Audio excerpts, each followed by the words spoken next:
am the Ronan Bond, and welcome to a twitch.tv/Ronan Bond live stream on twitch.tv/Ronan Bond. I'm awake. What do you mean? Boy, my throat doesn't feel awake. My voice doesn't feel awake. My Clustertruck doesn't seem to be awake. Wake up, Cluster. There you go. Hang on just a second.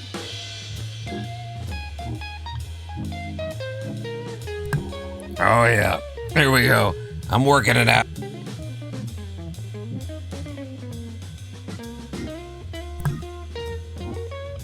It may have been a bad idea, live streaming with an open mic last night, but I don't know. My hands are ripped up, bruh. Dude, yo, guy, hey. My hands, the Minecraft speedrunning, I think, is really, wow. There's just a lot going on, and I'm feeling it in my hands, my wrists, and that sort of thing. Oof. Thankfully, we're not doing Minecraft speedrunning today until we are, which we probably will be, because that's what I want to do, even though it's a bitch of a mistress to keep. Today we will be, of course, shut up. Today we will be, of course, starting with Clustertruck, for which we will need this, yeah, and for which we would spend some time warming up. I don't think I'm gonna spend any time warming up. I think it's mostly a waste of time. As a first try, I like that. We used to just warm up on 910, you know, to also like preload the level. But I think I'm gonna do my warming up well running, instead of hitting all of the quote-unquote hard levels once before we get to them.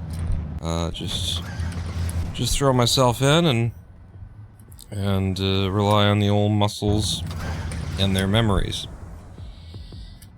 So welcome to, what is this? It's April now. It went and turned April 2026.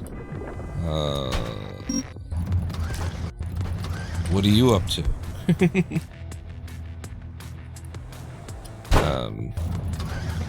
It was Easter? No, Easter's coming, isn't it? It's not yet.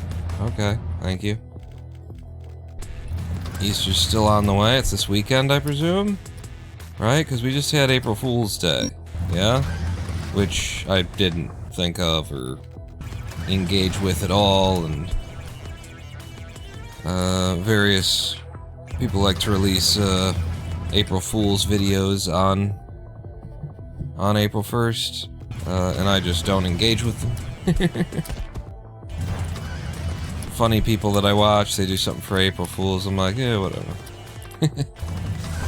Whatever, man. What the fuck is with the shit in your fucking balls in my mouth? Get them out. It ain't time for that. If it were time for that, I wouldn't be live streaming.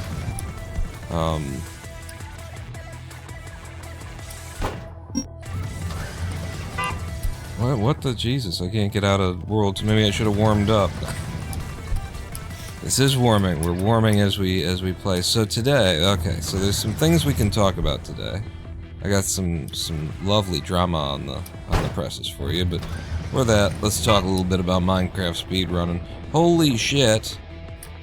The more that I run Minecraft, the more I am just kind of blown away by how frequently unplayable the seeds are.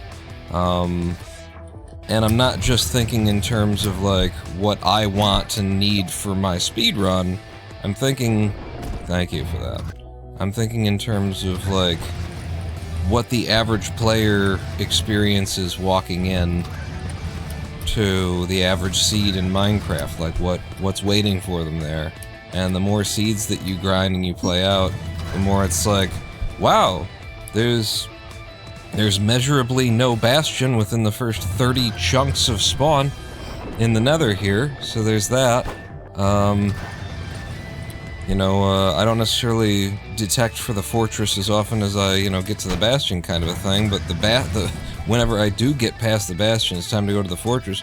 Bastion's usually about 30 chunks away from the last fucking bastion. It's pretty rough out there, is what I would say.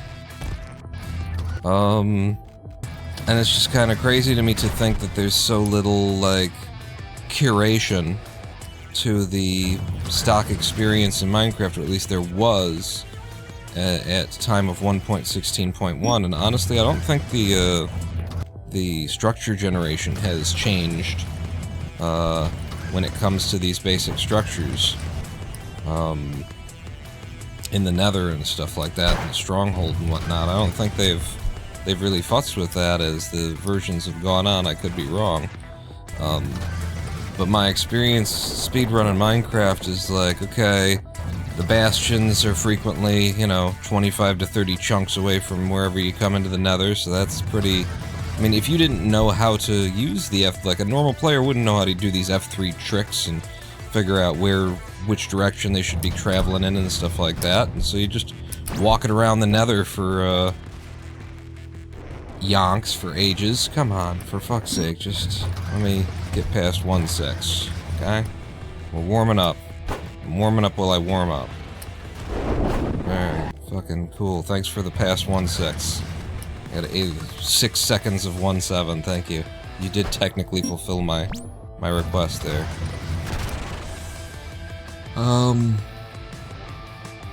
You'd walk into the Nether and you'd not be able to find anything for, like, you know, wander around for hours and hours and hours, and it just makes me wonder. Oh, the other thing is, then you get to the Stronghold, and the fucking... my last 3 runs that have reached the Stronghold, which requires, you know, about 40 minutes worth of effort to get to that point in the speedrun, as my skills are present. My last 3 runs have died... either, you know, maybe I've completed them, maybe I haven't kind of thing, but they have fundamentally died to a stronghold generation. 3 in a row that has been intersected by some other kind of generation, by chasm, by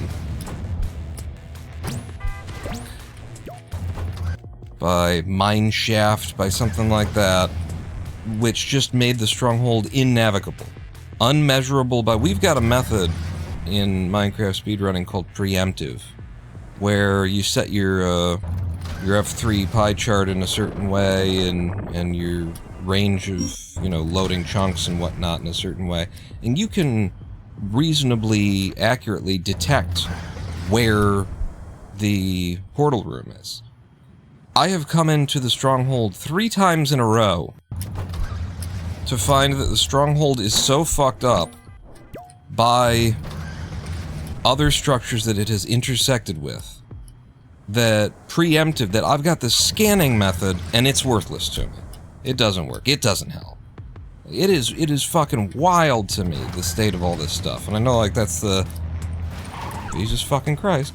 That's the beauty or something, you know, the randomness and whatnot, but holy goddamn hell, usually within a system of randomness, you control for, you know, gameplay purposes to restrict how bad things can be on your average kind of a run. There is no RNG oversight to 1.16.1 Minecraft's gameplay RNG experience. It lines up in horrific ways. On top of that, I'm just finding out how, like, how many moving parts are, like, integral for the speedrun to work. Because you'll get into the Nether in, you know, good pace, and you'll be... there's a bastion nearby for once, holy shit. But then the fortress will be far away, and it's like, okay, well, it had to hit me somewhere, right? Okay, that's fine, we'll travel to the fortress, we got the pearls. But it'll be like, well, but... alright, my last run died because I didn't really have the food for it. And I walked into the Nether with not an unreasonable amount of food. It was food from a ship, And it wasn't a bad haul for food from a ship, incidentally. That won't go. That'll go. I had a decent amount of food. But, when it turned out that the fortress was very far away, it meant that, like, all the pearls that I was gonna, all the pearling that I was gonna need to do was gonna consume the last of my food. So by the time I got there, which was extra slow because I was trying to make sure that every pearl counted. Every pearl was doing something, not being wasted since they were all costing me food.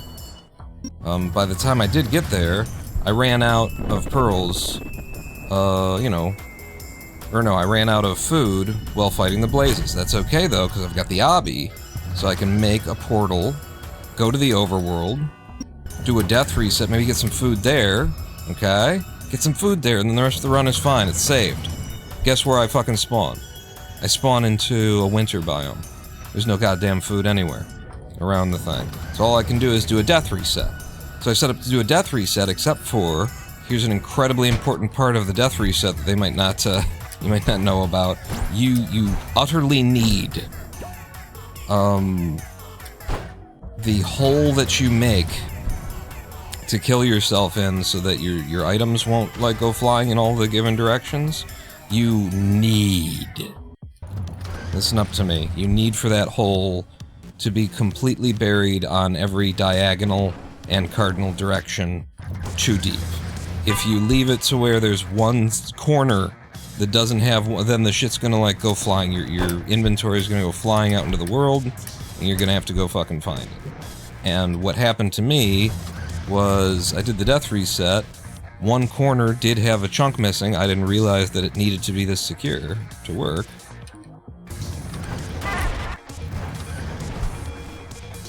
And so my inventory went flying, and what I found out, I think, because I couldn't find them, was that, blaze rods evaporate in water, maybe? Cause, again, my portal just happened to be on the edge of some water. It's like, I happened to spawn into a biome that has no food in it. I happened to, you know, be spawned next to water so that when I happened to have my inventory explode out of the hole, which just would have cost me a couple of seconds to pick things up usually, what actually happened was I lost like 4 blaze rods that I'd already collected, which lost more time. And also, by the way, the only reason that the not having the food was an issue,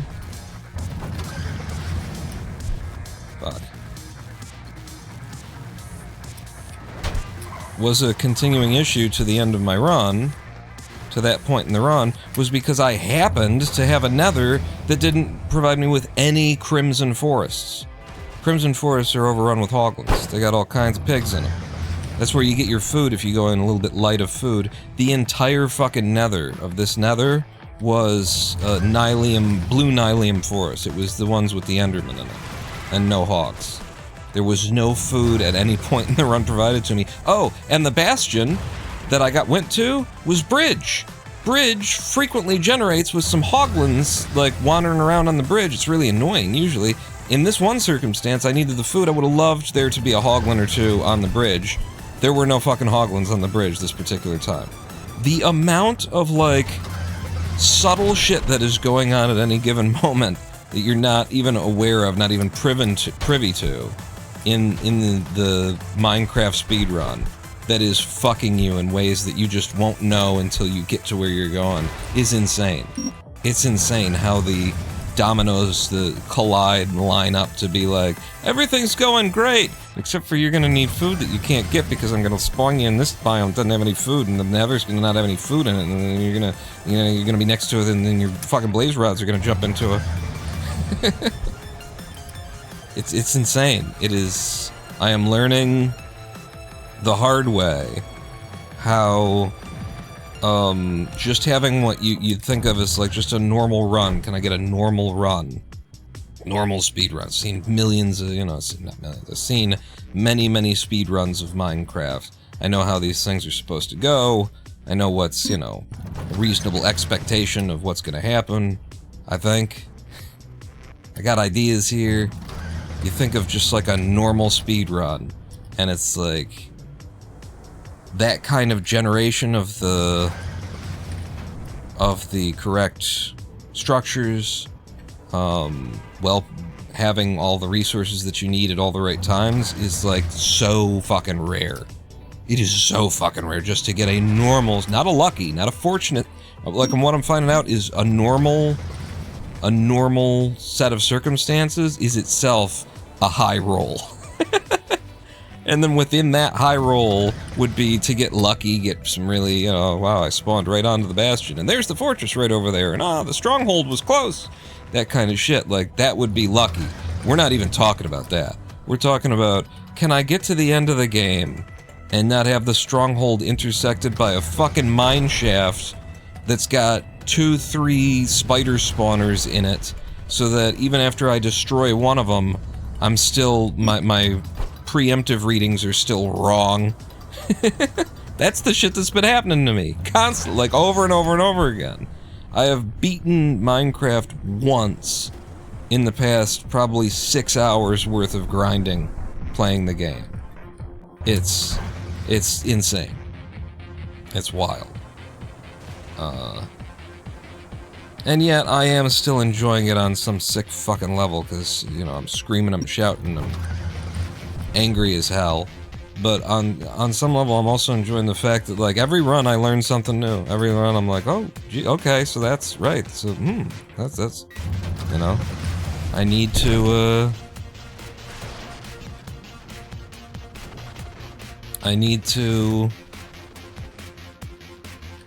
make sure that when I do a death reset, the hole is complete on all sides, including the diagonals. Okay.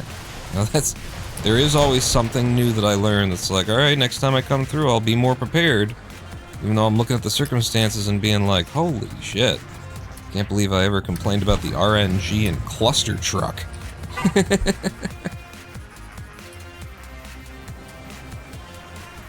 Uh-oh, what the hell is this? Saki McSockface says, oh my god, just back from watching Project Hail Mary. What's that? What's a project? Suck my dick. Suck my balls. What's a Project Hail Mary? And what do you... Is this a movie? Are they still making movies? That aren't Marvel movies, or aren't remakes of shit that... Project Hail Mary? Is Project Hail Mary like a you know, modern retelling of the Seinfeld fuck? That's what you'd expect from today's Hollywood, today's media structure, right?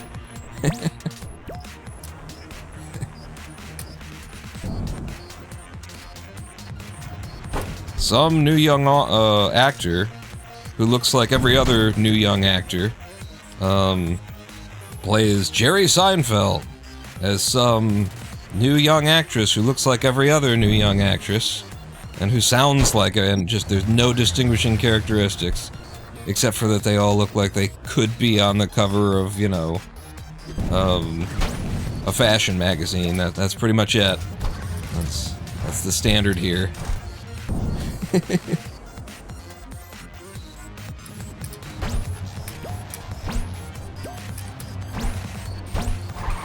Yep.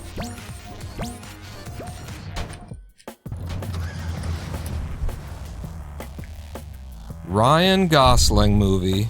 Come on, you must have seen the trailer. No, I don't. No, I haven't followed anything cinema.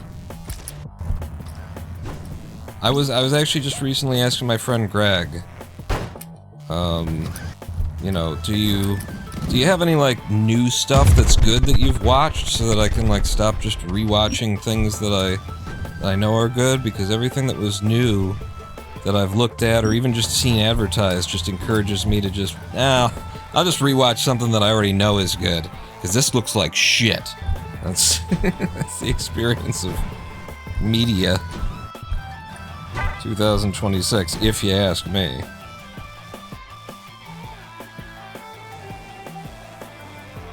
So no, I don't know nothing.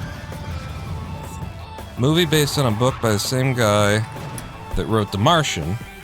A science collaboration from Cody I don't know who that is either.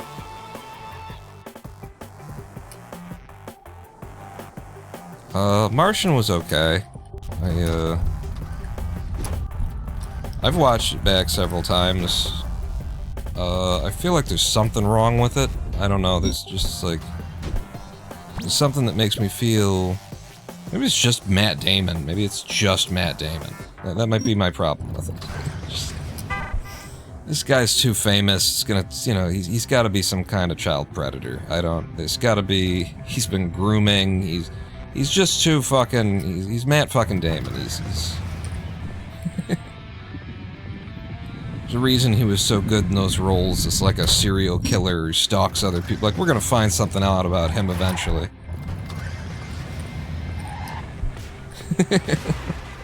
I don't know.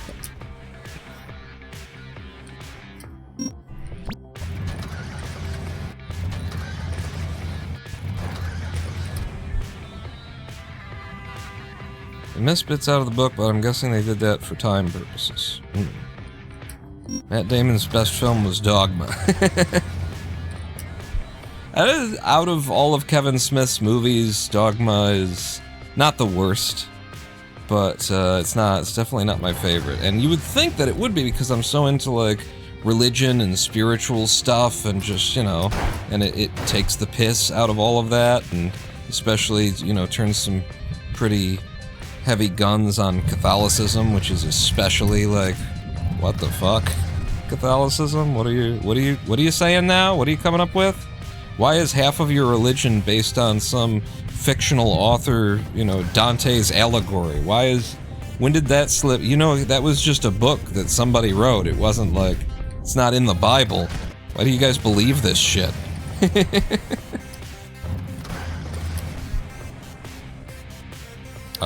You would think that Dogma would be one of my favorites, but, oh, shit. But, it's a little bit, you know... That's like... Fuck my fucking balls. Dogma is to Kevin Smith what fart jokes are to George Carlin.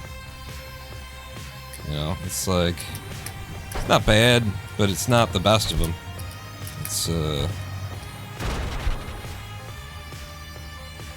It's the low-hanging fruit. It's an entire film of low-hanging comedic fruit.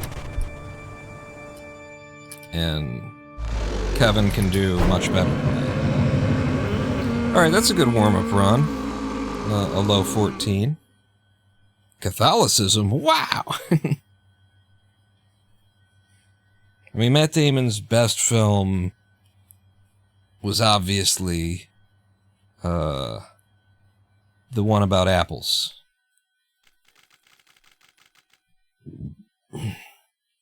How do you like them apples? I got a number. How do you like them apples?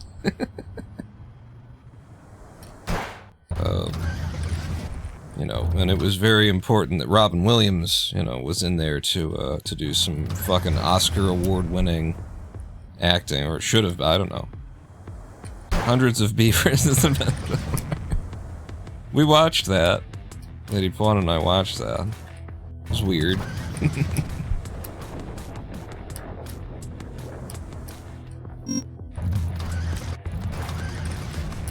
I got a number.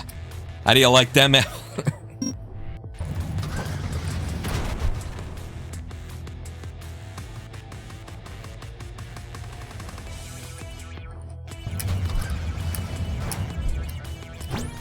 Also, Matt Damon was made to look so much better in that film, whatever it is that I'm talking about, because he was standing next to Ben Affleck so often. Jesus. That guy is great at making the guy standing next to him look like an amazing actor, huh? Ben Affleck has never been such a good actor as when he played Batman, and you never saw him. He never had to emote or express anything. Oh, what a good Batman. Oh.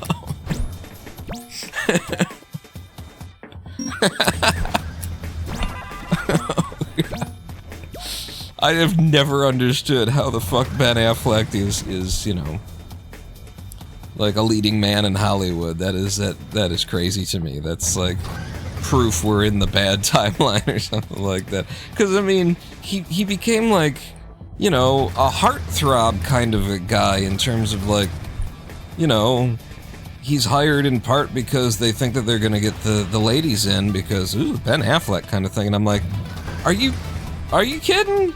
Wet panties for doughy-ass fucking Ben Affleck? Have you seen the guy? Like, I don't, like, even he could work out every fucking day, 18 hours a day, he'd still look doughy. He'd still look fucking doughy. It's just, he's got that kind of face and neck and everything. He's doughy fucking Ben Affleck. What are you talking about with the... He can't be ripped. It's a lie. It's screening.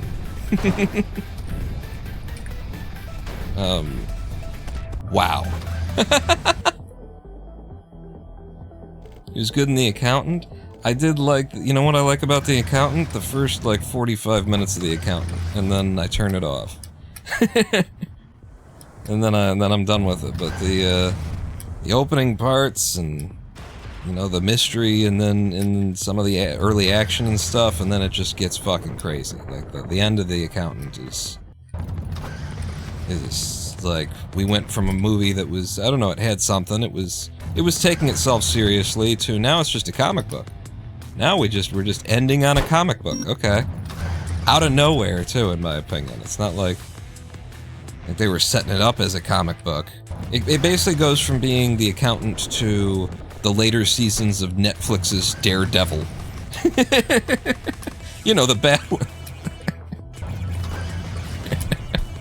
I got some really, really harsh takes, don't I?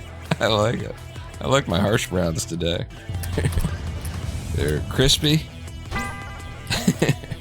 Ready to go. Hot off the griddle. They all shit on Ben Affleck somehow. They all come back to Ben Affleck.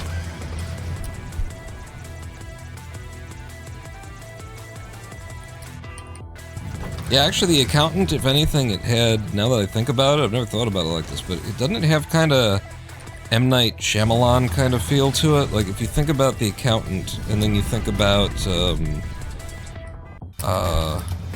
what was it? Was it Unbreakable? Is that the original one? I know they did, like, a sequel that I haven't seen or something, but the Bruce Willis thing. Bruce Willis, Sam Jackson. Like, you think about the structure of those, where it's like telling a story of you know, kind of trauma and stuff like that, and it's got a certain tone of darkness to it, and soberness. That's the word that I'm looking for. It's like there's a soberness to the way that the story is being told. And then the closer that you get to the end, the more it descends into sort of a comic booky, almost lunacy kind of a thing. And I think that works in Unbreakable. I think, and I also think it doesn't go quite as comic book lunacy. It revolves around comic books, and so smells a little bit like it. Whereas The Accountant kind of starts out with that same soberness about, you know, a character who is special for reasons that we're gonna find out, and, you know, don't understand to start, and that kind of a thing. It starts out like that, but then by the end, it's full on like, oh, this person is this person. It's like Dickensian in the number of sort of things that just so happen to tie together in a weird way. You know, I'm your brother, you're my son, I'm your father. You know, that kind of shit.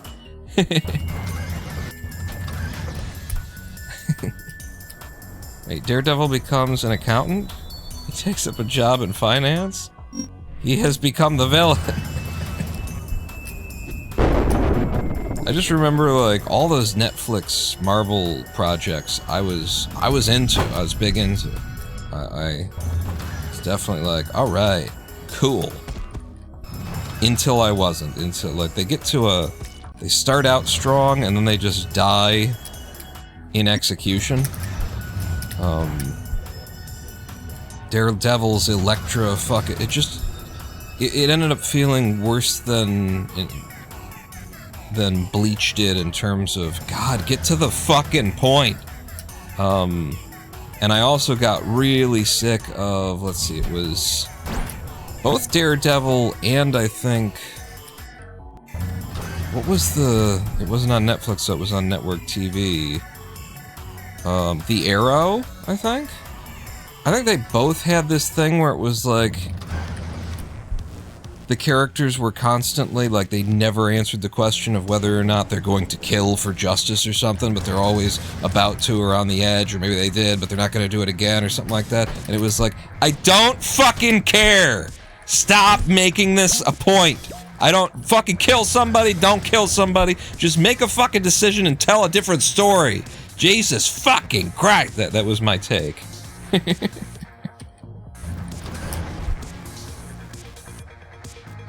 On the Daredevil and the Arrow. Is he gonna kill? Is he not gonna kill? I don't give a shit. Tell a fucking story. I would love for you to murder an innocent person right now and just go with it. Just go pick a lane and fucking merge into it.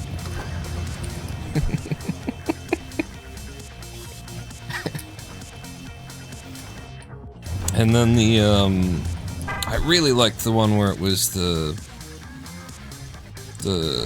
detective noir, except for, you know, the detective who is consummately a dude was a woman.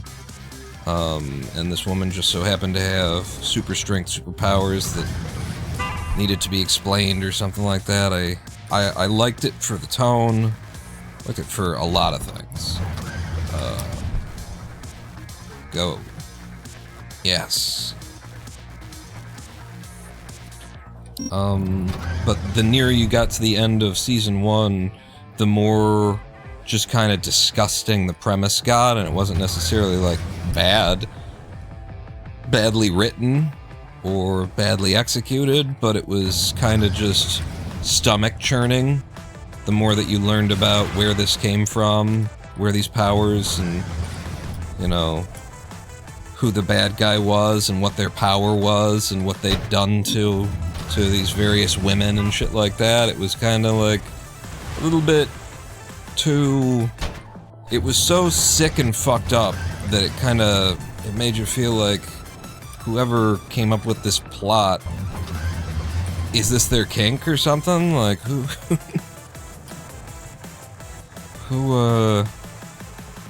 who's thinking about this? It was, you know, so it wasn't necessarily anything mechanically unsound with that one, but it was just kind of gross.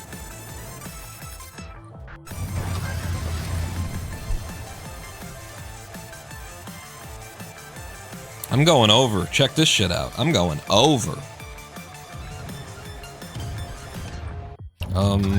But anyway, I said that, I asked my buddy Greg if he was watching anything that's, like, new that we could watch, that I could eventually watch. And he recommended, Pluribus. And he said, I'm not gonna tell you anything about it. Nothing at all. Just the name, and then you go and watch it. He did tell me it's a sci-fi thing. And I said, Pluribus is in E Pluribus Unum, and he said, yeah. Okay. And that's where he left me with it. So that's on my list of things to check out. Lady Pawn and I finished watching the first season of Dexter some time back. And we haven't started in on the second season, but we talked about it, and I think we're gonna, you know, until you've seen John Lithgow give his performance, the show's still pretty goddamn good. And then I'm not exactly sure if it turns really horrible immediately after Lithgow's season, or if there was a little bit of time there betwixt them. I can't remember when exactly it turned so bad that I stopped watching, but second season, whenever Lithgow comes on, you know, it's worth watching up to at least that. So we may finish, you know, we may continue on with a little bit of Dexter and then switch over to Pluribus. Find out what that's about.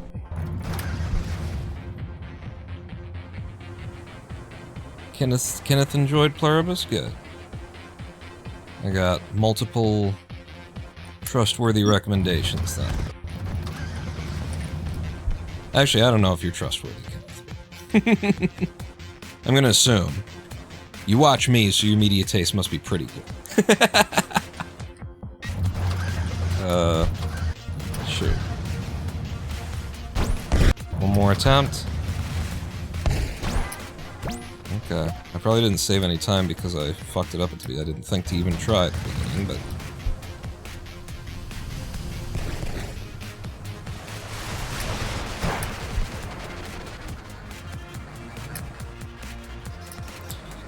Save time over resetting and doing it the regular way.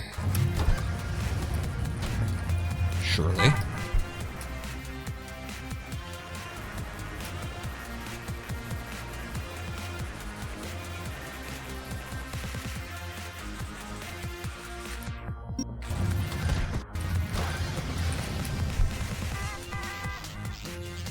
That's how we do that. This is how we do it. Yeah, yeah, yeah, yeah, yeah, yeah, yeah.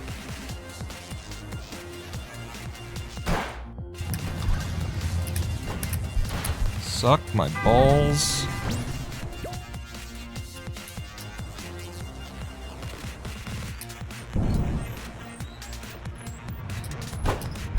Good.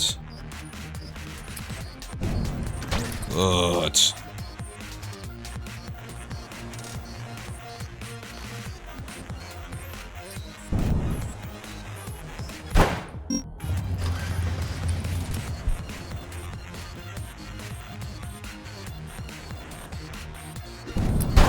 Yeah. Get a boost from that.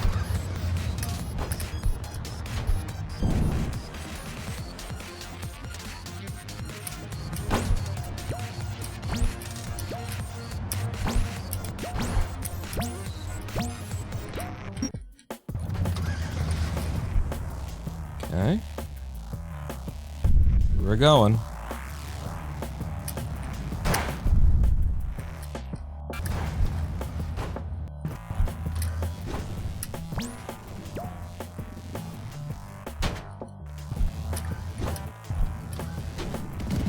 Under.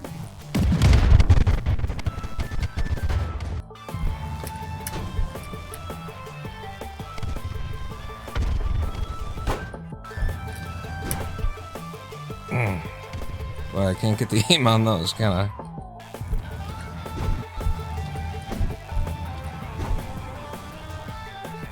That doesn't go. This goes.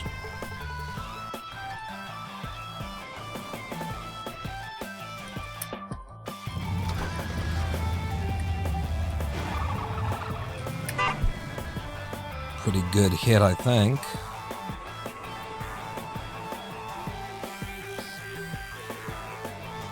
Had to steer it a little bit, so now I'll finish steering it.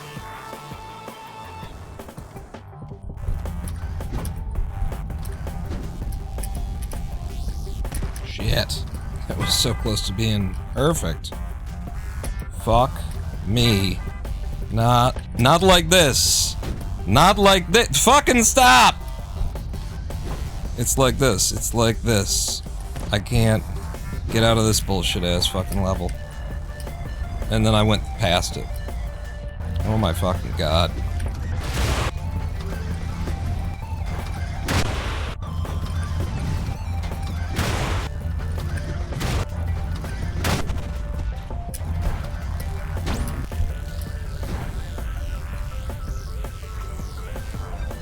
Fuck. Good run. Only like 10 seconds behind. Oh yeah, you enjoyed Avalon. So that makes your opinion more trustworthy? I don't know, I feel like a million people could watch Avalon and have a million different takes. I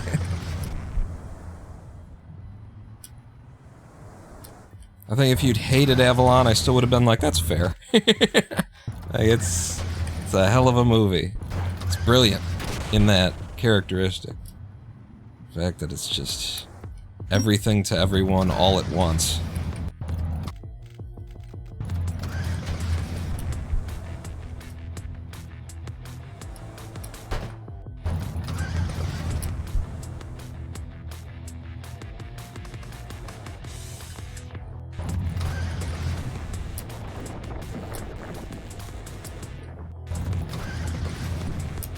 Wow, nice 1-4.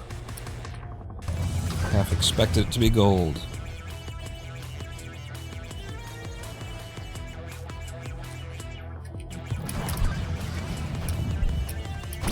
It's going over.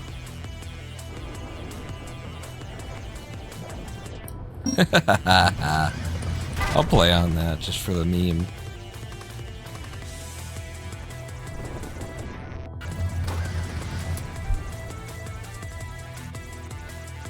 Just for the memes of it. Diet Coke. Just for the memes of it. Diet Coke. Da da da. We made a. Just for the memes of it. AI Christmas commercial. Da da da. Because outrage drives advertising? Oh no, it was Pepsi that did that, isn't it? It was Pepsi. It wasn't Coke. Or maybe it was. No, it was Coke. Yeah, it was Coke.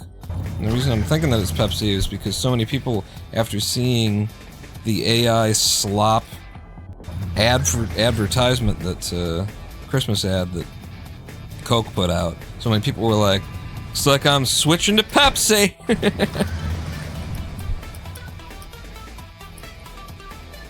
Which is just silly. I mean, I don't hate it. I don't hate the idea of, obviously, like, boycotting. It's just, it doesn't work is the problem.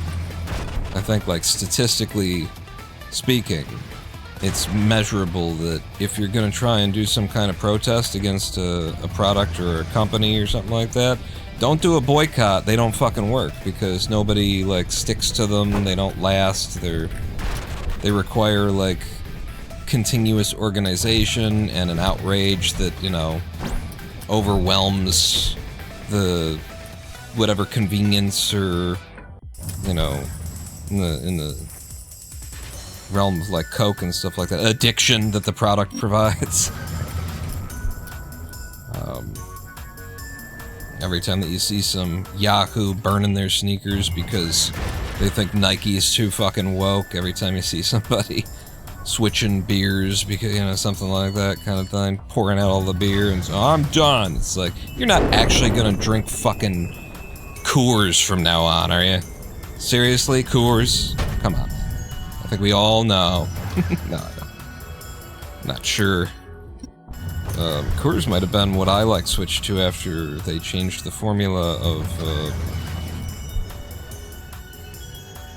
whatever it was that I'd been drinking when I was treating my ME/CFS with alcohol and my pain and stuff. What was it that I was drinking?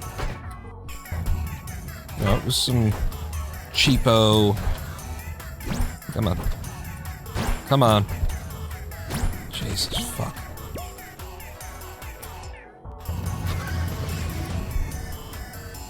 We used to say it here all the time. We used to be talking about it. And then at some point, like, they changed the recipe or something, like I'm pretty sure they had outsourced the, PBR, that's it, Kenneth. And PBR, like, had completely outsourced the production of its product to the big brewers. And then the big brewers basically shook down PBR because PBR didn't have enough of its own facilities. Its own breweries. If any. Fuck me. Jesus Christ. And I finally got it and I didn't get it. PBR didn't have any of its own breweries to keep making its shit. So those big brewers just, like, shook them down and said, "Oh, you want us to keep brewing for you, huh? Well."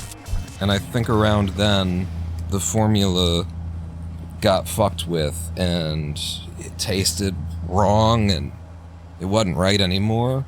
And at that point, I think I experimented, and I might have actually, like, ended up drinking Coors and being like, I think they just moved PBR's formula over to Coors. This is... There was whatever it was that I moved to, it seemed to me that this is what I have been drinking. And I started to wonder after hearing about that whole, like, industry insider scandal if the, big brewers hadn't, intentionally, like, fucked up PBR's formula so as to, you know, steal their position in the market. Because, you know, Pabst Blue Ribbon has been around for, like, over 100 years or something like that, according to the can.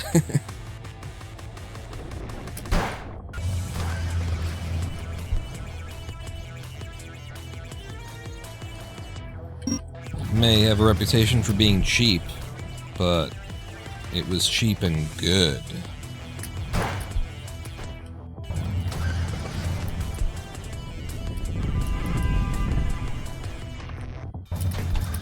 For a cheap ass beer on that scale.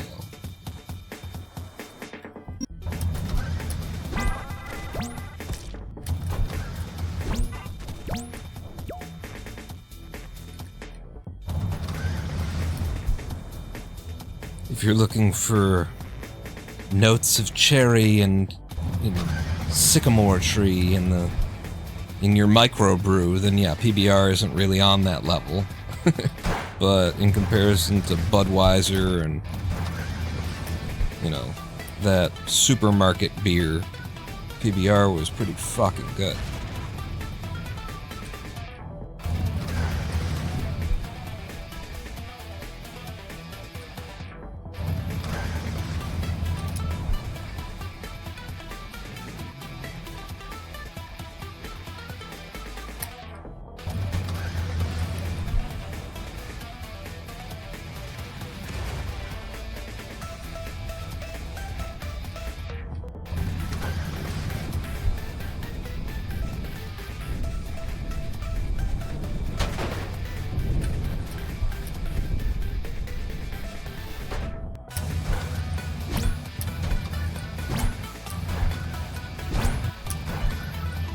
I don't know what's going on here.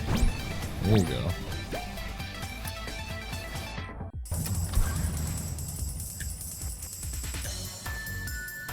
Almost 20 seconds behind in Winter World. That doesn't seem good.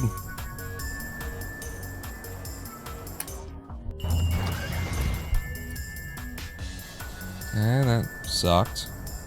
But it'll still pick something up. Because it was even worse in PB. I think PB just missed it the first time, had to reset. That kind of a thing.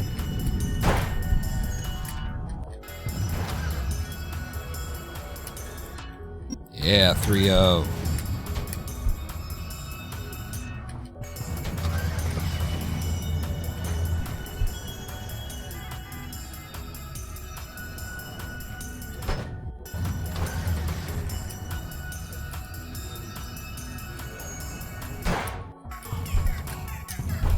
Stop with the fucking bullshit jump. God, I can't, like, what do you fucking do in 3-9? I can't, if I just turn and go at the wall, it fucks me up. I need to be able to turn slowly, turn around, and go, but that timing is perfect for it to give me the bullshit jump that nobody asked for. It doesn't help. So what do? You gold 4-1? What do you do? Hot shot.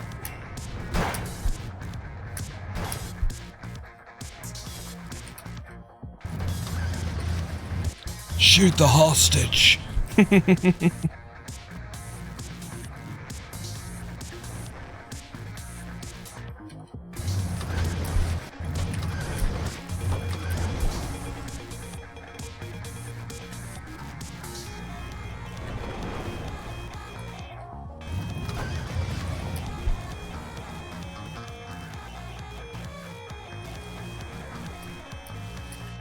Cool. I don't mind if it's slow as long as it's first try.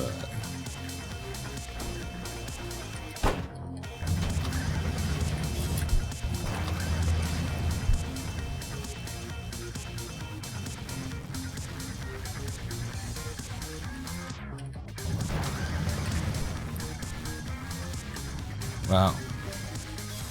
So low I gotta drop a truck.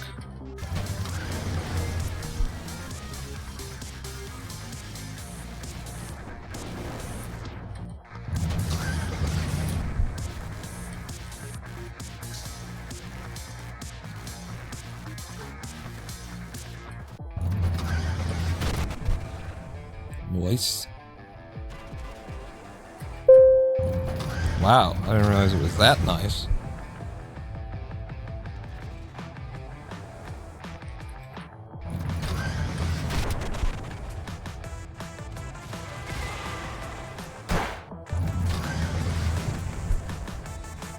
Listen, I only need to save 1.5 seconds. So I think that's why I'm still running on a run that's 18 seconds behind in World 5. I think that, at least that helps to explain it.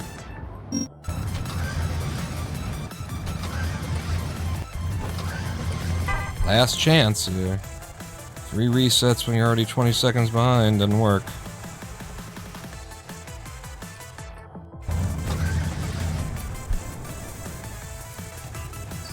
Really good hit.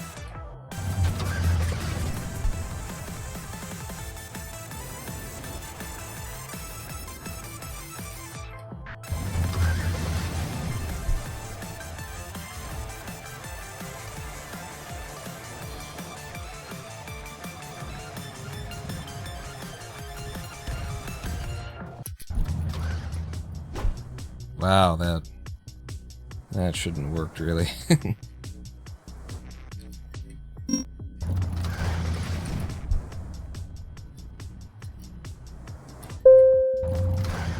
I have trouble believing that. But the splits do seem to align correctly anyway.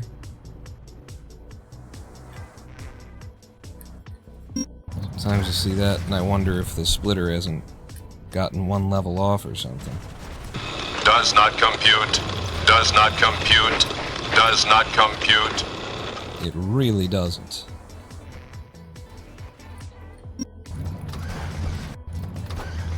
Please stop this. God damn it.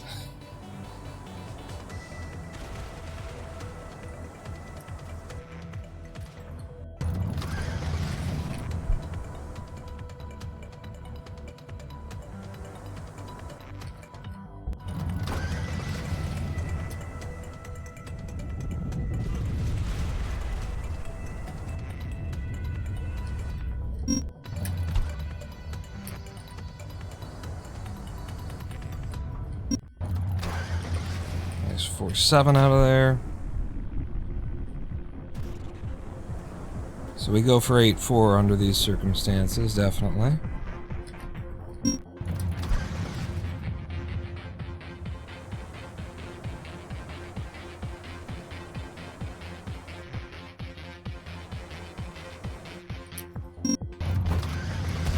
Please. Just give me that random speed.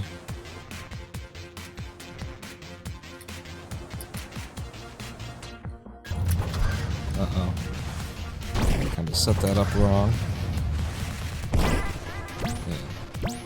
Second try is fine.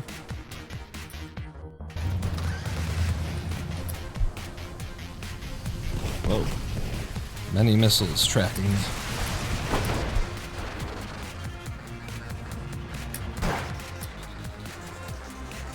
Important that if you're gonna clap that truck, you gotta be off the spacebar. You don't want to jump up.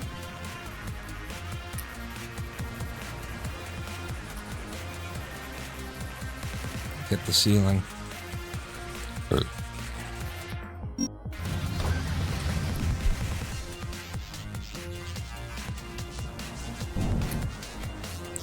Shit. I was so thrown off by what I was seeing that I didn't hold strafe.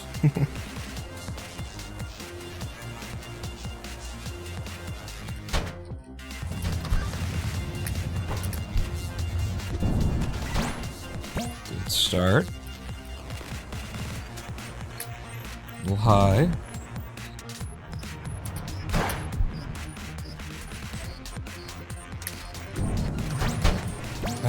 Okay.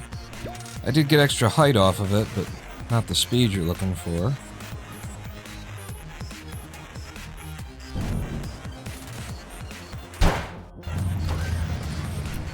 So it's kind of a slow clear, even though I did it more or less right.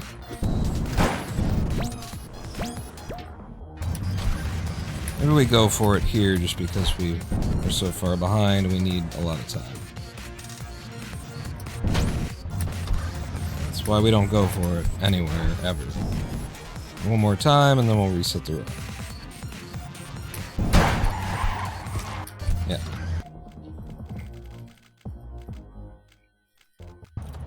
I just could never pull it back, you know. It was like every level on which there was an opportunity to save time, I had the same, you know, I left the same amount of bullshit time loss on that level. I believe like 5.7 or 5.8, I was like, Jesus Christ, just let me go to the end of the fucking level here, kind of a thing. Like, I had to reset it 3 or 4 times to get a pause bounce off of it, and I expected we'd lose time. We didn't lose much time, if any. Apparently something like that happened in PB. Every single thing where I'm like, we can be 18 seconds behind because there's places to pull it back, we tied PB every fucking where.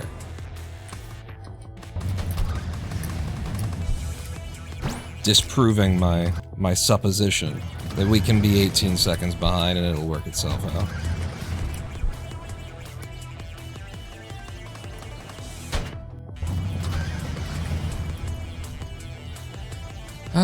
So what else is happening? I wrote a thing on the Discord server, many of you have read.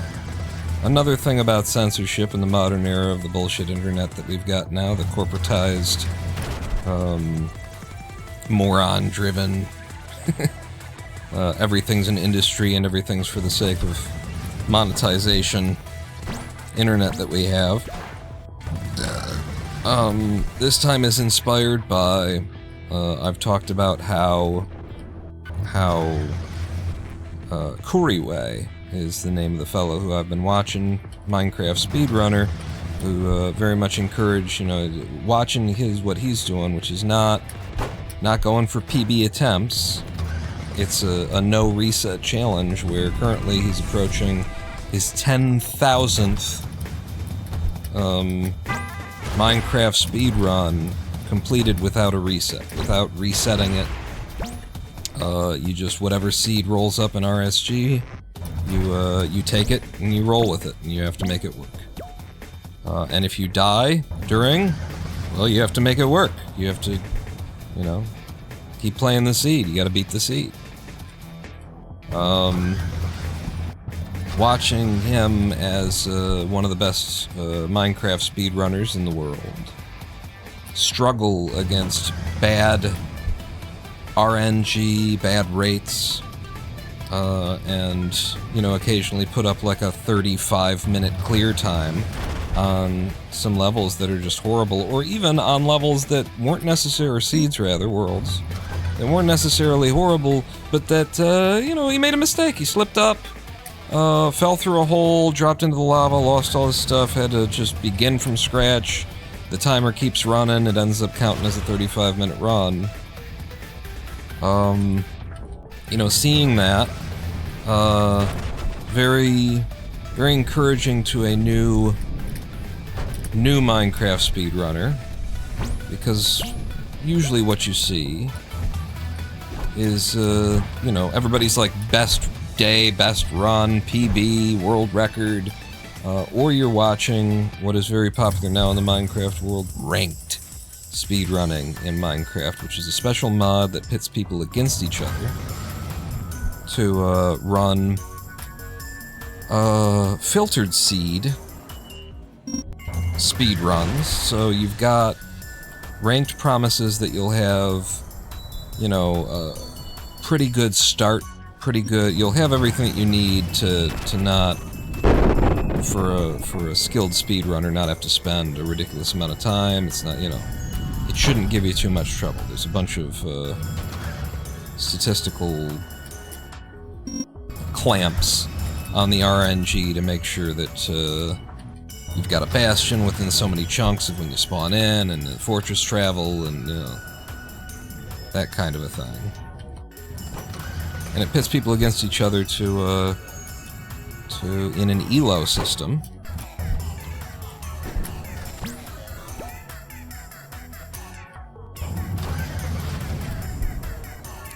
where, like chess, every win, you know, costs the loser some of their rating points and wins the winner those rating points.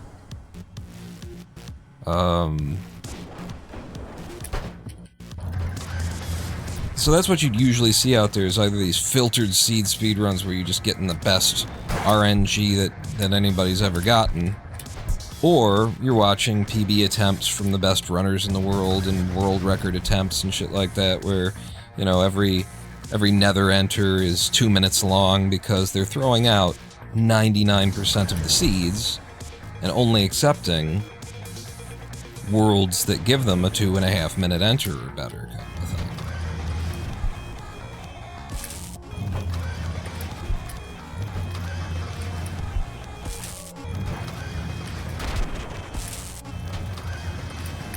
One more.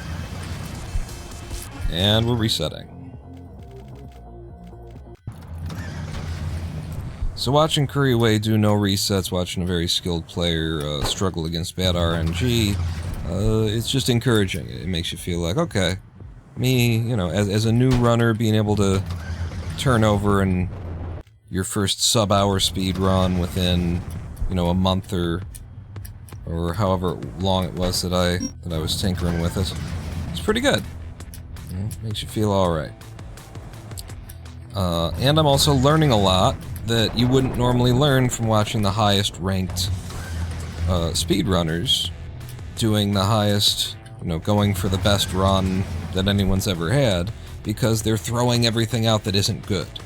So you never see them, you know, doing certain strats, or so rarely that you wouldn't even know that those strats existed. Whereas Curry has done almost 10,000 runs that he just had to play regardless, whether they're good or not, so he knows how to play every circumstance.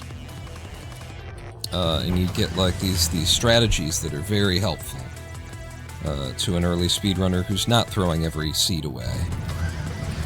Stuff that can keep your run alive, even when it was looking a little bit bad. I guess it's not that. The times aren't that bad. We can keep running on this.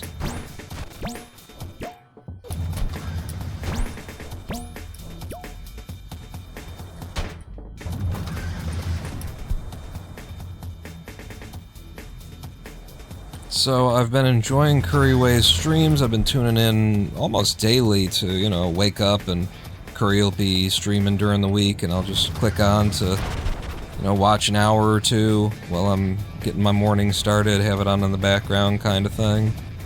And I even have been hanging out enough that,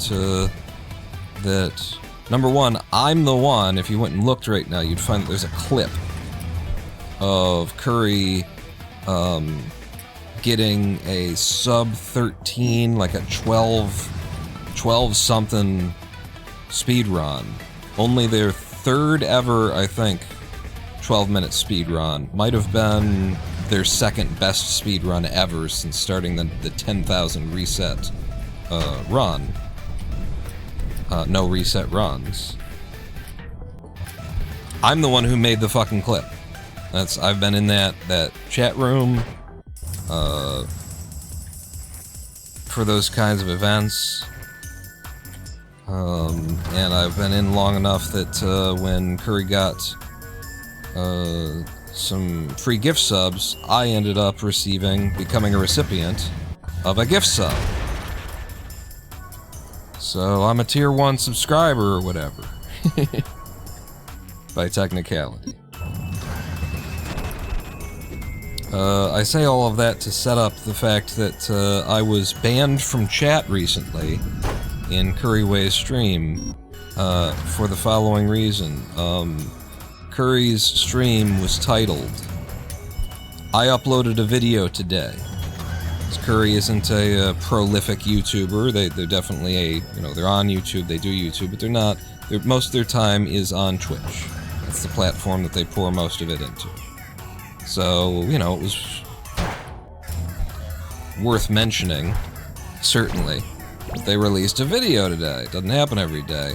And what a fucking coincidence Me, an MECFS disabled man, who used to, you know, post up to like 3 or 4 times a week when I was healthy on YouTube, who built, you know, a professional on YouTube, and I mean that in the strictest sense, professional. I did it as a profession. I made my money, my living, my income exclusively as a YouTuber and a Twitch live streamer for 10 years. And still do. You know, I still count as a professional even though I don't make enough money to live. The fact that I'm disabled and can only do this 2 days a week and only put so much effort and energy into the occasional YouTube video doesn't mean that this isn't still my profession. Nothing's really changed except for my capacity.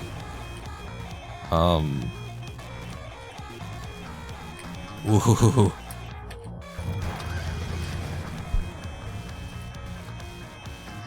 But so, what are the coincidences that a man who doesn't post YouTube that often releases a video? Somebody who I watch, which is pretty much nobody but Couriway at this point. Certainly on Twitch. Yeah, I mean, I watch a lot of different YouTube, but on Twitch, just Curry. What are the coincidences? What a coincidence that on the same day that they post a video, I posted my first video in 4 months, and only my 5th video produced in the past 3 years. I looked it up. What a coincidence. So, I enter chat, having just seen the title in my inbox and clicked on it, and I immediately type, "Hey, wow, me too," or no, what do I say? I want to get the words close to what they actually were. "Hey, I just posted a video today too. Was yours about Planismith also? Lol." Something like that. Close to that. And for that, I got a 30-second timeout for self-promotion. Which, I'll tell you what, anytime that somebody tries to stop me from talking, they can go fuck themselves. I've immediately, like, "You've just burned the fucking bridge with me, cunt." You know, if I'm not shouting cunt in your chat, if I'm not using profanity, if I'm not, you know, homophobic or misogynistic or racist or hate fear-mongering or advertising or spamming or assy texting, or if I just walk into your chat and say, "Hey, that thing you did today? What's the odds? Me too!" and you fucking silence me, you're a piece of shit. You're a big fat fucking piece of shit, ain't you? Especially as a media professional, Couriway. Holy fucking shit. Do you rely on the freedom of speech and expression to make a goddamn living and can't afford to give it to your fucking audience? You cunt!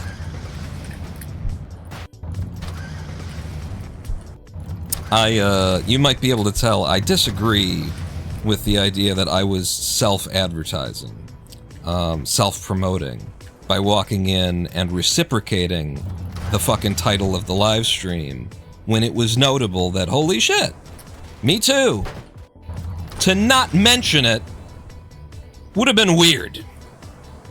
Would have been weird. To come into the chat and be like, "Oh yeah, wow, me too. I'll just keep that, I won't say anything about that. I'll just sit here and spam widePeepos and Taz. Everything's fucking Taz." Because that's apparently all Curry wants from his community. If these are the rules as he wants them enforced, then what he wants is an audience of sycophants who are just there to drive the algorithm, the engagement, in order for him to extract money from a system that is kind of disgusting and artless and rotten to the fucking core. I didn't think that was Couriway, and I still choose to believe that it's not, until I get, like, confirmation. But, it's a coin flip of a chance at this point, isn't it? Because those are your systems, motherfucker. Those are your mods. Those are your rules. And they're enforcing what you set out. And when you set out these kind of fucking rules that have no consideration for the First Amendment of the Constitution of the United States of America, the most important thing to the preservation of all other rights of human beings, the freedom of speech, the freedom of expression, you're a media professional and you don't give a shit about it in the platforms and the communities that you create? Holy fucking shit, that tells me every bad thing about you all at once.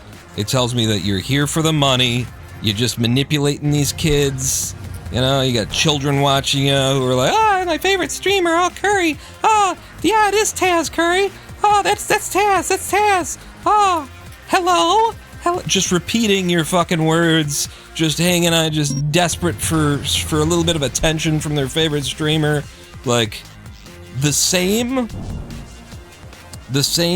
profiteering model that extracts money from weak, desperate, and foolish people that the hot tub streamer girl on Twitch, I don't know if you're aware of this reality that we all share now, but Twitch has a hot tub stream category kind of a thing because there were women on Twitch who were, you know, bouncing their titties, kind of thing for men. Fuck. For their young male audiences that are here on Twitch for video games. They get their tits out a little bit, you know, with the bikinis and stuff like that, and they just pretend like, you know, we're more than just a woman with a webcam and you're watching me. You know, they form these parasocial, parasitic relationships in order to extract money from their victims. That's what's going on Twitch, and the reason that it's now the hot tub streamer girl is that Twitch decided to come up with a rule where you're not allowed to you know, dress in scantily clad and stuff like that unless it's appropriate to the situation. So, the hot tub streamer girls made it appropriate to the situation by putting a hot tub or just a fucking kiddie pool in their living room so that they could keep doing what they were doing because they're making money by manipulating these wayward and lost and fucking desperate souls. I bring up the hot tub streamer girl because if this is like how Curry runs his channel, then he's a hot tub streamer girl. If the intention here is just to create a fake community, there's no actual real community here. There's no like back and forth, there's no interest in any, you're not allowed to speak unless you're sycophantically, you know, trying to get the attention of the streamer to just say my name or answer my questions so that I'll feel special for a few moments. If you're doing that shit on Twitch, and if you've created a set of channel rules that enforce and encourage that shit, Couriway, you're a fucking hot tub streamer girl, just without the bikini. Yeah.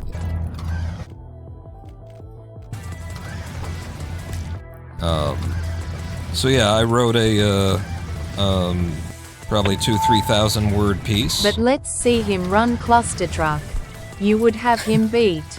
But no self-promo SMH. He was still in diapers when you were making content. A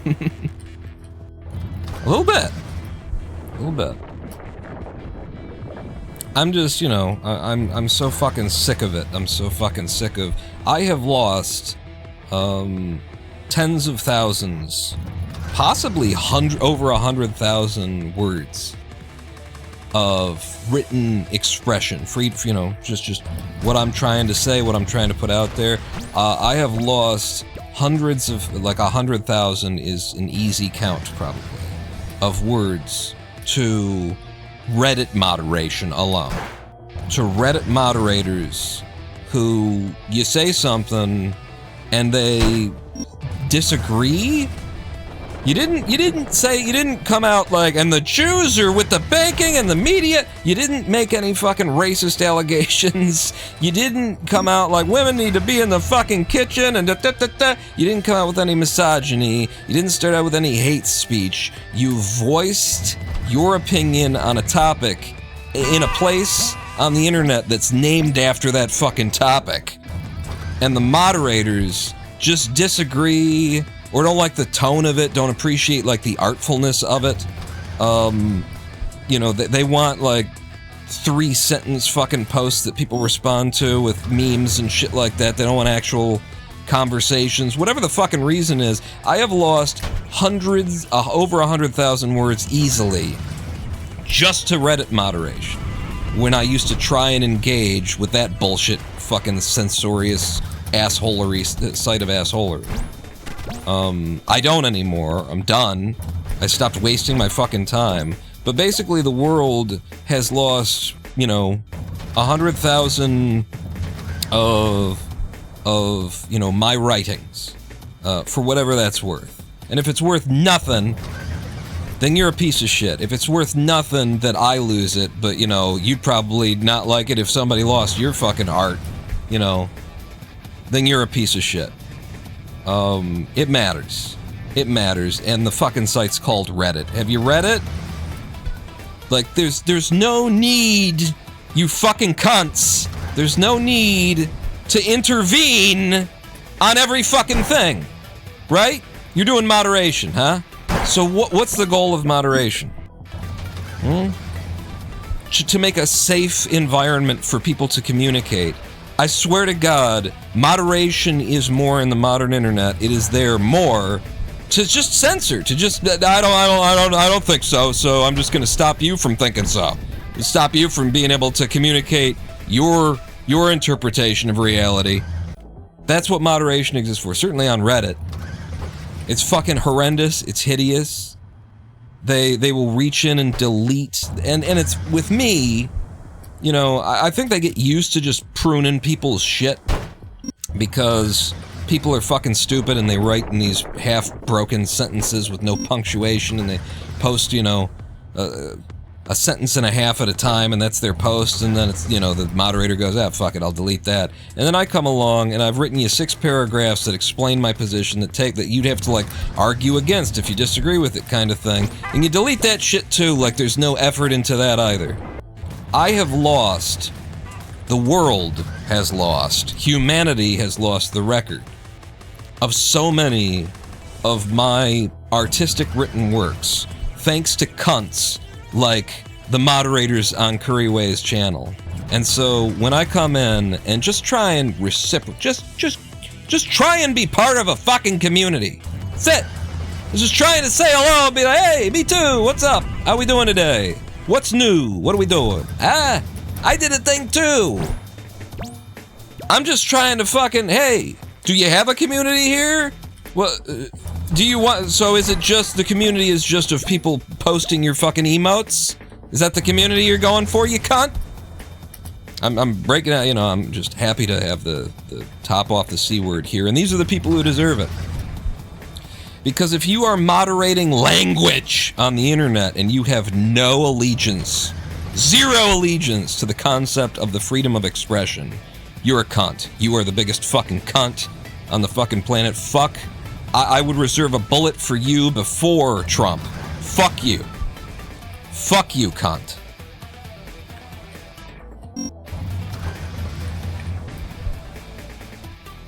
You cannot be in a position of authority, an unearned, undeserved position of authority over what other people are allowed to say and communicate and write and have no concern, no thought,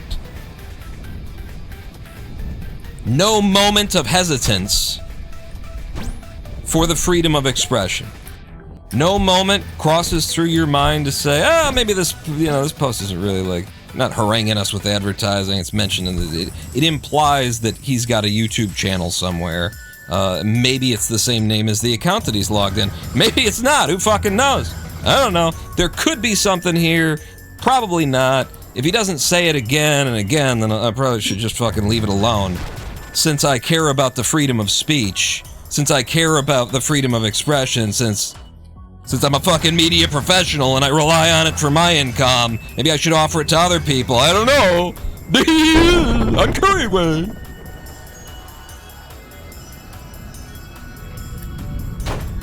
I'm so fucking sick of it. And so, in response to being timed out for 30 seconds, I gave them a little test to see just how far gone these moderators were.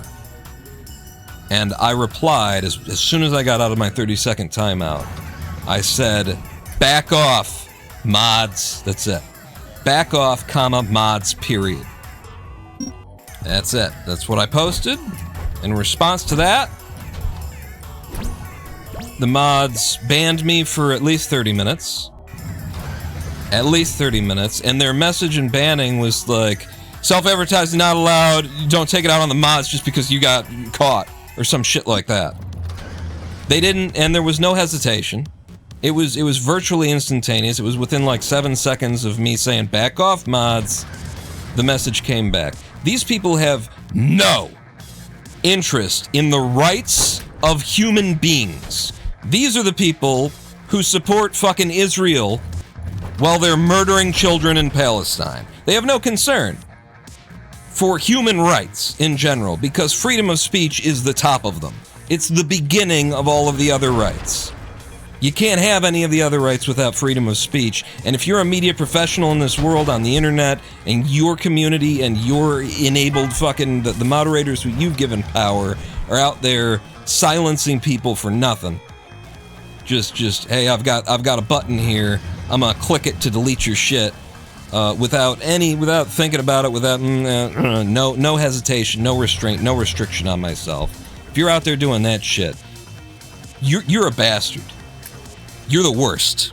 You're the worst of the fucking worst, as far as I'm concerned.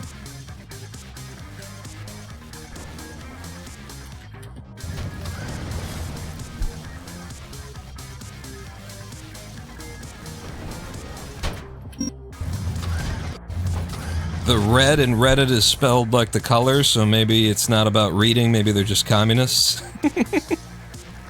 They're clearly the USSR style of communist, where the government restricts what you're allowed to talk about. They're clearly that kind of communist over on Reddit.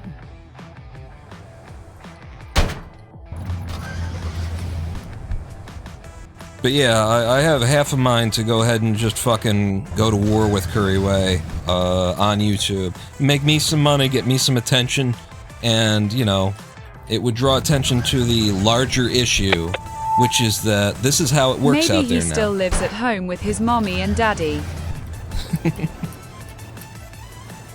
With all the money that he's making off of his sycophantic fucking community, where he doesn't allow anybody to speak unless they're licking his fucking balls as they do it, I don't know. He's probably doing pretty okay for himself. I have in half a mind to go ahead and just turn my the thing that I wrote and posted on discord.roninpawn.com in the pawn shares channel if you're interested. I have half a mind to turn that into just a spoken, you know, a read poem piece and make a YouTube video about it named "Is Couriway a Hot Tub Streamer Girl?" And it would be drama, the kind of drama that I have like avoided in my career, that at the point when you know, I caught fucking a speedrunner cheating that had stolen my fucking spot at SGDQ, fucked over my ability to make an income and my career potential and all that kind of shit. I didn't make a video about that. With all the crap on display in his background, fakeness. Yeah, he's got the fucking YouTuber wall. He's definitely got that. And this is what it is. This is what's out there now. And these people don't even realize what they're doing, is how I choose to interpret it, you know? Never blame on malice what you can blame on 2-digit IQ fucking ignorance. But they've just been indoctrinated into a culture where it's like, you know, you think about how Curry gets to where he is. He started like speedrunning Minecraft and was pretty good at it, and some people started watching him speedrunning Minecraft, and then it turned into a fucking career because so many people are tuning in to watch him, so many kids are coming around and, oh wow, look at this, and that kind of a thing. He's got thousands of eyes on him, just doing this little like esports thing. He didn't necessarily start out to be an entertainer or a media professional. He got like sort of sucked into it. And the thing is, who defines what is going to be? If you're not an artist, you're not a real creator, you're not a, you're just somebody who got thrust into the spotlight. Who defines what you're supposed to be doing? Who defines what the industry is and how it works? And the answer to that question is the capitalists, the corporations, and the platforms. They are in the ears of these kids, telling them what is good and what is right. They are the ones who are setting the standards by indoctrinating them into these fucking psychotic social media worlds where, imagine going to school today and having to not just worry about like what you're seen doing in the halls of the high school, what people say about you, what people think about you kind of thing, but like how you are represented on social media and whether or not like the rumors on the playground, so to speak, or on the fields of the high school sporting, in the locker rooms and stuff like that, rumors and teasing and shit like that goes on at a level that we can't even imagine as people who aren't in that world. And it persists. It lasts for fucking ever, potentially. It's just on the media, on the internet. It's just there. It's always going to be there.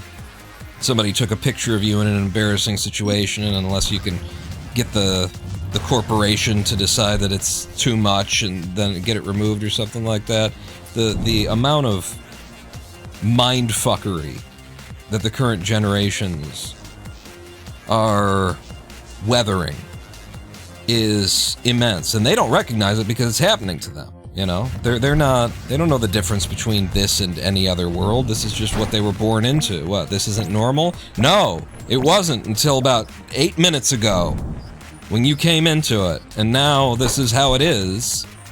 But so there's like this pre-indoctrination that goes on that makes it so that you think that the value of life is popularity, is like a huge psychological, like there's going to be whole fields of psychology and psychiatry dedicated to this, because kids are being raised with the idea that just being popular, being well-liked, being thought of, that kind of a thing is like the goal of existence.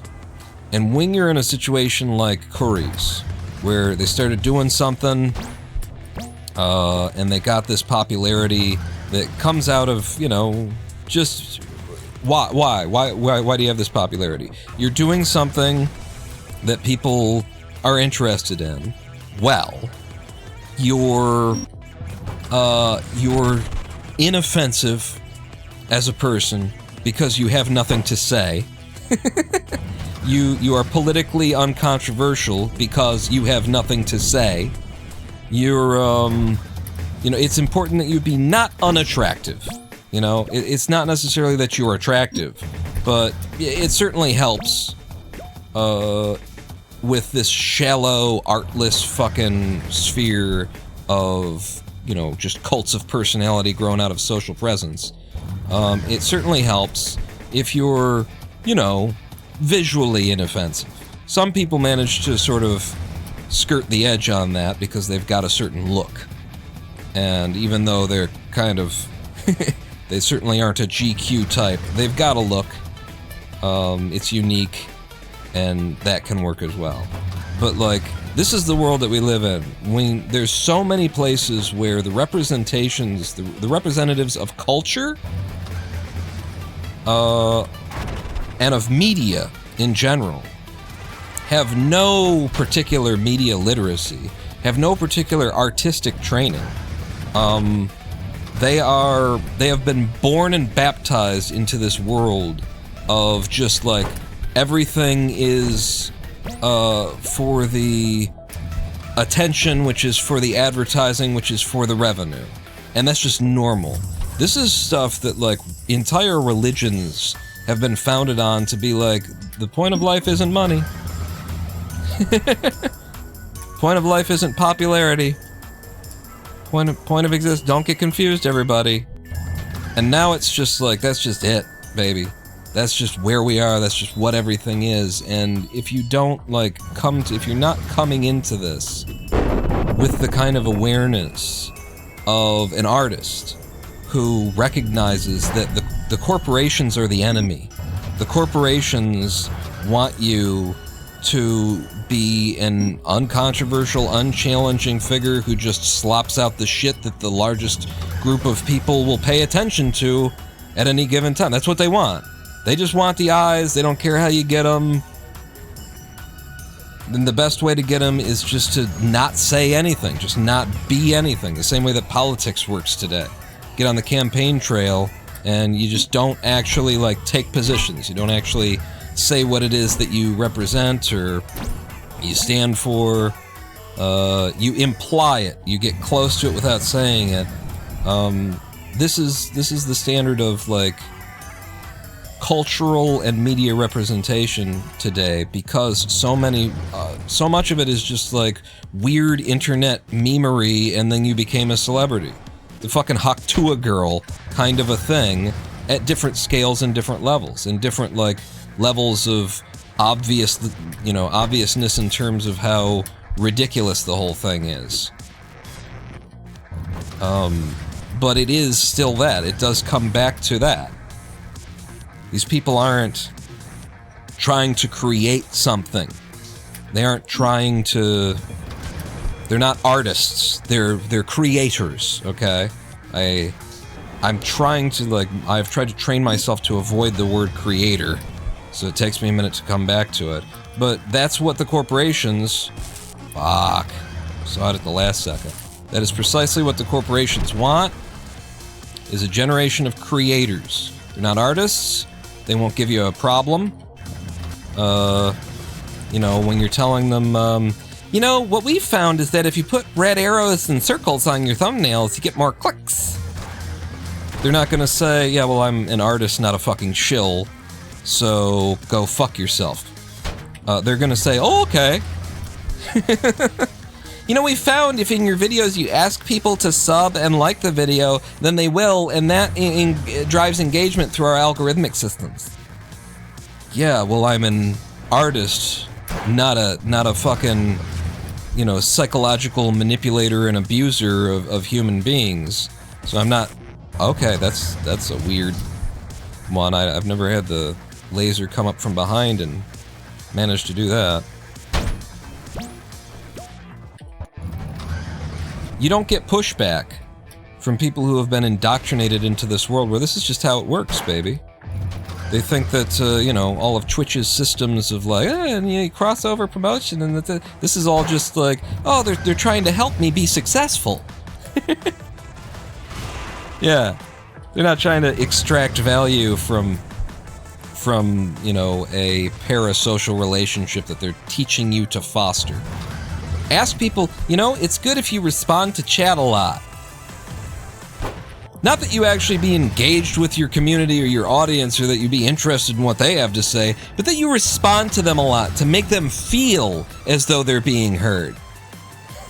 This is the kind of advice that you get from YouTube and Twitch and stuff like that. They're all about the artifice of community, the artifice of, connection, and building it in order to drive engagement, in order to keep people watching because they think they've got a comrade and a friend and a like-minded soul here who actually gives a shit about them in some kind of individual way.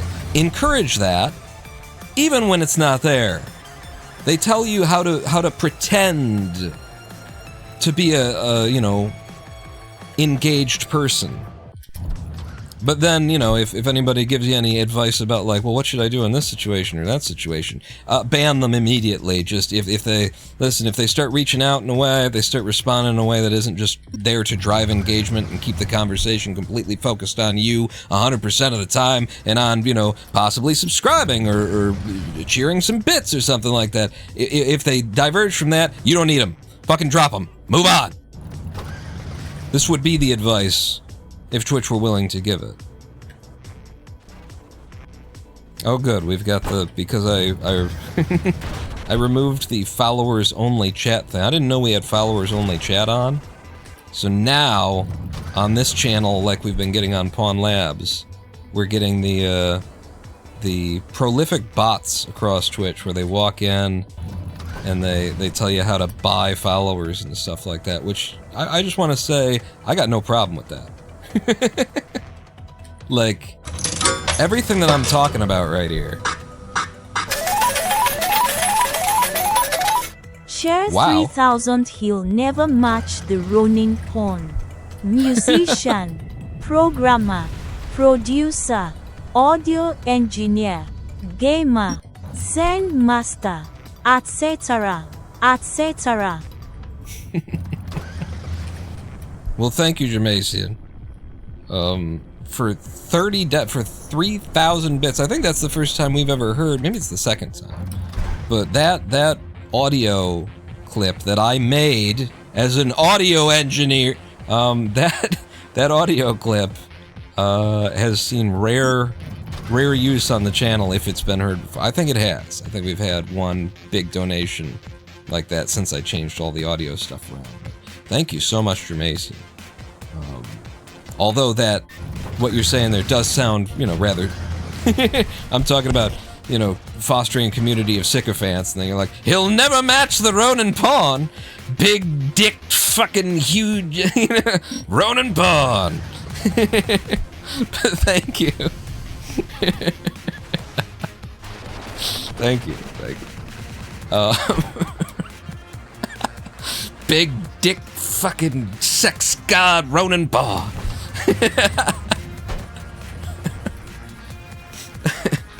My wife left me for Ronin pawn, and I'm glad she did. I would have done it to her if she wouldn't have done it to me first.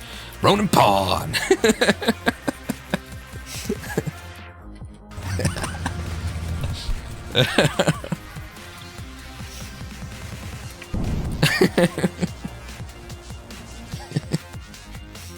So many inches, he lost count. Ronin pawn. Tracy just said that in chat.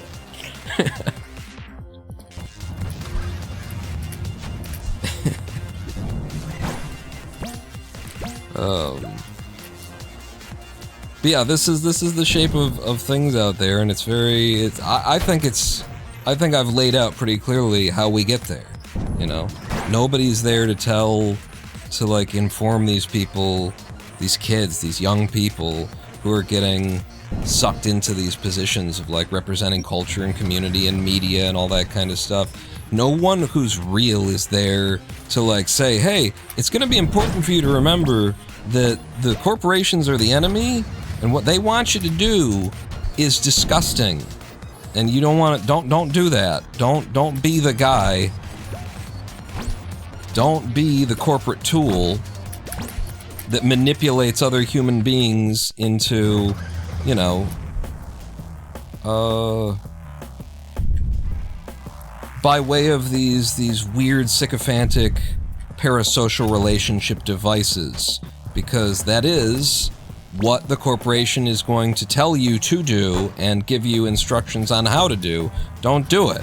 Instead, be a good person. Provide something of value, and, you know, maybe accept the fact that you're going to make a little bit less money because you chose to have a conscience, some integrity, to treat people the way you'd want to be treated. That's how that's got to be. The platforms and the corps, they have no interest in that concept of, well, gonna have to leave a little bit of money on the table here because I don't want to be a villain. I don't want to be a hot tub streamer girl. And after my treatment in, so the way I was treated in just 2 interactions, 2 little quick interactions that I'm sure the moderators didn't even think about. Didn't worry about it all. They sure as shit didn't think about the implications of me responding to the 30-second timeout as back off mods. They didn't think that, hey, wait a second, why is he snapping back at us like that? Why is he pushing back on this claim that we made?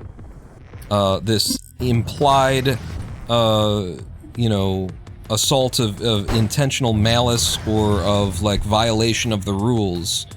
Why is he pushing back? That should occur to you if you're in fucking moderation. If what you do is moderate other people's language, it's a big part of the job that you be able to stop and go, hang on.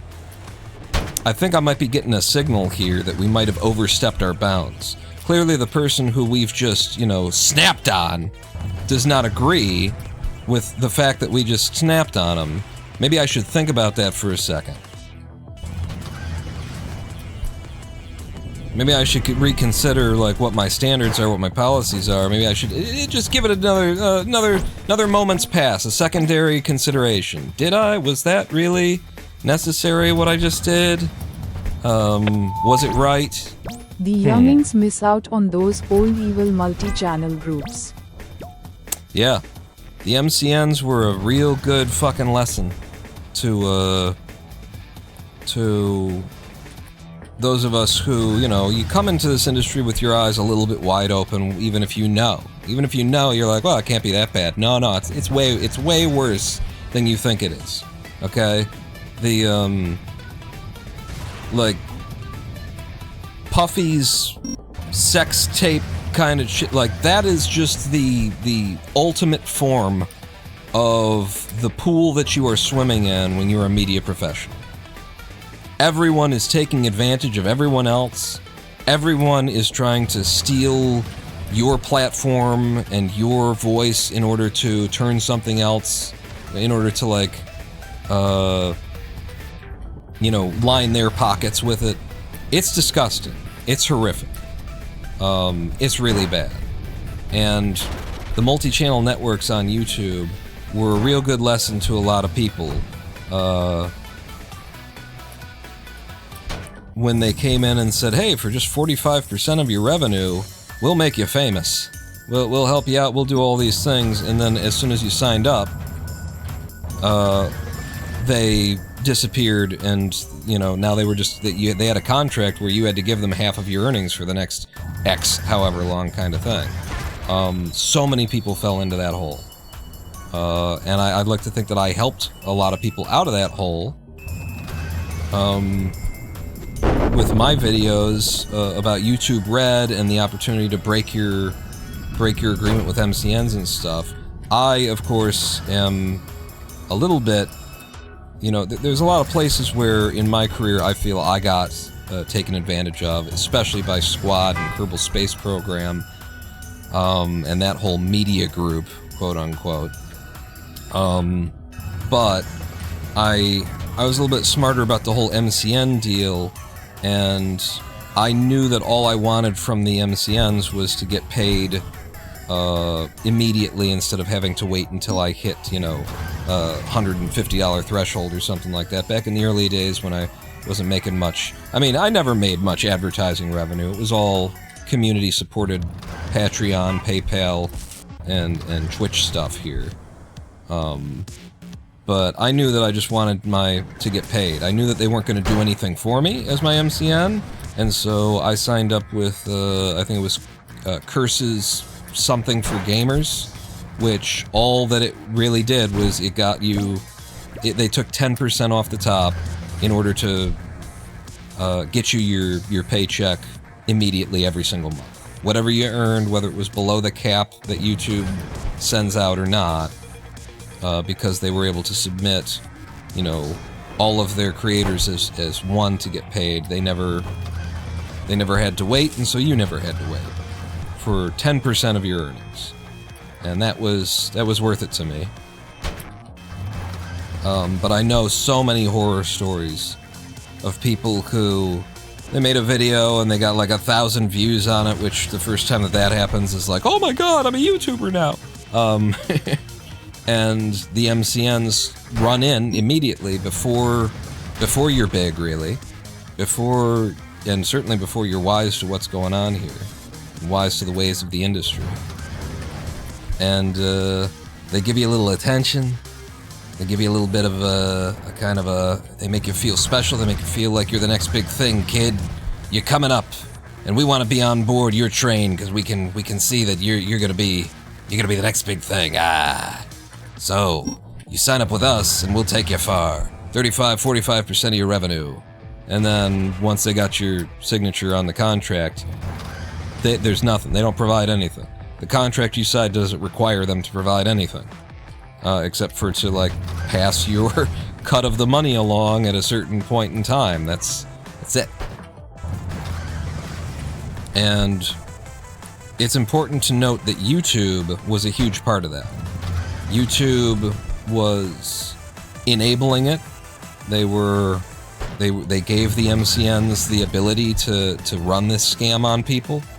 They also made it really hard for, you know, the creator who'd been fucked by an MCN to say, these guys are screwing me over, I don't want my money going their direction anymore, break me out of the association with the MCN. It was YouTube, the corporation, who was maintaining those associations and those affiliations willfully, even when the owner of the channel said, I don't want that association anymore, break it. That relationship should have been, in any other situation, any real legal situation, what should have happened is that the corporation, not wanting to get fucking sued to death, should have broken those affiliations and sent the money to the person whose name is on the channel, and let the MCN, let the third party, stop it!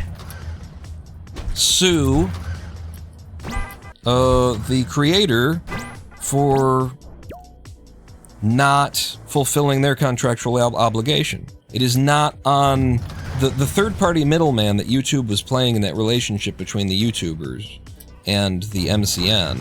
It is not their role to, you know, defend one side of a legal argument or the other. And the party who has the most legal right to the revenue is clearly the person who created the channel, whose name is on the channel, who owns the channel's revenue should be going to them. And it should have just been, the relationship should have simply been, if you want your money sent to somebody else, we will send it to somebody else. That should have been it.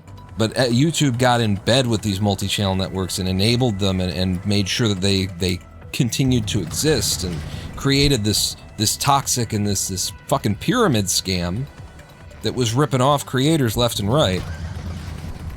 So don't think that it was like some evil that befell upon YouTube and they just had to roll with it. Those systems, YouTube had to create special systems in order to integrate multi-channel network stuff, and in order to bind you in a way that they would not send your AdSense revenue to you anymore until the MCN told them that they were allowed to. That is bullshit. That is absolutely suable. Except for they've got a bunch of lawyers. If we lived in a world where it didn't matter who has all of the money and all of the lawyers, but justice was the actual thing, YouTube probably would have been shut down years and years ago.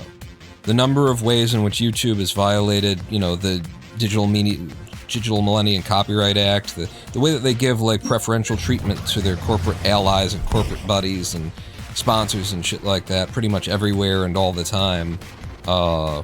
It's documented, it's provable, and it has cost people significant amounts of money. It has cost them entire careers. Entire careers have been, you know, destroyed by YouTube's policies. So don't ever think that, oh, the platform is, their hands are clean. No. They're the ones who made it possible to be so thoroughly taken advantage of. And so when they give you advice about how to run your channel, when they tell you, you know, how to set up your chat your moderation and shit like that. They give you advice on how to engage with people, but you know, in like a shallow, phony, manipulative way that's psychologically abusive. Maybe you shouldn't listen to them since they're the bad guys. That's the point that artists figure out pretty quickly in their career, but when you're just like a guy who's suddenly got an audience for reasons that don't really have to do with art, don't really have to do with creating something of explicit, you know, of an expression value. You just, you know, you play a certain game. Like even these chess people, you know, Magnus Carlsen and shit like that. Like these are athletes. These aren't media professionals. And it's the same for someone like Couriway. He's an esport dude. And I believe he's got some experience in like marketing and shit, which is always a bad sign. If you've got some professional experience on the side of things that are evil, that's why MatPat is also in the realm of cunts for me. I don't know if you're a big fan of MatPat. MatPat was an MCN guy. That's where he got his start. His whole life has been dedicated to manipulating people, the audience, predicting what the next big wave is, and then being on that wave in order to make money. Not to art, not to do anything, nothing of value, to produce revenue by keeping people distracted. That is MatPat's career. And after my my experience in Curry's chat room, I'm a lot closer to saying that's probably what Curry's career is too. Keep the eyeballs staring at the flashing lights on the rectangle. Keep the babies sucking on their fucking cell phone-shaped pacifier. Baby needs some screen time? Keep them doing that so we can advertise to them and you'll get your cut. You'll get your cut. You turn the rubes and the suckers into ways to extract your value from them. Run a couple of charity moments here and there, people will think you're a good person, you know? Like Bill Gates when he's not, you know, fucking Russian teenage girls and bringing home STDs to his wife. He's a good guy. He's got all his charities, right? He's a good guy. He wouldn't, like, I don't know, privatize a fucking vaccine to a pandemic for... He's a good guy. You know, he's one of the good ones. One of the good rich. That's not an oxymoron.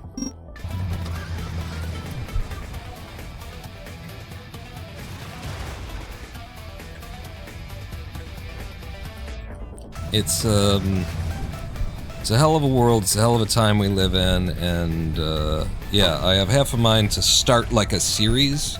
Like if I did post that video, if I did turn what I've written into a video that's just like a drama mill video for, you know, that'll get all of Curry's fans pissed off and all that kind of shit.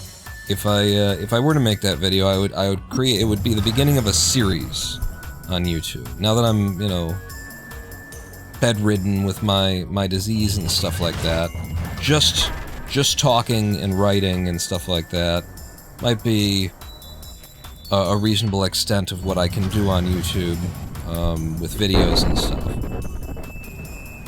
And so the series that's in my head would be, I would call it H.L. Mencken Jr. And I would just, you know, recite my various criticisms of my body of work. I have, like H.L. Mencken, if you know this, M-E-N-C-K-E-N. I haven't read much of his stuff. I've got a collection of his volumes of work waiting to be read.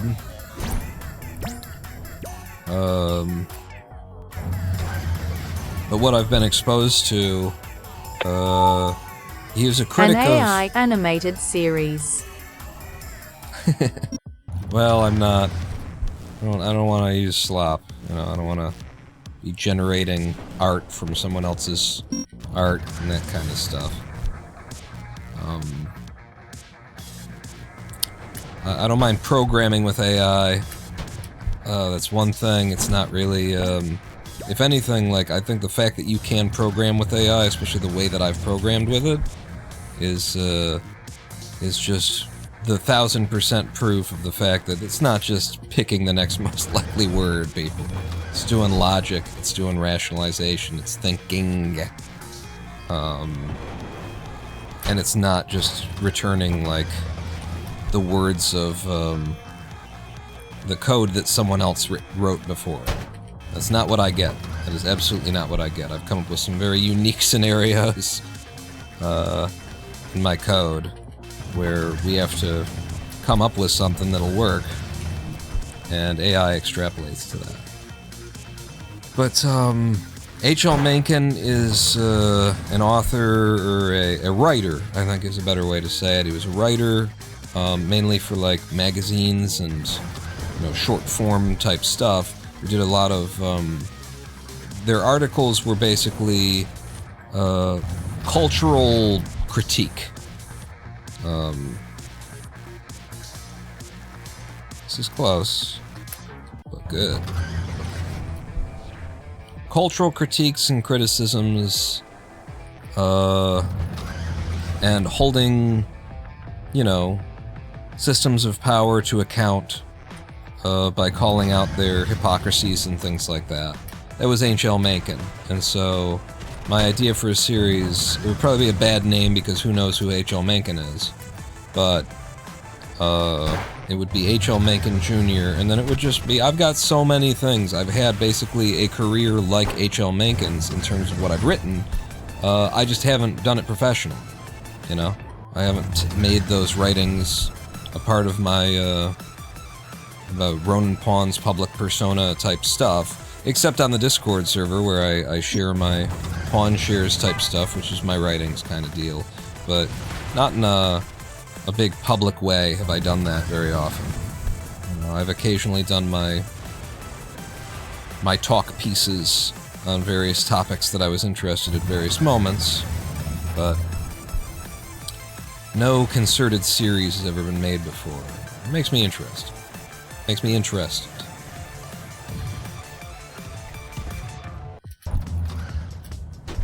Ooh.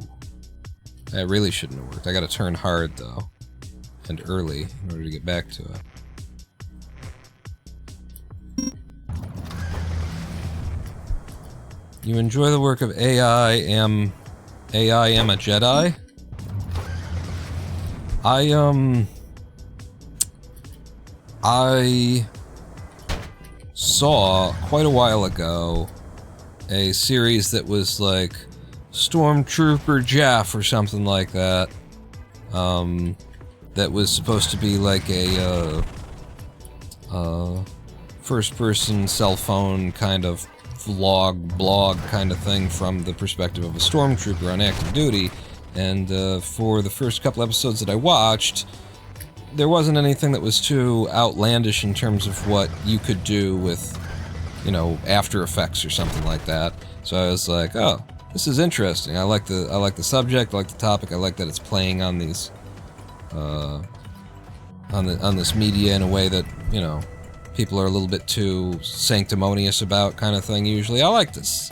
So I watched a number of them, then I got to like a certain one where it became really obvious when there were like Ewoks, like hundreds or dozens anyway of Ewoks in the shots, walking around and stuff like that, and I was like, oh, this is AI. There's no production to this. This is just somebody telling the computer what images to generate, and then I just stopped watching.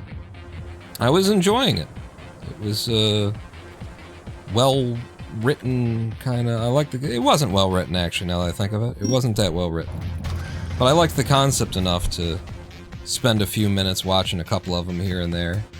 And I found out that it's all AI slop, and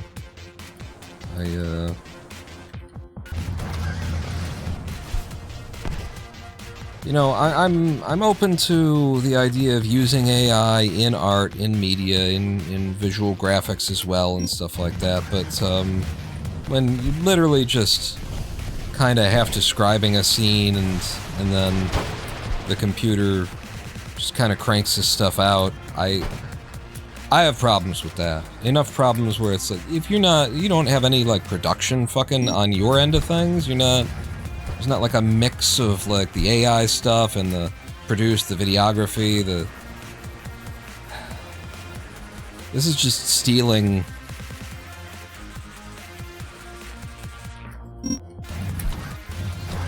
I consider it too much theft to be involved in anyway. But you know me, that's where I stand, is I cut a lot of things off, you know. I'm the kind of guy who, if there were more people like me, then boycotts would work. We were talking about that earlier, about how boycotts don't work. But you know, I've sworn off Amazon. I don't shop Walmart. And I've managed to figure out how to do that. You know, it's hard to do. It's hard to do in the modern age. How do you get things without reaching to Amazon? And the answer that I've found is fucking eBay. And it just takes Jeff Bezos's anti-union, you know, die on the job and we'll stack boxes around the body to keep your coworkers working kind of a fucking mentality. It just takes all that dirty shit out of it. The goods are more or less still coming from the same place. Prices are, you know, comparable. Sometimes they're $2 or $3 more expensive. That's what you gotta just pay for, you know, to remove at least one layer of evil from your supply chain.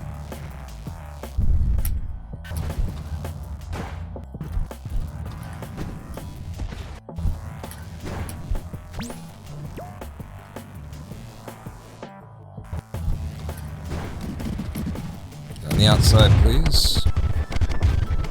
Oh, come the fuck on! It's so stupid.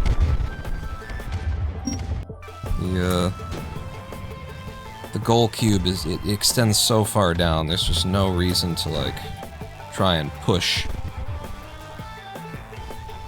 Or stay up or stay close. Oh, first try. First try, no steer. Yeah. I thought that could be gold. This looks good too. Just gotta stay between the rings here.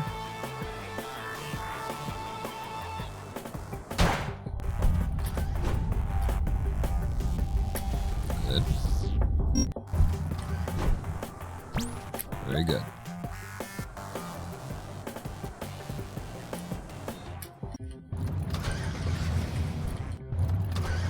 Come on.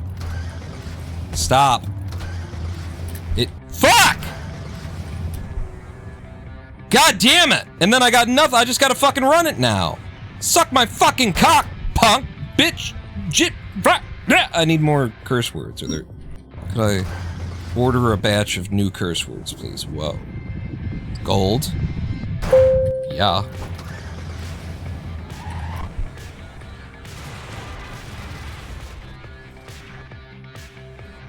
Could I please commission the invention of some new curse words?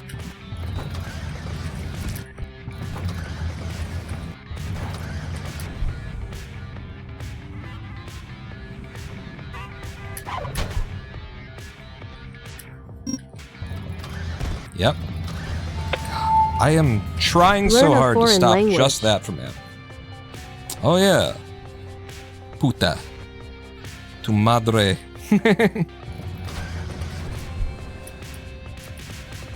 Kapexikaji! I'm not entirely sure what that means, but I had a friend who said it wasn't a good thing. In like Polish or something.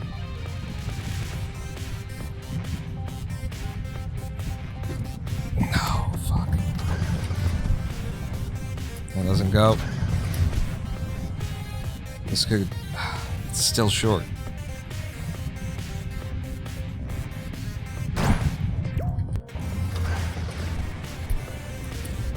I think this is the best run of the day, even though it kind of sucks. All these golds I'm picking up. Okay. Happy to do this. Would have liked a better pause bounce, but sure.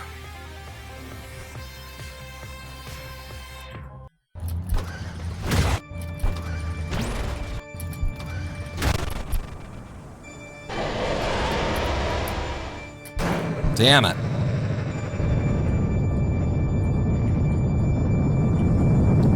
Fuck. You know, on a different day, doing exactly what I just did, in terms of the angle that I came in on that button, just works. There was no problem with that hit.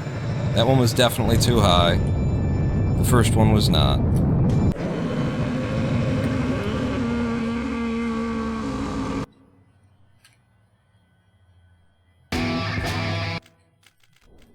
How long we been here? 2 hours. It's time for a live stream break. God damn, I can't make any real progress in this. I don't know what happened. We were just flowing. Well, like, live stream after live stream after live stream. I've been doing Clustertruck at the exact same rate that I was doing it before, and we were just picking up time, picking up time, picking up time. It didn't, like, we had so many runs that looked like getting a sub-13 is fucking free. And I just, like, choked them on 9-9 or something like that. It was just like, it's coming in. Don't worry about it, it's coming. Just keep doing it, it's coming. And, boy, I haven't made any progress in either of the speedruns, the Minecraft or the Clustertruck speedrun, in 2 weeks or something is how it feels. Stick with me if you want to see me suddenly make all the progress at once when we come back from this Twitch.tv's Rodent Pod, this 7-minute live stream break. Not out.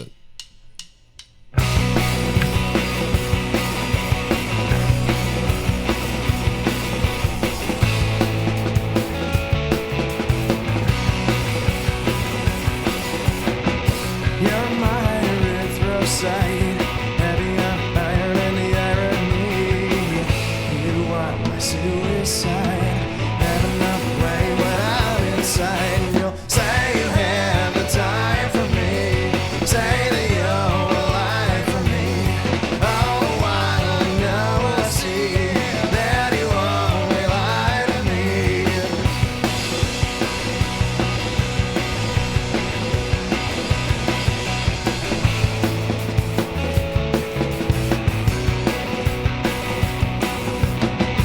As you drift mouth the gate, got enough need to facilitate starvation's far away. While you mobilize the oxygen to my brain, you'll say you have the time for me, say that you're alive for me. All the while I know I see that you only lie to me.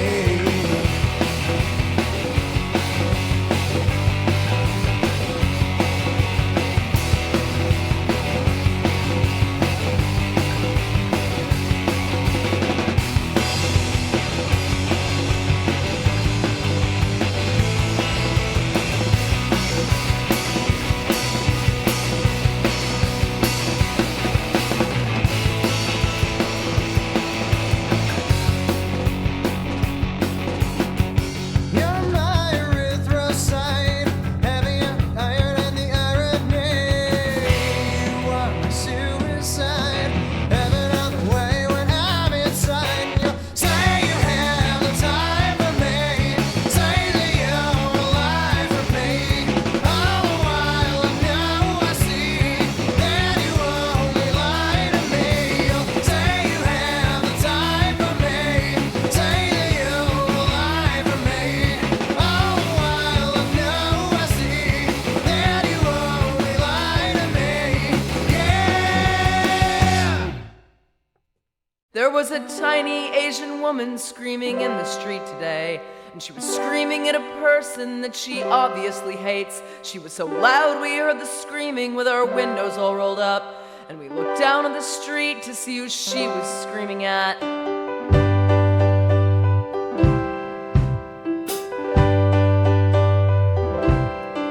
But there was no one on the sidewalk, so we all looked back at her, and saw in her homeless hands she had a 1960s mirror, a pretty plastic girly one framed in a purple case. And she was screaming at herself and she was spitting at her face.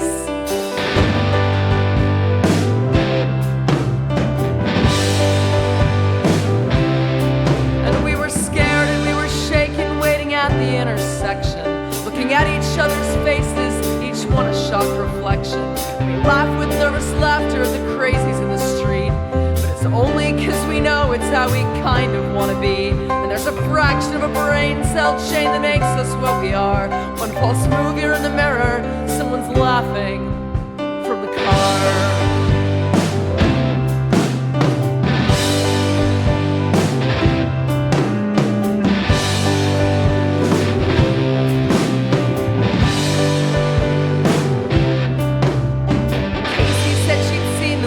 Half a dozen times, and that she has a bunch of mirrors, she has lots of different kinds. And I wondered what she'd shouted, and I wondered what she'd done. And the light turned green and someone said we ought to put her in a song.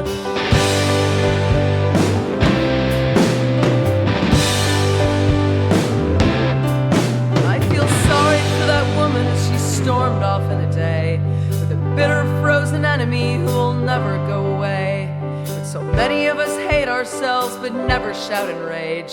We never get to hold a mirror, we never turn the page.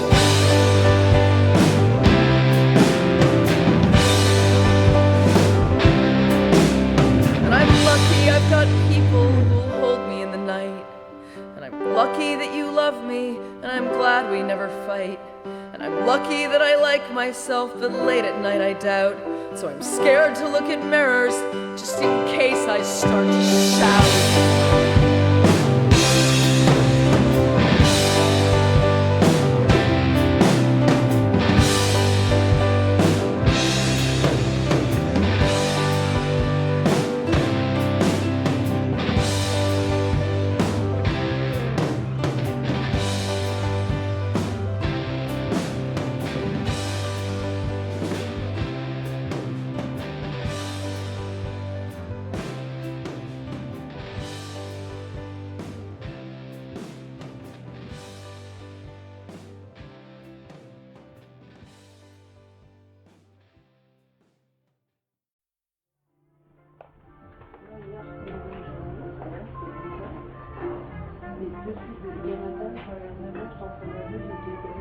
Jazz Club.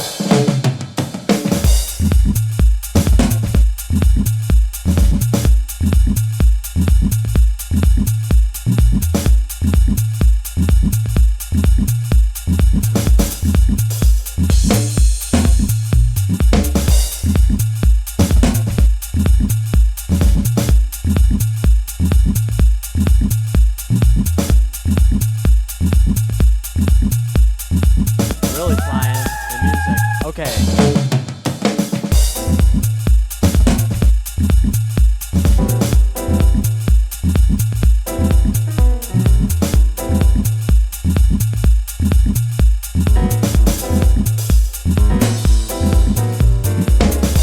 And it's so packed in here.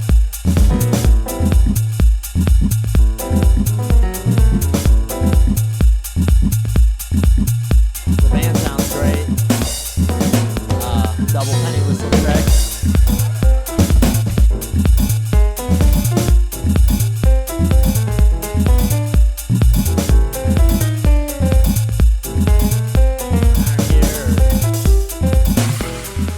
Hello, I am Ronan Dawn, and this is Jazz Club by Chris. This is a twitch.tv/Ronan Pawn live stream on twitch.tv/Ronan Pawn. Come in, used. Yeah, okay. I figured out which button it is that does that. And the reason why I needed to know is because it popped on at some point recently. I didn't know how to stop it. I just had to quit. It's F7. I've got it bound to F7. And here's where why it would have popped on. Here's where we are in the development of my chess game at this point. not much will appear to have changed since you saw it last, probably. But if I turn on debugging, and then I hit a bunch of F keys,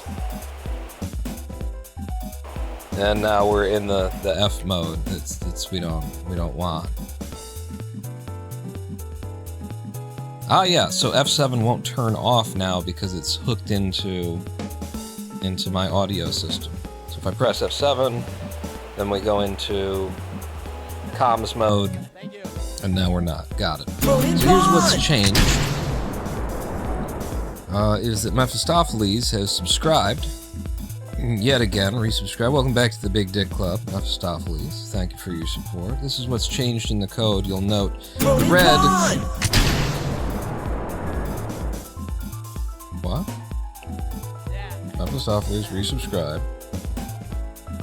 That was... The message came through twice? Did you do it once from the cell phone and once from the website? What's changed is that red indicates a tile that is blocked, that you cannot walk through. Right now, blue, it does the double notification when I get an extra 3 inches. The blue shows tiles that can't be walked through because they're blocked by props. Red shows really anything. Under the blue, it would be red if the blue weren't there, basically. But you'll note that now the character in my game, by the way, Chris, thank you for your jazz club. You'll note that my character now blocks the tile that they're standing on while they're standing on it, and when they move, they claim the tile that they're moving into the moment that they start moving into it, so blocking that, and then they don't release the tile that they used to be standing on until they've fully arrived at the tile that they're moving to. So that's what I've done, is I've added character blocking, and this is in preparation for AI, for adding NPC characters that are driven by AI and that can walk around the room their own, and stuff like that, to make sure that they can't walk onto a tile that the character's on, the character can't walk onto a tile that an AI is on, that sort of a thing. What? We've started a hype train? Mephistopheles, by subscribing and triggering 2 notifications, you have started a hype train. It might be because Dramacian also cheered 3,000 bits a little while ago, but it has been a while. I think you just started a hype train all by yourself, is what I think just happened. But yeah, this is what I've added, and there were some bugs that came up with it, and also bugs that I introduced in something else, and so every session has, like, a lot of little changes to it that don't get documented necessarily, but the big thing is that now the character blocks the tiles that they're in preparation for bringing in NPCs and AI, which I think I'm going to have to develop a whole nother scene. When you walk out this door, you're going to have to go, outside so that I can properly do AI, properly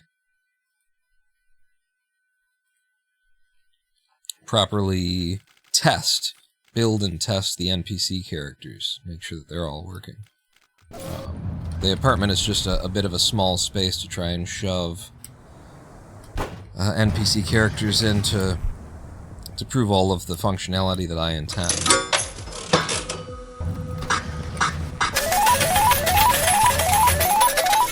Cheer 3000 hype train choo choo.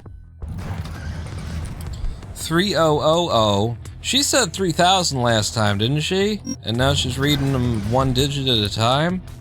Thank you, Dramacian, for the second 3,000-bit cheer in an hour. Less than an hour. It's 43 minutes since your last... Thank you. Now we're hype training.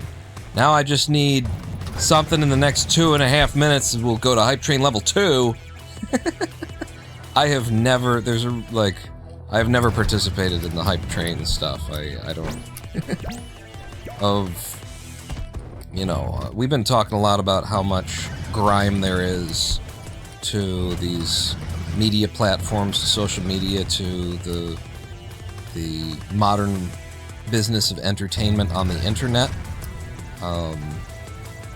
And I don't know, the hype train stuff.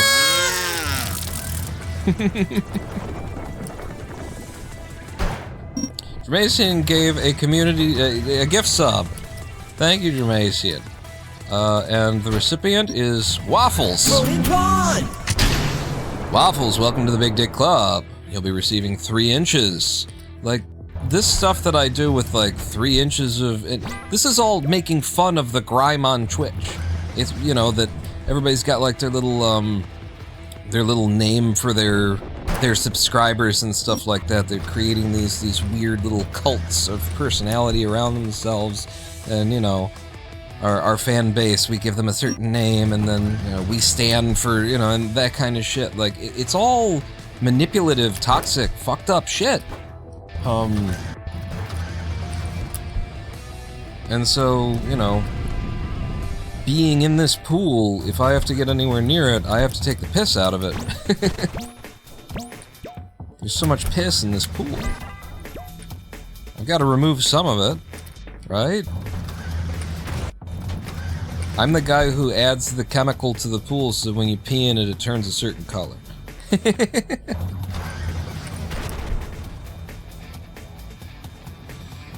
Thank you, Jermacian, for single-handedly...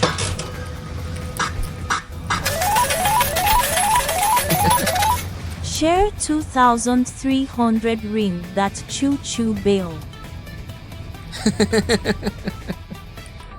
Come on, ride a train, it's a choo-choo, ride it! Come on, ride a train, it's a choo-choo train! Jermacian, for single-handedly... Not single-handedly, Mephistopheles got it started. We now got 5 minutes to get to tier 3 of the This is why I haven't engaged. There's certain systems where my setup doesn't even acknowledge that these exist on Twitch, you know. There's no notification coming that we've got a hype train going, you know, on the screen. That's the system that I built from scratch, by hand. I didn't enable it. I could have enabled it. I didn't enable it, 'cause it's just one of the things that feels a little manipulative, doesn't it? And I feel it'll be like, we've got a hype train started. If you subscribe the next 3 minutes, you'll help us drive the goal to see the number go up. It doesn't do anything as far as I know. Does it do anything? It's just number go up, right? It's just, look, there's a bar, and there's flashing lights around the bar, there's little things jumping up and down. Nothing actually happens. Nothing has changed. You're still just supporting, you know, the live streamer. So just help me pay my goddamn bills. But now there's a number go up moment. If we do it within a certain time, then we'll get to fill another bar. It's fucking casino-like psychological manipulative tactics. It's Skinner box shit. If you ask me.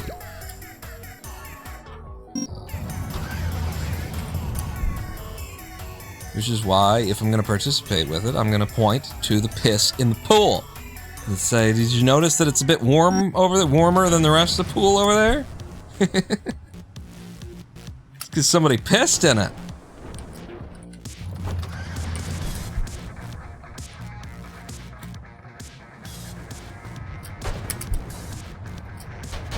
Ooh. It slowed me down. With the truck drop, I can still make it to goal anyway.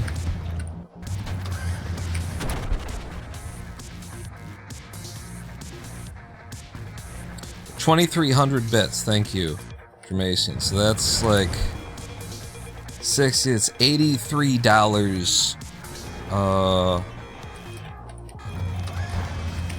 That you've put in my pocket today. Thank you very much, Jermacian. We are paying the bills over here. Things are looking good for us, you know. I mean, when I say this, bear in mind that I mean from the perspective of a still, you know, a very much poverty-stricken disability household. I think things are looking good for us monetarily, economically, Lady Pawn and I, in the immediate future. We've had a little bit of money come in from Lady Pawn's SSDI, like back pay. Apparently it's going to come in like chunks, I guess. I don't... They really do everything in the worst possible way. The way that would, like... It gives every chance for a disabled person to end up dead because they didn't have money for their treatment or something like that. They've really got this system nailed down to just be as murderous toward the disabled as possible. But anyway, we got like one of those checks in. Unfortunately, we kind of have to sit on it now and not really do anything with it because, as I mentioned in a previous live stream, the Social Security Administration is appealing the decision of the appeal of their original decision. You know, they originally said, no, we're not gonna, we're not gonna help you. You don't need that. And so Lady Pawn had to go, spend over a year fighting and preparing and creating a court case to go and prove against the spurious dismissals of the Social Security Administration that her disability prevents her from working in a way that can completely provide the necessary income. And then after she did create that, case and win and prove it before a judge on appeal, now the Social Security Administration is appealing the appealed verdict. They're just evil. They're just death for them. In the fires prepared for the devil and his angels, so saith the Lord, kind of a thing. But we have gotten some of that money, and just having it, even if we just have to kind of sit on it, because we don't know if, they're going to be able to re-overturn the decision somehow, and then maybe we'll owe the money back, that kind of a thing. See how they get you fucked? See how they just got you by the fucking neck the whole time, and you're losing more and more air and more air, and they're just waiting for you to fucking die, just choke out, black out, and not be able to defend yourself anymore, and just fucking... This is how the American federal government treats its disabled citizens. Anyway, I was talking something good. I was saying that I feel as though, monetarily we're going to be okay. We're about to pay off the fridge from Christmas. Bought a new fridge for Christmas. The old one was just having too many moments that made me scared.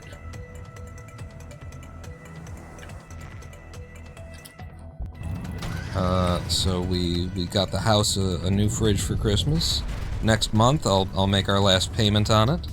Of course it was ours to start. I bought it on credit. And then I decided exactly how much I was going to pay every month. And of course I bought it on credit in a way that has no interest. As long as I pay it off on time. So that's where we are. I'm about to have paid off the fridge in a way that I didn't have to pay the credit company anything extra.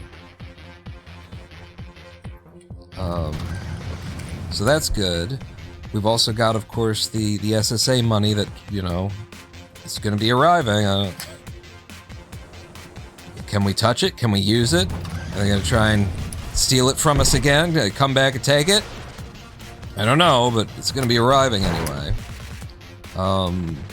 And then additionally, Lady Pawn's mother died.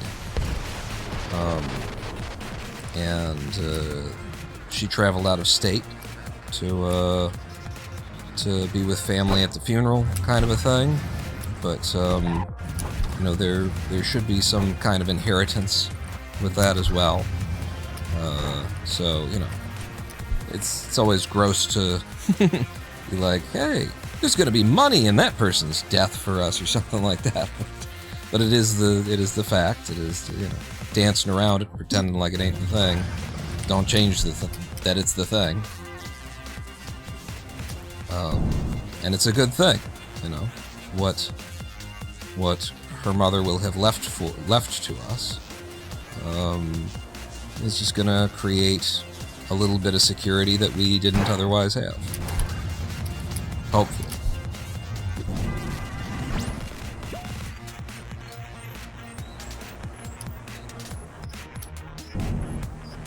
And that's worth celebrating. And I don't think that people should be so timid about saying, "Yeah, we're gonna get a lot of money out of this inheritance kind of thing." It's like it's part of the person that passed, their final act. Be fucking afraid to let people know, and they're taking care of their kids on the way out. Not a bad thing. I also prefer the word died to, all the fucking euphemisms. They passed, they're no longer with us, they've moved on, all that kind of shit. They died. They died, you're gonna die, I'm gonna die. They're not gonna figure out how to upload your fucking brain to a computer in your lifetime. We're all gonna die. And I get the sense that your unwillingness to just say the word die is more tied up in denial over the fact that you are a living, breathing, dying thing than it is, and it's respect for what? They're dead. They lived, they died. As they lived, they also died. It was an activity. They've done both of them. Why do we have to pretend like one of them's a bad thing? Death is the other side of the coin of life. It's the cost of entry.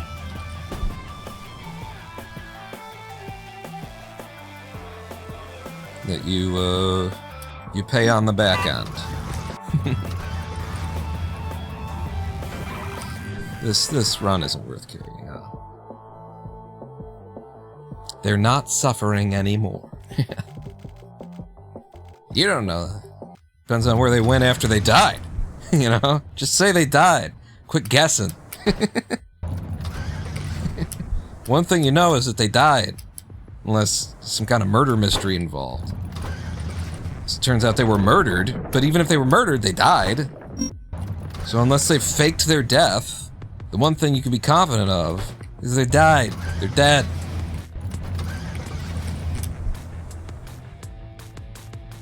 You don't know if they've passed on. What do you know about the afterlife, huh? Maybe they're still here. Yeah, maybe they're in ghost form. Maybe they're haunting. They're stuck on this mortal coil, suffering. They can't interact with people except to kind of like freak them out a little bit every now and then. Kind of in the corner of their eye, make you think that you're seeing something. You don't know.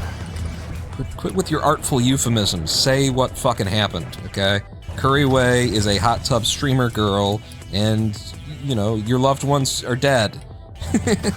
And God is a fucking piece of shit who created this whole scenario.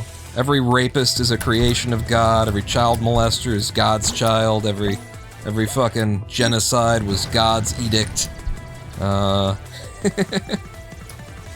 God's a fucking sadist.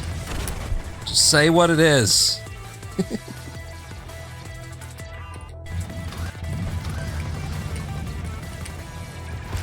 Fuck, man. Just let me go.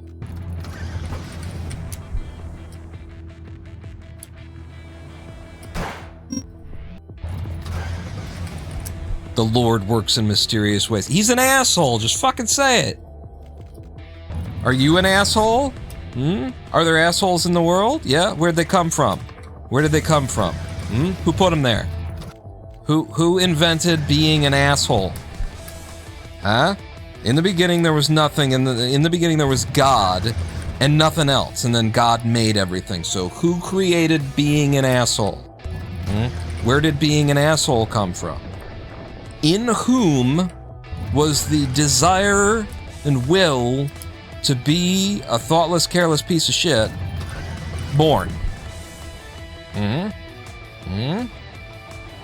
In the beginning there was nothing, and then God made everything beautiful, and then somehow the beautiful things that he had created made it unbeautiful. That's not possible, dipshit. That's not how that works. If there was only God, and he made everything came out of God, and the things that came out of God were like jealous and stupid and hateful and murdered their brother, or, you know, ate from a tree they weren't supposed to because they didn't know any better because, by the way, Daddy God didn't tell them that, hey, oh, by the way, there's a thing called lying where people say things. It's not true. Don't believe them. Incidentally, I created the guy who's going to come up here and lie to you, and I'm God, so I know that he's going to do it, and I could intervene, but I'm not going to because I'm testing you to see if you will be different than I made you, even though I know that you won't because I'm God. What the fuck is your system of belief, Christianity? What are you talking about? God is all-powerful, all-knowing, and also not at all responsible for the outcomes in this universe. But we are. What? The creation is responsible, but not the creator? Excuse me? I'm sorry. I seem to have something stuck in my brain cavity that is not brain matter. What?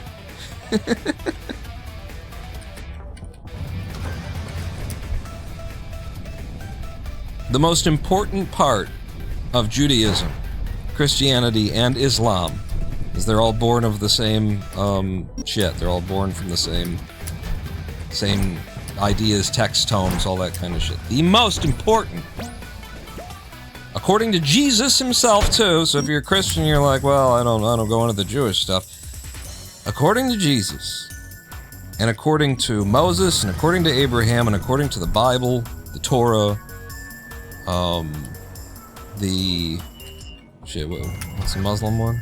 The Quran, according to all of these, they are in agreement. The most important fucking thing is that there is one God. There are not two gods. There are not three gods. There are not gods to compete with God. God is one. Hear, O Israel, the Lord our God is one Lord, and thou shalt love the Lord thy God with all thy heart, and all thy mind, and all thy spirit, and all thy strength, and all thy whatever the fuck else you got. Hear, O Israel, the Lord thy God is one Lord. The most important commandment, number one according to Jesus, number one according to everybody, from the beginning of that religion. God is one God. You can't have two gods. There isn't a good God and a bad God that brings the bad things. There's just one God. Most important part of everything. In the beginning, there was God. God is the origin. God is the substrate from which you have come to be. God is that to which you return when you die. That is the fucking thing, morons. So how the fuck have you come to the conclusion that there are things in this universe that are not of God? How? What? God is the creator. God is everything. God made everything. God is what. Nothing exists except that God made it. But the bad things aren't from God. What the fuck are you talking about? Well, he made it good and then we made it bad. How could that happen? If he made it good and he made the universe good and there was nothing but good everywhere, it was all just good, baby. Good through and through. Then where does the evil come from for us to inject into the good? By the way, is it our fault when he creates an angel? This is fucking crazy. Lucifer is supposed to be the right-hand man. Lucifer was the angel that covered God's light from the other angels, from the other beings of the universe. Lucifer was so pure and so the guy that he stood in the way so that God's light wouldn't blind and destroy his purity, his goodness, his whatever you want to say. Lucifer is the thing in the universe, the entity, whose purpose was to stand between God and every other being and take the hit that we couldn't take because he's just so good. And that entity, Lucifer, becomes Satan. That entity who was next to God every single day, living just shoulder to shoulder with God, walking with God as close as any other being has ever walked with God, decides that God's a piece of shit and he wants to start his own business up. That God is unfair, that God is wrong, that God is bad. The number one man standing next to God, and God created that number one man and knew that that number one man would betray him and said, this is cool, let's go with that, that'll be fun. This is your ethos. If you're a Christian, this is your philosophy. God created Satan, God created man, Satan tempted man in a way that man didn't even know that there was such a thing as a lie because man was left in ignorance thanks to God's choices to not expose us to the knowledge of the tree of the fruit of the tree of good and evil. We didn't know good and evil. We didn't know lies and honesty existed. We only knew God's love, and then he sent a fucking snake amongst us, a wolf, to lie and do things to manipulate and deceive us that nobody had ever seen before.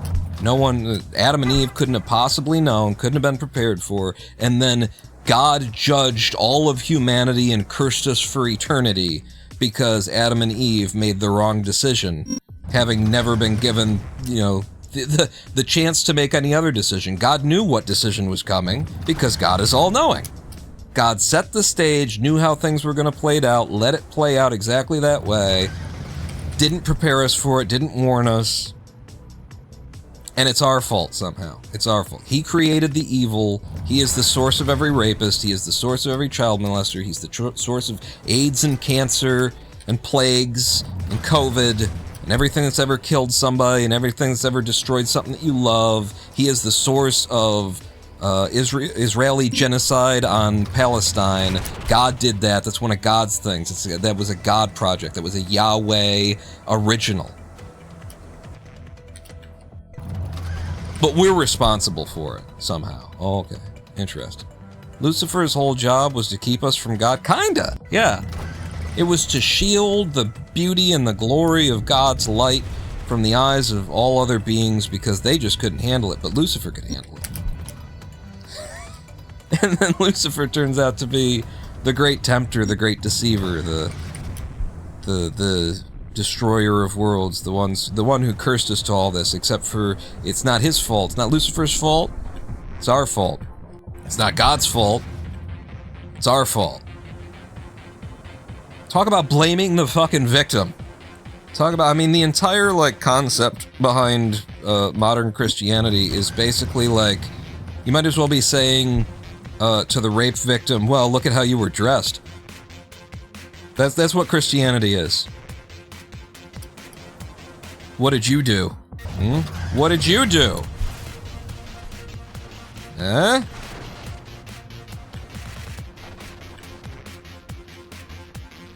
What did I do? I was just standing here. I got created. Didn't ask for that, by the way. I was placed into an environment that another super powerful being handpicked and curated exactly the way that they wanted it. And by the way, that hand-curated fucking environment is full of war and death and genocide and rape and murder and child molestation and every other bad thing. This is exactly the way that God wanted to set things up.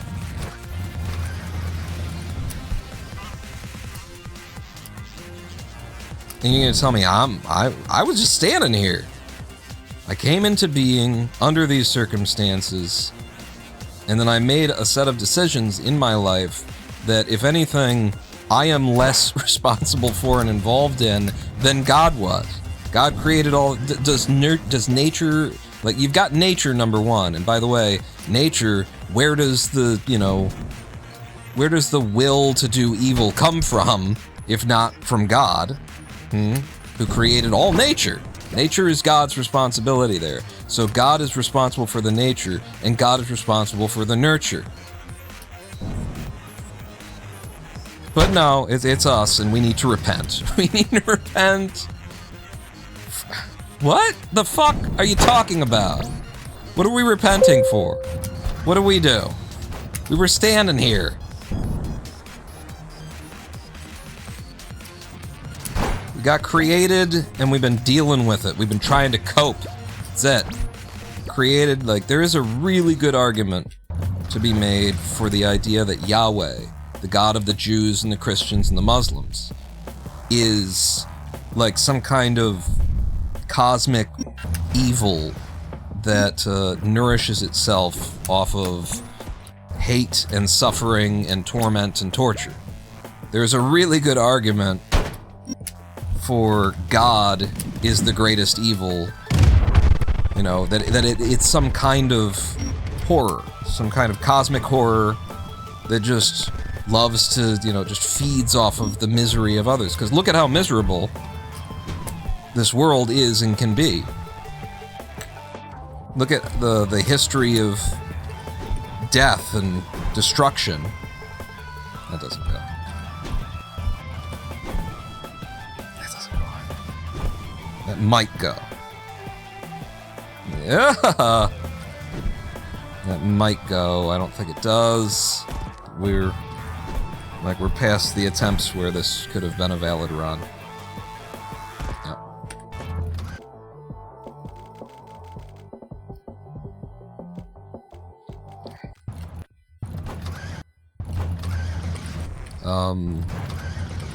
And that's one of the things that I really like about the John Dies at the End series of books. I think it comes up most notably, it might be in the first book, because there's this TV magician in the John Dies at the End universe who is actually like a powerful spiritual practitioner, but, you know, does Vegas shows and shit like that too. And so he comes up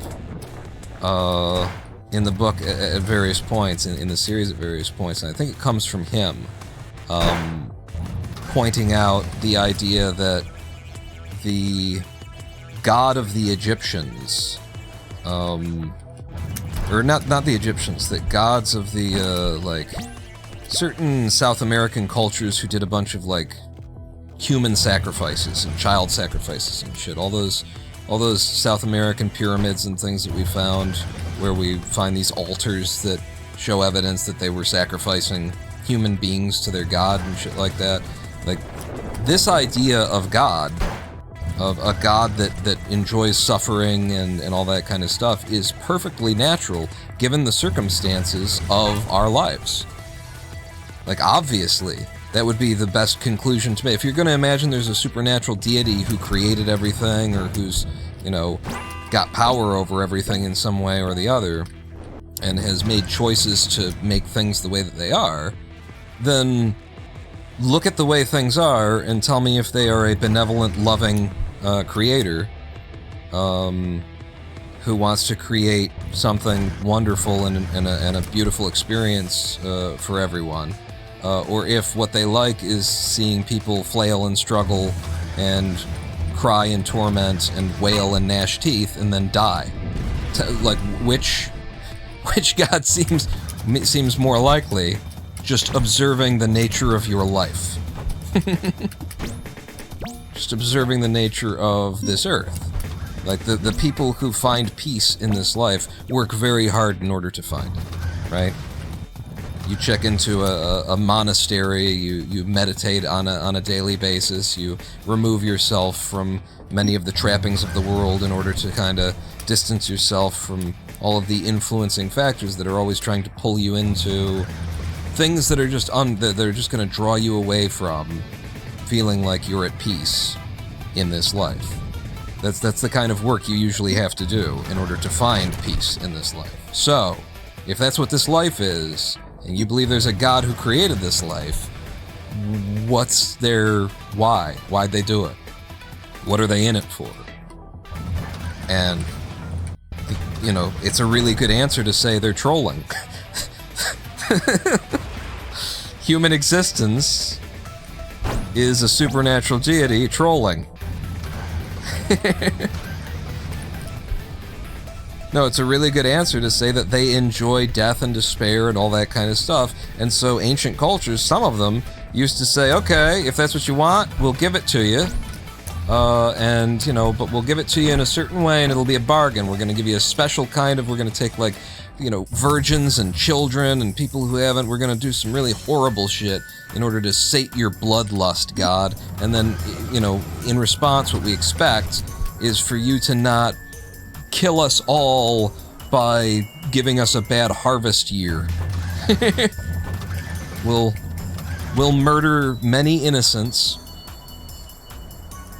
in order to sate your bloodlust so that you won't kill us with famine. Okay, God?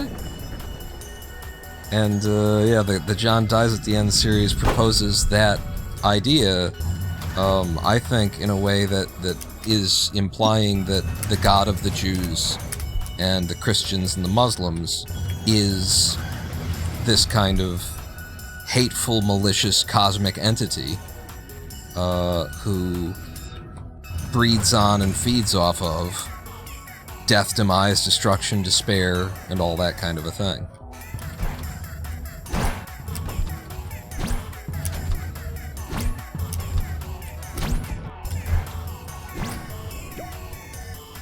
See what was different the last time that I did it? Yeah, me neither! Fuck you, God! You're the one who picked that RNG sequence. You're the one who decided at the very beginning of time, before you created anything, it was on your plate, you knew about it, because you're all-knowing and you're all-powerful. You knew that in this version of the universe, you would draw me up in my speedrunning career to Clustertruck to being within a second and a half of getting a sub 12 minute time, and then deny it from me. You knew it!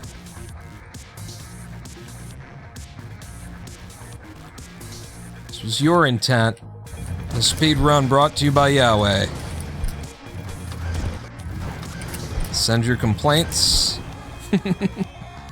to the pearly gates. Oh, I love that. Send your complaints to the pearly gates.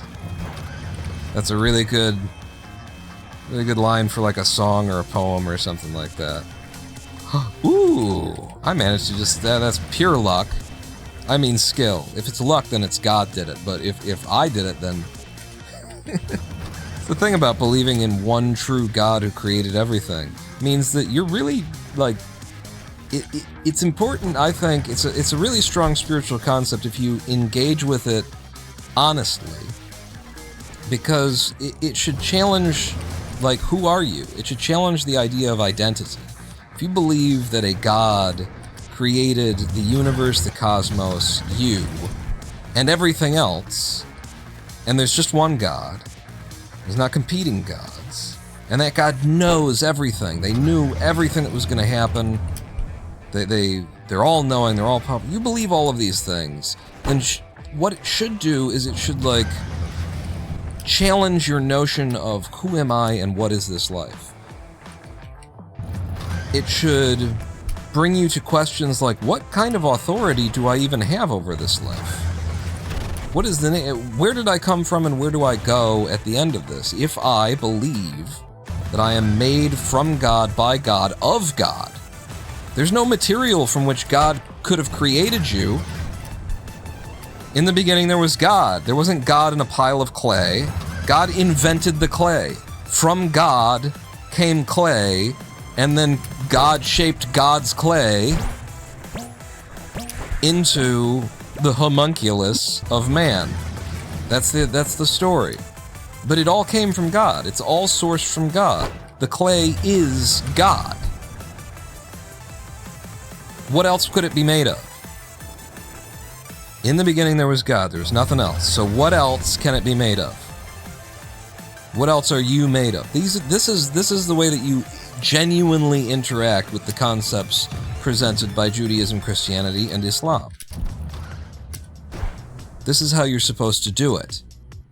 You're supposed to be thinking, if there is just one God, and everything is from that God, then isn't everything of that God? From, by, and of. made of. Everything is comprised of God. The fundamental substrate of the universe is God. I, myself, my thoughts, my body, my sexual desires, everything is God.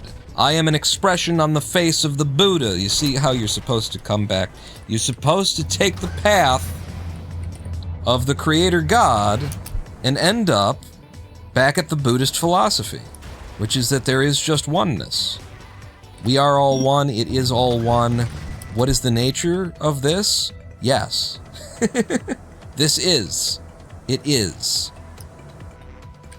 There is no separation, it's all artifice, it's all fake, it's all false. There is just one thing from which we all derive, and we all return to, and we all are, in this state as well. There's no real returning to it, except for that we, convince ourselves that we're not part of it. Well, we are part of it, obviously. And that's what you're supposed to engage with, spiritually speaking, whether you're coming from a creator God, single creator God religion, or from, the other angle, right, is to dismiss the idea of God and just be a pure scientist, a physicist, there's no, to have no spiritual footing. And in that case, what you're supposed to determine is that at the bottom of all existence, everything is one. At the bottom of all existence, there is just quantum data. At the bottom of all existence, everything is just energy, vibrating at a different frequency and coming into to appear as though, oh, this is solid, but this is gaseous, but this is liquid, but that's just an appearance. It's just energy. It's all just energy. It's a vibration. It's string theory. It's quantum mechanics. At the bottom of everything, there is no periodic table. The periodic table is a way of representing what actually is, which is convenient for the sake of math and science and things like that, but it's not true. There isn't actually a physical atom there. There is a vibration. There is the collection of multiple quanta disappearing and appearing in a certain space, in a certain frequency that creates the appearance of matter. That's what you've got there. Do you see how all roads lead to the same answer? Science, God, creator, no God.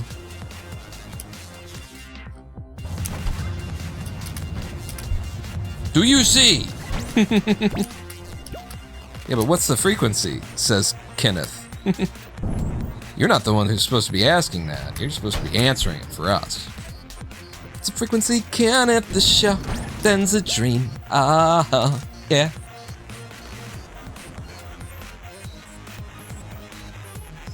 He wore a jacket of violent green. Something, smelled turpentine. I don't know.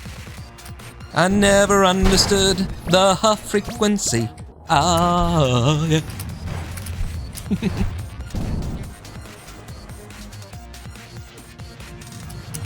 You said that apathy was the... Shit, what does it go? Apathy is the... Apathy is a privilege of youth or something? Apathy is... I don't know.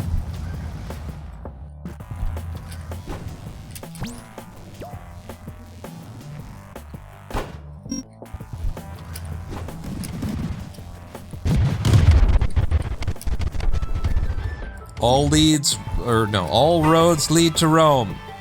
Here's my point. It all comes back to the same place, however you want to get there. At the bottom of everything is just one thing. And what that thing is, you can call God, you can call energy, you can call vibration, you can call the great magnet, you can call quanta, you can call it whatever you want to call it. But underneath the surface of this existence, it's not what it is, right? We should all be able to agree it's not what it appears to be. The appearance is illusory, or it is an illusion. Thought?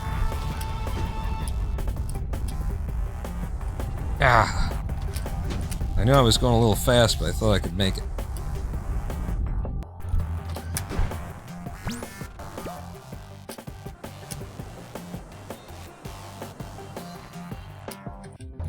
When you sit on a chair, you are not sitting on a chair, right? What you think of as you isn't you, right? Like, where does your butt begin and the chair end?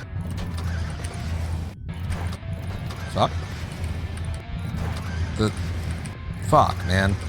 It threw me so far out of whack. All of those resets are responsible to the fact that it did not reset the first time. When I was coming in, before we got into the level, I hit reset. I hit reset the way that I was supposed to do to prevent that shit. And it just didn't, it didn't.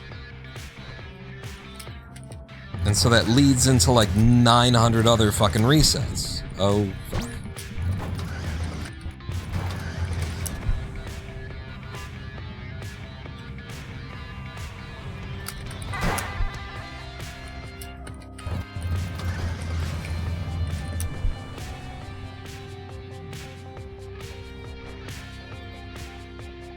Where does your butt end and the chair begin? Because you know you're not actually sitting on the chair. Right? Given the silliness of periodic table physics, will tell you you are hovering above the chair. Particles that you think of as your butt, which are not your butt, because they are exchanging electrons, even in this atomic, world, which we've already established is kind of silly.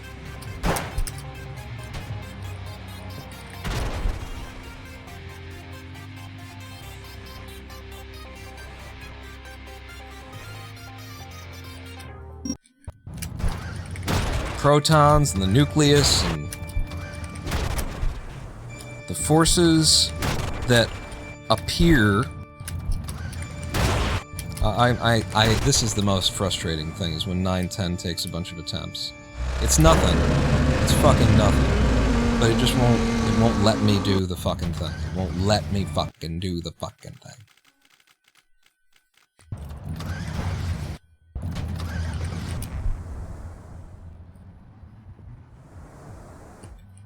The gross forces are complete illusions created by the weak forces, which themselves are complete illusions.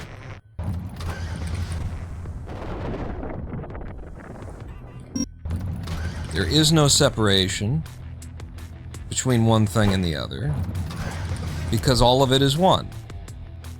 The reason why time seems to flow forward and the laws of physics seem to remain continuous and correct and stuff like that is because it's not because, like, when one thing interacts with another, equal amounts of energy are traded between them. There is no one thing and the other.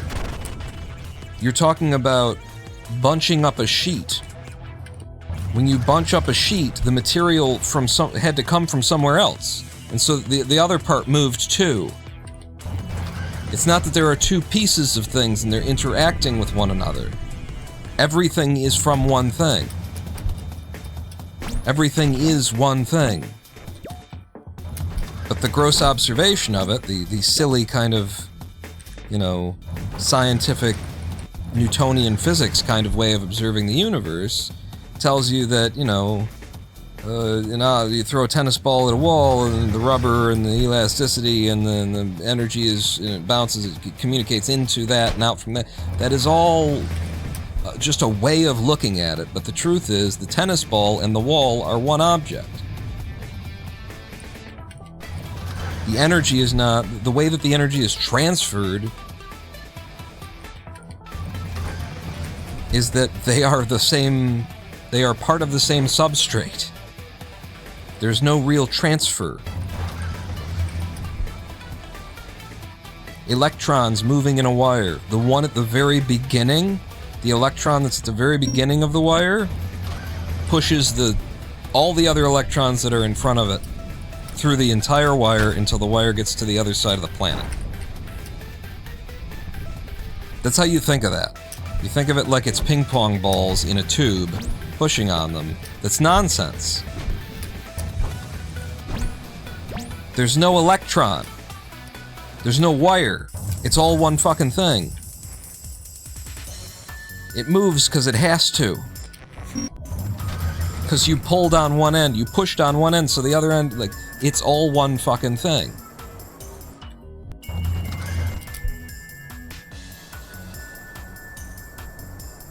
Whatever you want to call it, however you call it.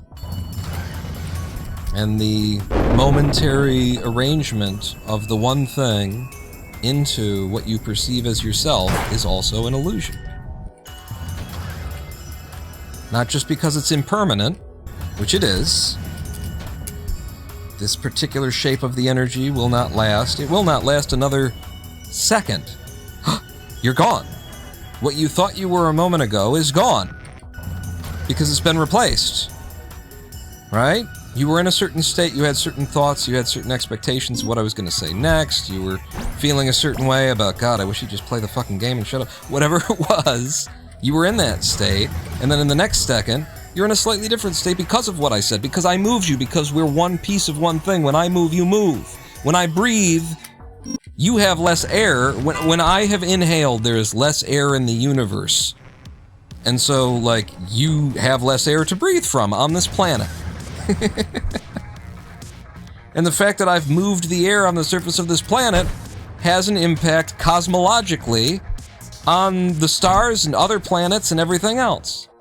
The fact that we exist, you know, we go back to this particle physics bullshit where it's like we're pretending as though things are different and there's this atom and that atom and the other thing. Okay, within that structure, every single human being, every single form of light, or every single form of life, is emitting light in the form of heat. And that light, those photons, are traveling across the galaxy to other universes. It's one way of thinking about it. The other way of thinking about it is it's one thing. So of course, it's not traveling, it's you moved, the universe moves. You are the universe. That's why I take such offense at, and why I point out every time that somebody tries to say something is unnatural or something like that. There is no such thing as unnatural. That presumes that there's like there's a state outside of the state. There's a universe outside of the universe. There's a way things that are supposed to be that they aren't. That's not how any of this works. If they were supposed to be another way, they'd be that way. And everything would have to respond to them. Because everything is connected to everything else. Which is why it is fair to say that there is nothing in all of existence that is out of place. No one is doing the wrong thing. No one is in the wrong place at the wrong time ever. Nothing that's ever been done or will be done is wrong. It's all exactly where it's supposed to be, doing what it's supposed to be. No individual sentient being is individually responsible for their actions because they as an individual aren't real. And their individuality, their seeming individuality, their fake individuality that they believe in, they all like to believe in, is more so a structure created by pressures of the collective, the group. The movements of the universe control the movements of your mind. The movements of the culture, which is just a smaller part of the universe, control the movements of your mind. And the movements of your mind contribute to the culture, which moves the mind. It's all one thing. How do you measure it? How do you put a measurement on it? How do you put it into a box? The box is the thing that it's trying to contain. It's impossible. What's the box made of? Universe. What's it trying to contain? Universe. I don't think that's going to work out. I got a feeling that universe is going to leak out of the box. Because the box is the universe.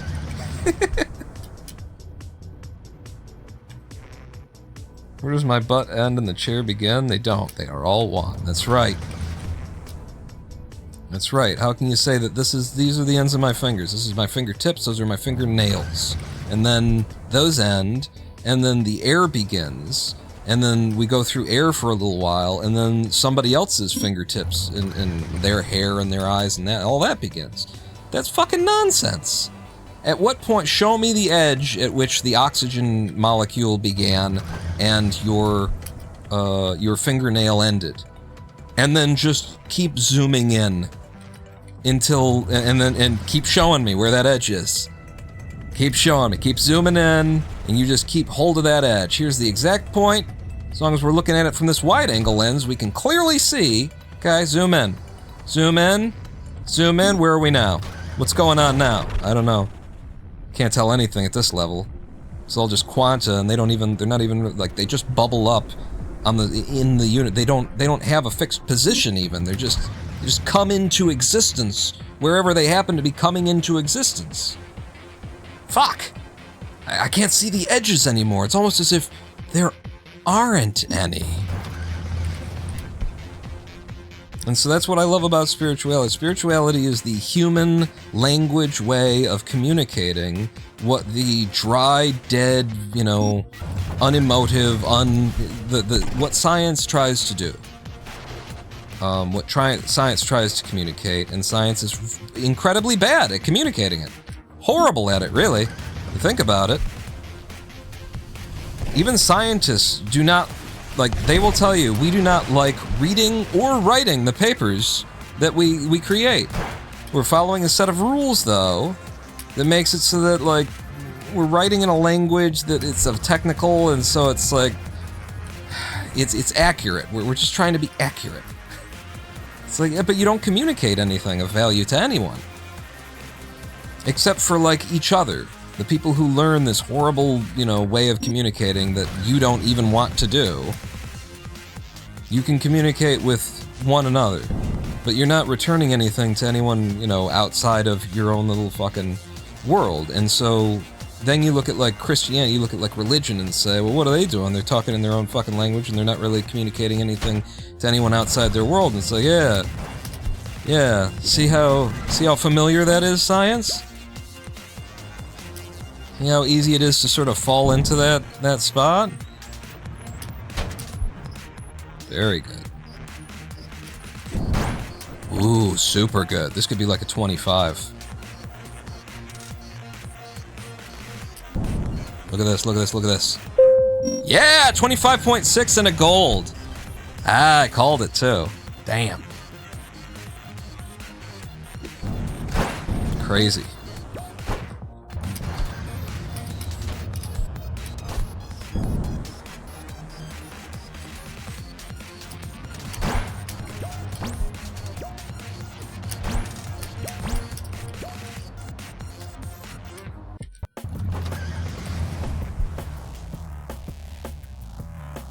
Science is an extension of religion. Sorry. No, the scientists hate that, and that's a reason, that's a part of why science is so frequently, like, got its head up its own ass.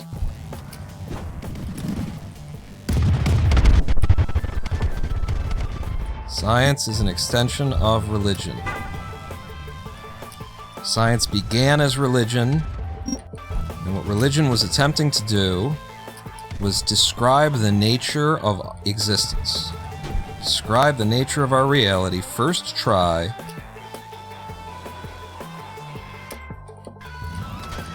That's what religion was about.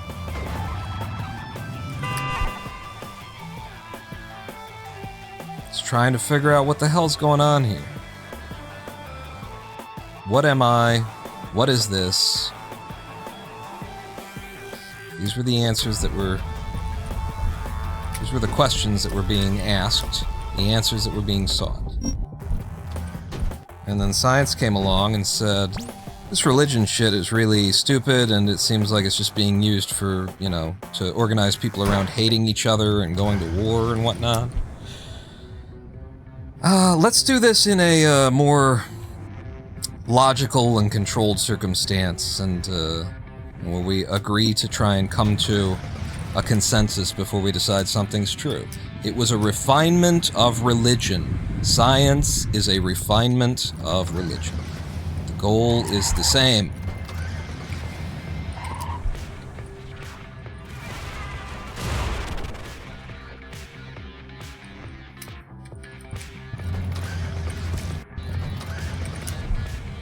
Come on, baby. Fuck! I made it work.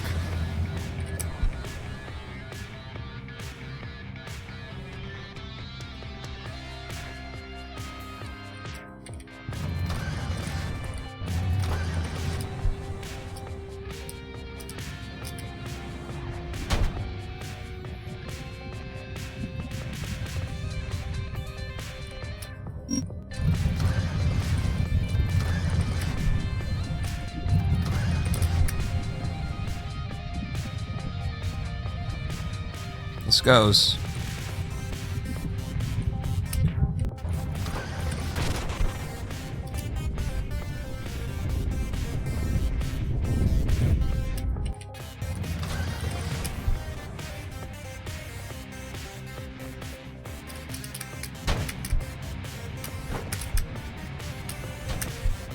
This goes.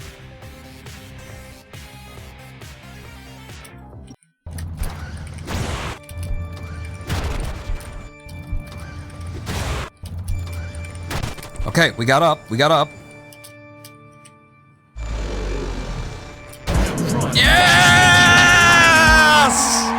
We got the Sub-13! Oh! Oh, I got it. Oh. Thank you, Lord. You evil son of a bitch. I got it.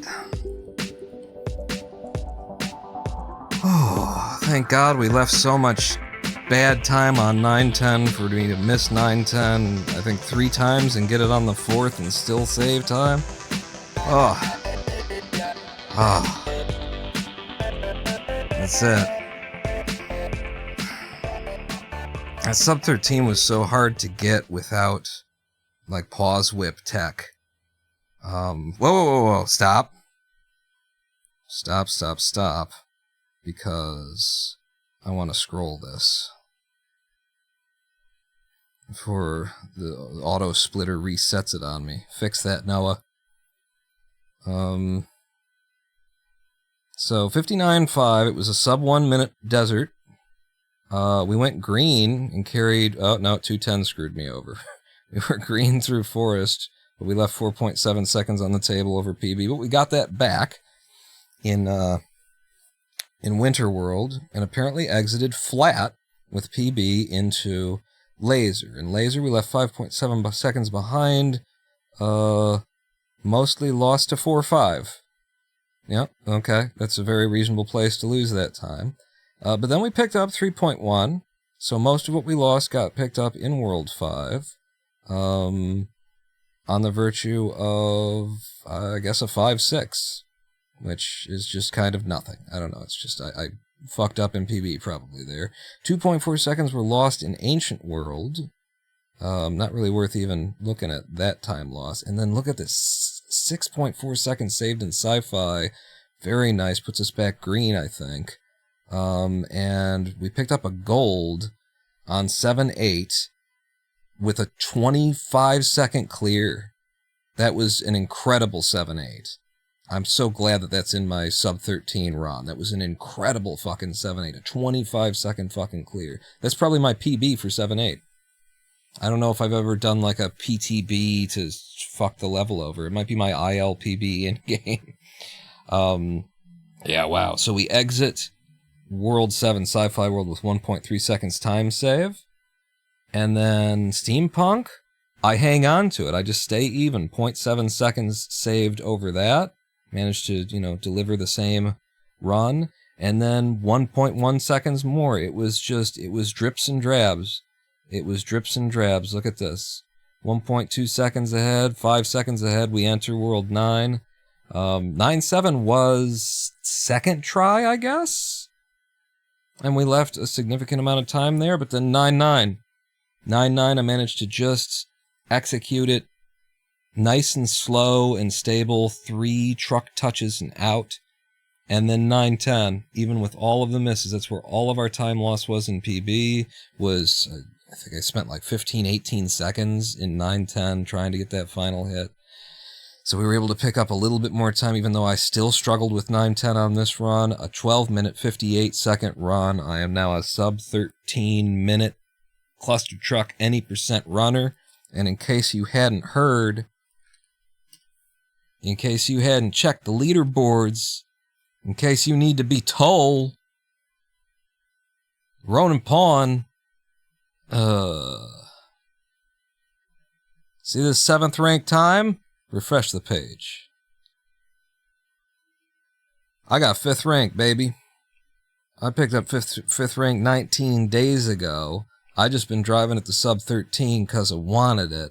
The only other time on the leaderboards right now that doesn't use the truck boost is Wolfie with an 11:30, and that is fucking insane. I can't believe that's possible. To get an 11-minute, 30-second time without the truck boost methods. And you know what it's got to be? It's got to be like all the sci-fi stuff. You do all the sci-fi PTBs. Portable truck bounces that are faster than pause bounces and stuff like that.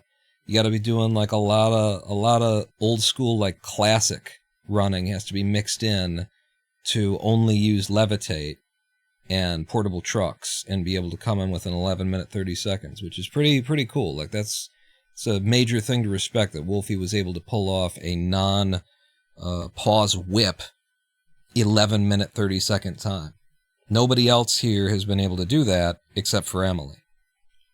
Except for Emily, I'm sure, you know, before pause whip tech, she probably had a world record with regular old levitate stuff. But yeah, I'm 5th rank, and now I've joined the incredibly elite group of sub-13-minute Clustertruck any % runners. Suck my fucking dick, God. Let's save those splits. Let's close down live split. And let's take a live stream break and come back and run some Minecraft. That's what we're going to do as a celebration. We won't be here that long, but we'll do some Minecraft speed running. I'm gunning for like a 50-minute time would be good. I mean, a 55-minute. I've got a sub-hour time, but it's like a 59-minute clear. So let's just get a 55. Let's get a 50. I'll be a happy boy. Meet me back here in 7 minutes after this live stream break. I'm going to go pee. I recommend you do the same. Grab a snack, grab a drink. Meet me back here. Don't go anywhere. Pawn not out. Bullets, 2 in the clip, however many on the floor. Blood pools up and the emblem of the faith is covered. Covered. Blood then touches the desperate cracking ground and the earth slurps it up. This liquid like precious crude. Christ, the king of punk rock town tonight because Christ found the fire. I won't go to hell for you anymore, so say hello. Pulls back the hammer. Opium and oil dried up years ago. Christ, oh Christ, cracked open the cement tomb tonight. Let the communion begin. Burn this oil, it is my body. Shoot up this dope, it is my blood. It was never black helicopters and UFOs. It was worse. It was CNN. It was ABC.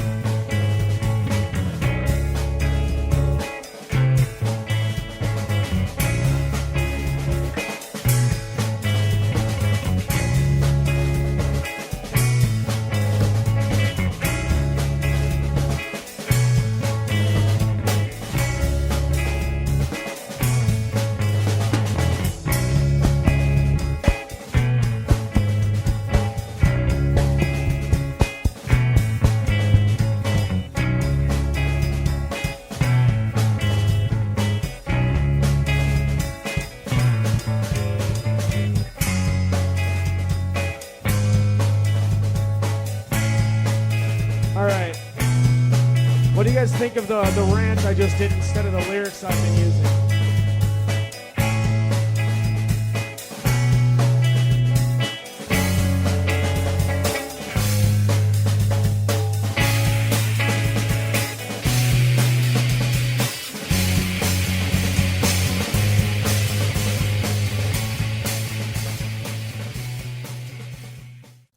Oh, come and see the opening band. Now that you've got your tickets and beverages in hand, they look so tired, sound uninspired, guitars are secondhand. 'Cause no one likes an opening band.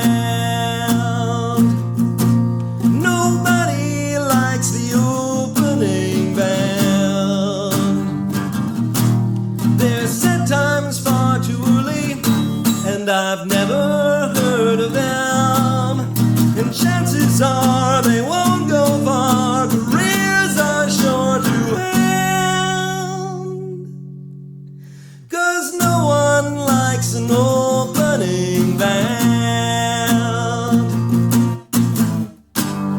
Oh, unfamiliar things will make us nervous, but singing here for you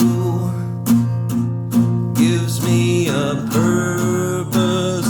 So take pity on the opening band, 'cause no one came to see them except their mom and dad. But if you lend an ear and give them just one little chance, you may just like me. You may just like me.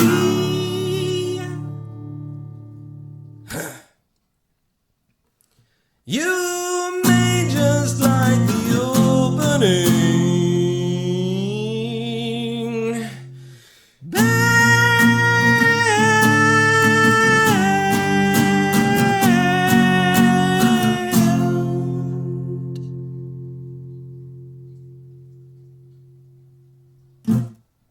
No?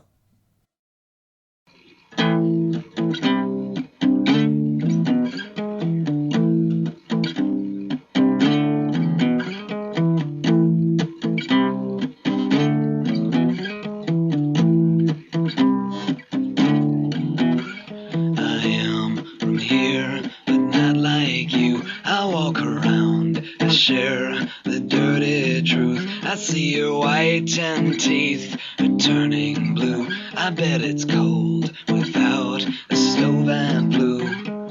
You've got nothing real to give me, just a god box chop talk, shake and shimmy. Fear-based sex lad, go to work or go to bed. Buy it now and be well read. Your friends are watching, don't get dead.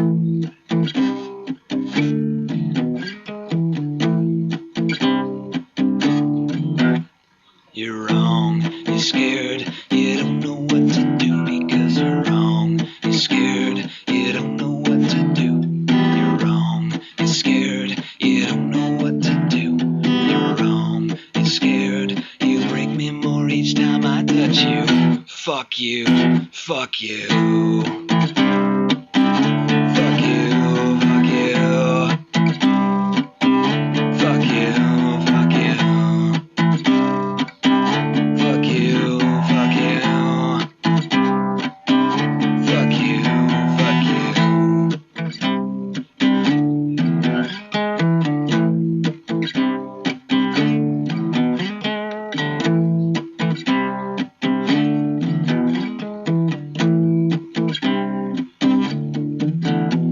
You're wrong, you're scared, you don't know what to do because you're wrong, you're scared, you don't know what to do.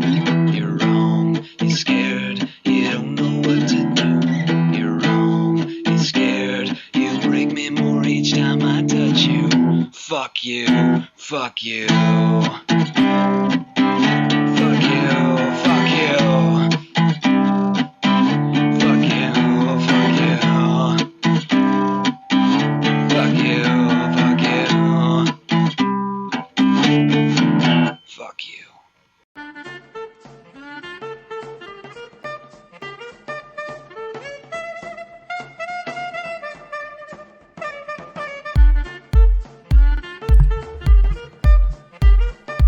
Hello, I am the Ronin Bone. Before that song gets really started, welcome back to twitch.tv/RoninPawn, live stream on twitch.tv/RoninPawn. I got the Sub-13 run, so now we Minecraft, is what I have just changed the live stream title to, and the game that we're playing. Good.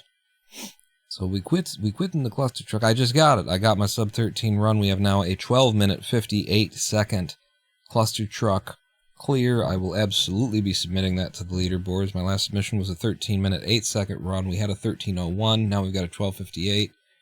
I'm super happy.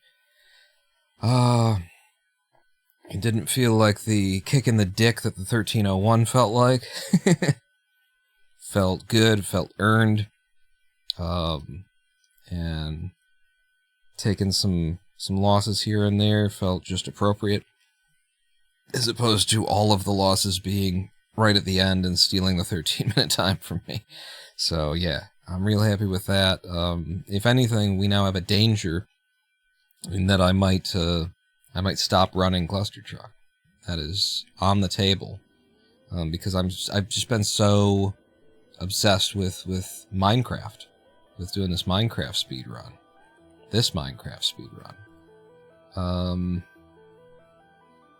It's been so interesting to me. It's been so, I hate it, but it also enthralls me. And so, like, getting the time I was going for in Clustertruck just means, like, maybe next live stream is just Minecraft, that kind of thing. And it's a bad deal, because, like, I need to stay hot on the Clustertruck if we're going to continue to make progress there. I can't walk away for a couple of weeks and then pop back and hope that it'll work out. Sometimes that does work, but there is a moment at which you've waited too long, you've gone too far away, and it ain't good no more. I'm just gonna set up to immediately start trying to play this first seed. Don't worry, it'll stop being so laggy and framey and stuff in a minute here. It's just the first seed that the game loads, especially on a live stream, is pretty bad. It chugs, is what I mean. Let's do this over here. And, it'll take me a minute to warm the hands up to... It'll take me more than a minute, usually. Warm the hands up to Minecraft speedrunning.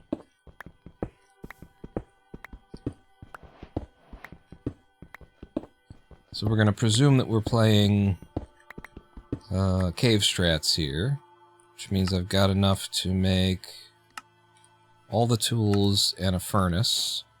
And then let's take more wood.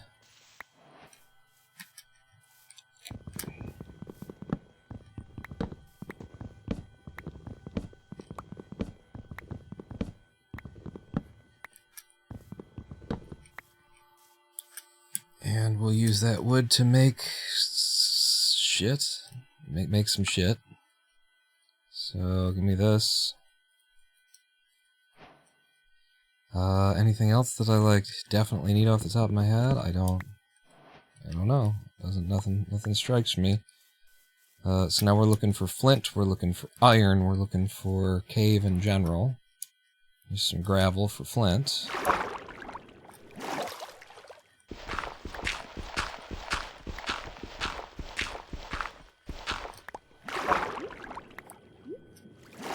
And now we just need, some cave for iron. That'll allow me to cook the iron. There's almost never surface iron in 1.16.1, and when I say almost, I might mean there is never surface iron in 1.16.1. I have not seen it, if it exists. And it certainly makes me wonder whether or not there are just rules against it. It just can't appear.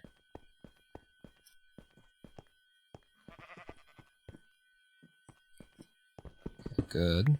Still need to keep it. Iron, please. I think we're at like such a high Y level here that there's no iron. I think that might be the rule that prevents surface iron in most circumstances. Because, yeah, you see how there's just nothing. I'm just gonna dig down and hope that we hit iron. Usually you do, on your way down. You'll hit some coal, some iron. At least one of them. And it is the first seed. We're just trying to force it because why not? Sort of ceremonially. You know, there's every time that I break a block, it gives me the chance to find iron in 5 directions. 5 block surfaces that get revealed. Only at 30 here, although we've gone way far down. So we can't really come back up for food, which is what we need, food and blocks and stuff. So I think this is basically dead because we didn't find iron. As a cave strats attempt, no iron. It'd be slow to try and continue, so we reset.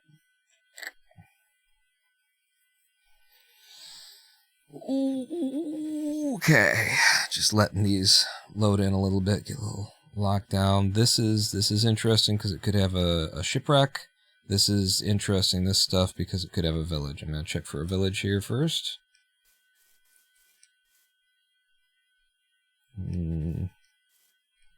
No village has loaded in yet.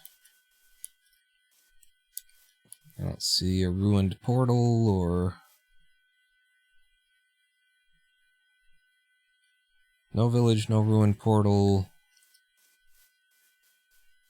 No iron. Reset. Let's check for shipwreck over here.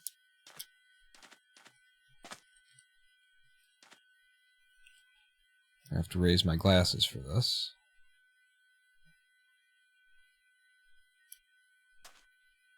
Looks like there's a ruined portal at least.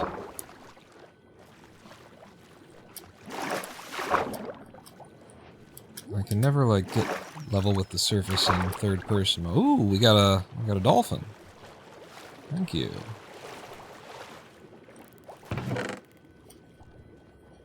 Wow. This is not bad.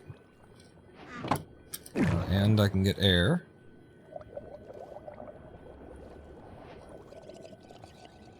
Where are you coming from, punk? It's also not a bad start to building a portal. Can I get my dolphin back, please? There we go. Alright, where are we going? Get to the surface.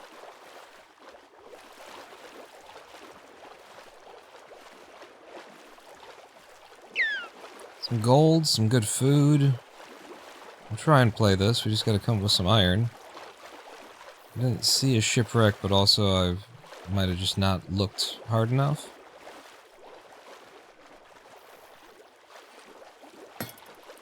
Whoa! You kidding me?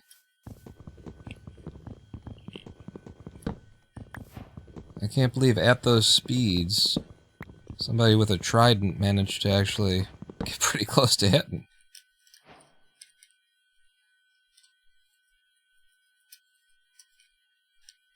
That's not at all what just happened. You don't know. Shut up.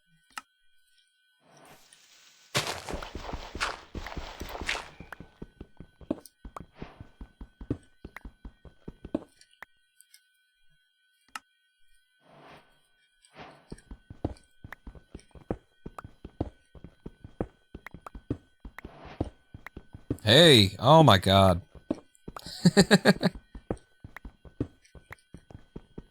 Straight into iron.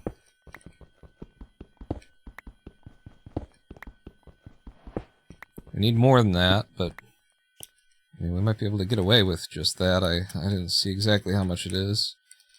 I need... Be able to dig back up. Give me the furnace, probably first. Let's get you in there and get you cooking. And then I need you.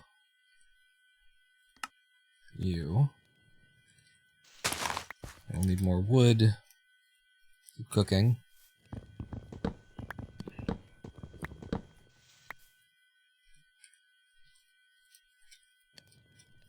Keep cooking.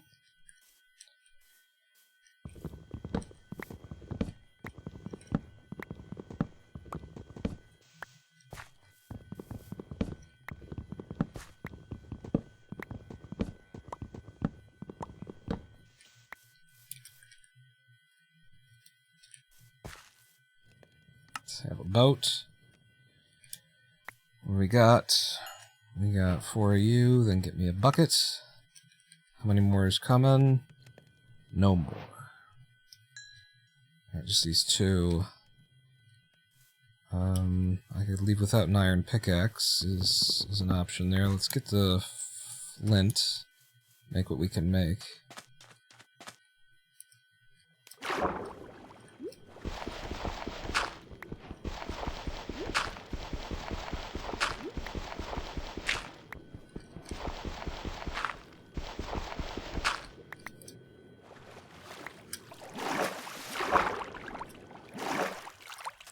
Okay, we got a little gravel. Oh, I don't need that. I need 1 more iron, because I can light the portal with, I'm gonna get this anyway, just in case, but I can light the portal with what I got from the ruin portal. I just need 1 more bit of iron, really. And I needed to get water. Find me a cave that goes down. I didn't bring my furnace. I'm a fuel. But I do have food.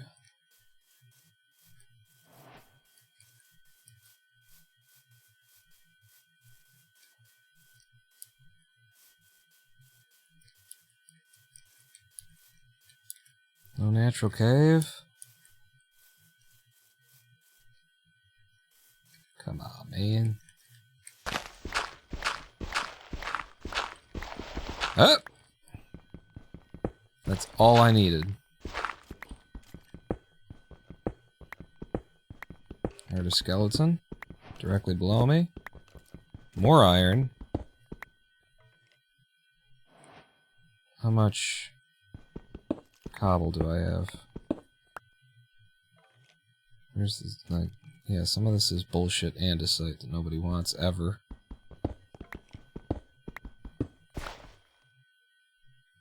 There's the 8. I think the way I'm gonna play this is to go back up.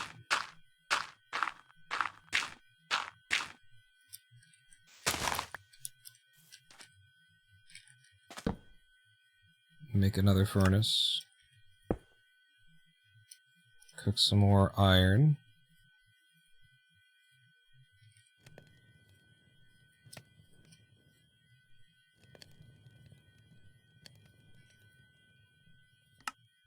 Make a hat.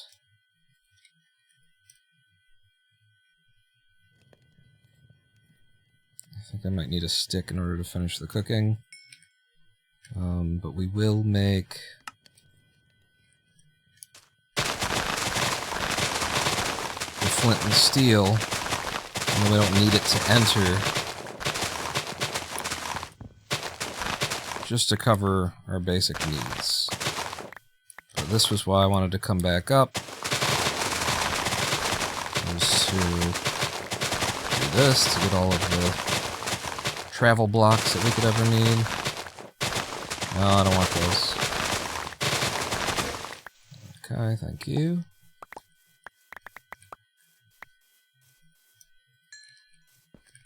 And then, yeah, I will make the flint and steel. Okay, now we just need lava. Glistering melon slices aren't food. I thought you could eat these things. I mean, I've got a golden apple. That's I ain't gonna do it. I need animals. Ah, this sucks. Now I know, glistering, I'll never fall for that again.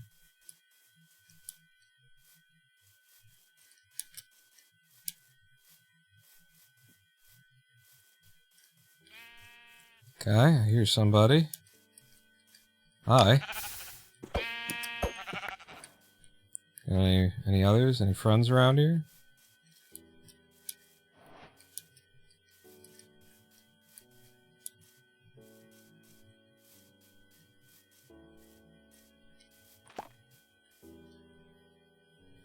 Wow, and you just gave me one, too.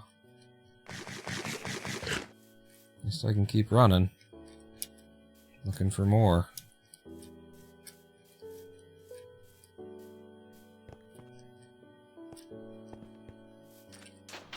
Yeah, suddenly this run went from, ooh, this is good, into, yeah, no, it isn't, because it's not food. And it took me so much time to get everything else. Some surface iron. And a dead guy. I mean, fuck it, let's try and get into the end anyway.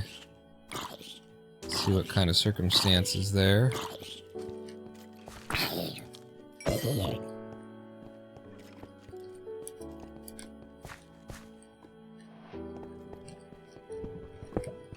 Oh, hello, lava pops.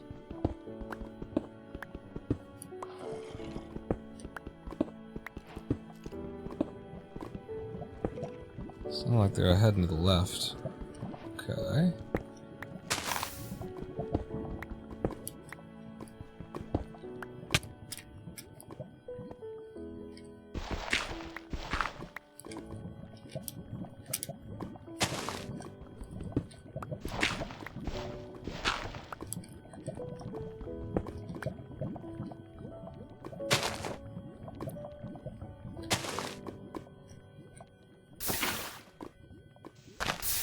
It's possible we get in and things just work out and we're able to get what we need.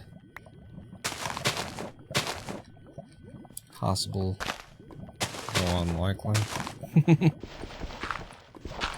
I'll just do this to create a little... Yeah, fucking with the balls and shit. How'd you do that?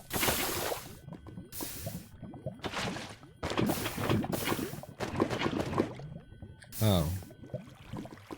Shit. Yeah. Put you where you're supposed to be here.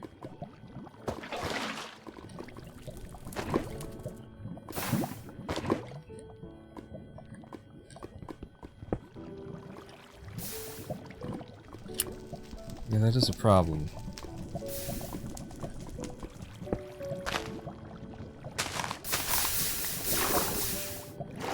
Hey, whatever gets it done, right?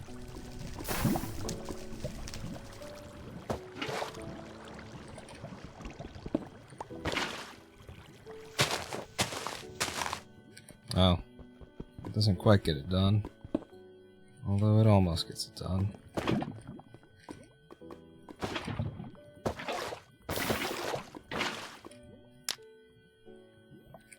Okay.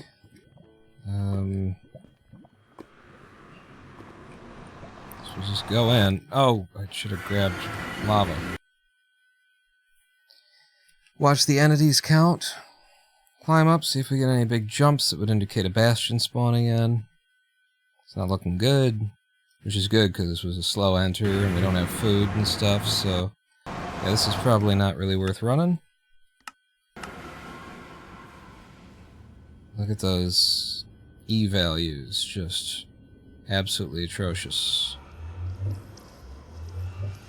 Yeah, good. Good, that's a reset.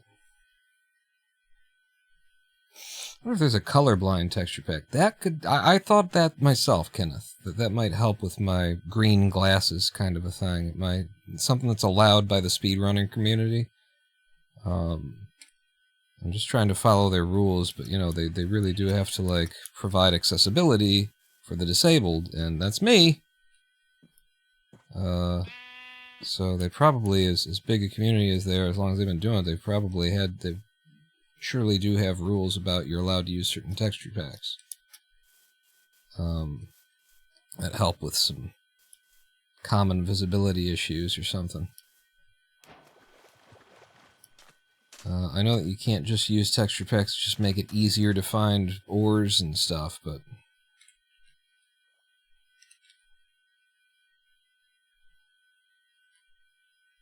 What am I doing? I'm pressing the wrong... I tried to press 5, I pressed F5, and then my brain was like, oh, F5 didn't work, so hit F3. Is that a... I don't think so. It's just shore. Looks like an upside-down ship, though. You see what I'm seeing in the top left? Right there? I think it's just an odd shape of terrain. See if we don't got a village here or here, where the pigs are. Where the pigs are, there is a village. Where is it, Nino? The car wash, yeah. I still don't see the village.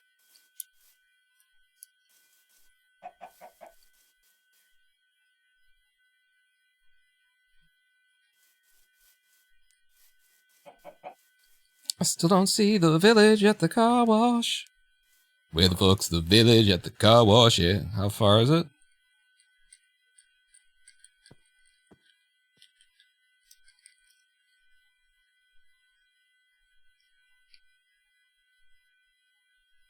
Looks like it's within 10 chunks, so I'm fucking blind. If it's within 10 chunks, then it's gotta be into the tree line, right? There was, by the way, there was lava back there. I just heard lava as I was walking away. There's a lava pool back there. Yep, you see? You see how using the F3 menus intelligently can give you information about which way you need to go even when you can't see which way you need to go? That's how we do it, baby. Took me 90 seconds to get to the fucking village, but at least we got a village start.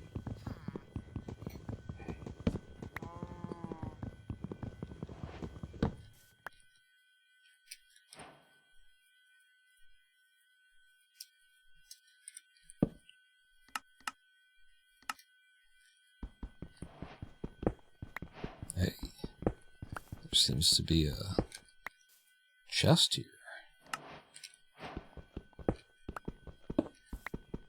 So we want 6 now.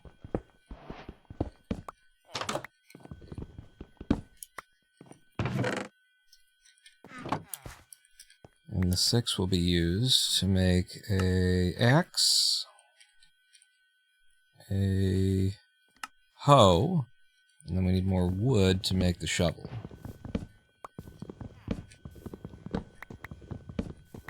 Incidentally, like, if this place has a, blacksmith, I need to, like, look at the F3 to see if that's something I can tell, I can detect, because I don't know about that. Oh, come on now. Fucking put the goddamn fucking thing in the fucking, with it down.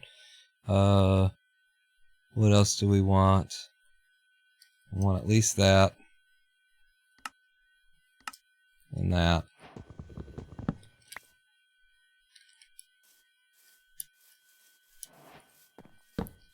Drop that in the middle of everything.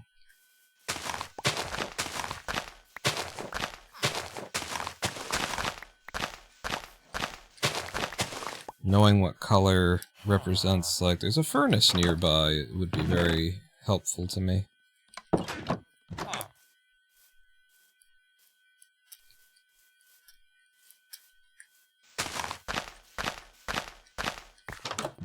And that would be for cooking iron. I don't think I've seen the big man. The Iron Golem. There he is. Hello, little... Anybody? Nobody? Come get a real job. Asshole.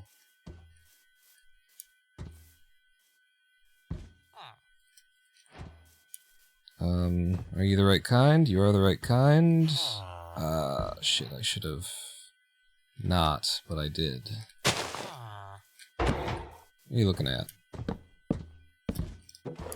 You don't know. You don't know nothing.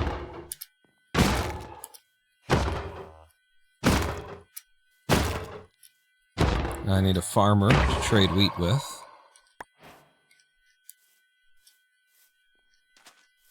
And here's a farm. And here's a farmer. You don't trade wheat. I need you to reconsider your employment. If you're heading over here, that is not your job. This is your job. I need you to specialize in the industry of wheat. I know you like potatoes and radish or whatever. Wheat is really what all the kids are big into these days. So there you go. So we trade wheat with him to get 3 emeralds. We go back to the fisher we made. Trade 3 emeralds to get a bucket of cod. Now I've got a bucket of water without having to spend iron. And the big man that I killed gave me 3 iron ingots, which doesn't really give me an entry. Well, what it gives me is the iron pickaxe, but it does not give me a way to light the portal. Did I make the boat? I did make the boat. The boat goes here. Now the boat goes there. That goes there. Make the food. Okay. Got a bunch of bullshit in my inventory right now that I don't care about, so you and you and you and you and you can all fuck off, including you. Alright then. We need the lava, which there was lava back where I entered the world from. I'm gonna head back there. I'm not exactly sure which direction I came from, but I think it was this one. And I think I heard above ground, or, you know, a lava pool. Under my feet, right around here. Also some pigs. Lava pops. Lava pops. Yep.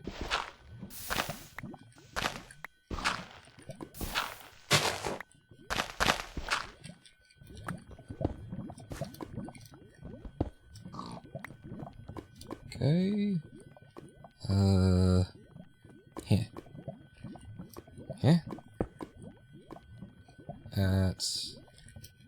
Don't do it, bud. And this is the wrong... I always do this. I put it near me, and then I have to walk past it to use the water. And I need to do it far. So I can just drop the water instantly. It's a little optimization that I just can't get myself to do for some reason.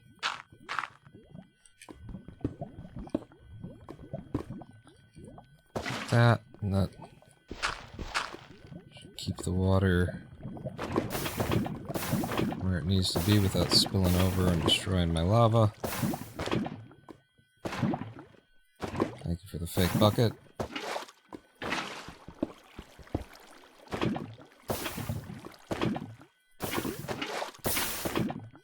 And then we have no way to light this portal. Except to wood it up.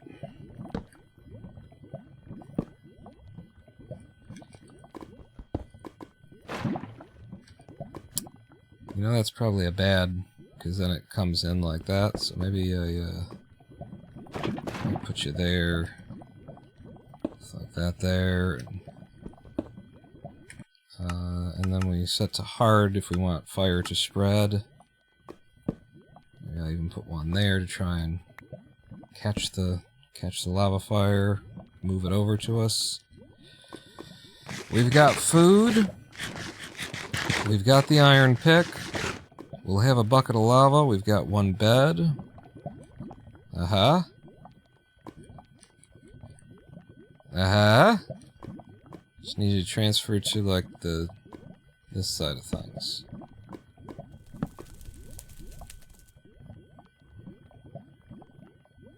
There we go. We're going in. Ah, I didn't manage to get the lava. And I'll bet there's a bastion, like, right here. Like, we're on fucking top of it, and I'm looking at it.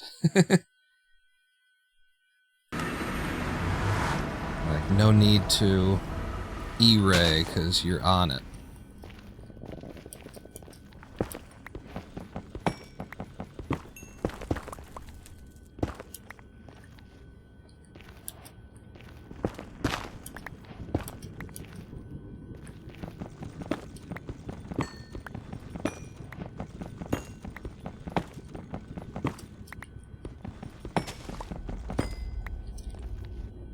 Yeah, that's perfect. Perfect amount of gold.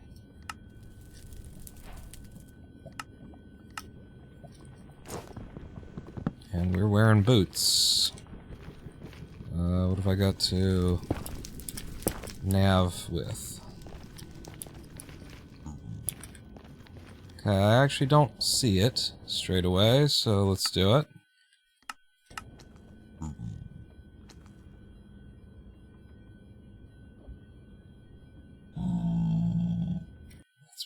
The best direction I've seen is also this. I'm gonna go, oh, 37. I'm gonna go toward the highest number, and hopefully it works out. Which is 150. That's the direction. It is into a crimson forest, which is where there's frequently a lot of guys, and the fortress right there, I could barely see that shit. So, with my glasses, hang on.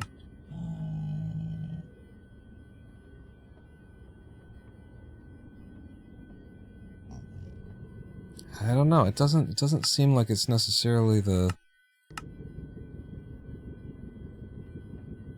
forest that's causing those numbers. It might be. And the other option is to go this direction.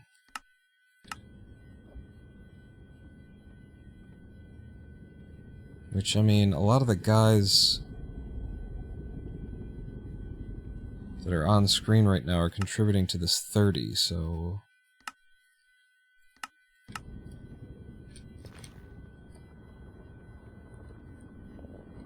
Boy, I just don't know.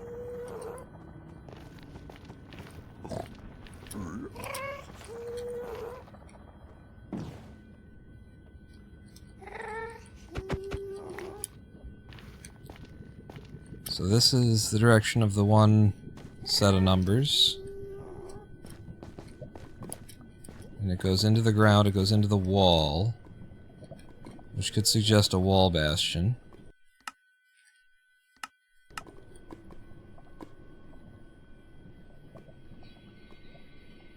32 with a pretty hard angle going down. I'm gonna try and chase this down. I think this might be real. 39 degrees. Shit.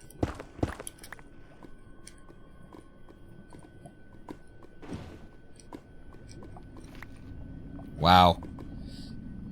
Oh, that broke. Oh, but it didn't break, which is good. So, we want to go down.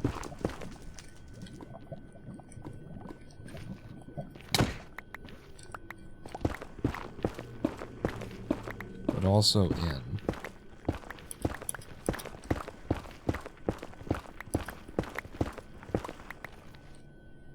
Okay. So, this might explain why we were getting that reading.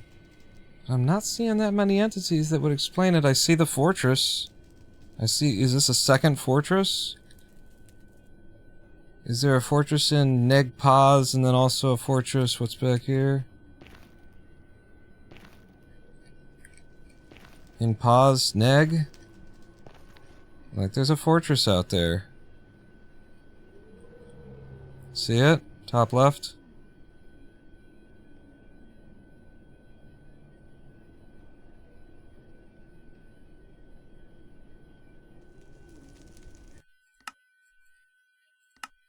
We're surrounded by fortresses on all sides.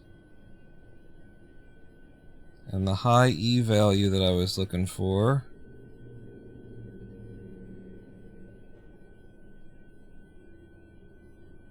it ain't that high, and it's like right here. And we can see...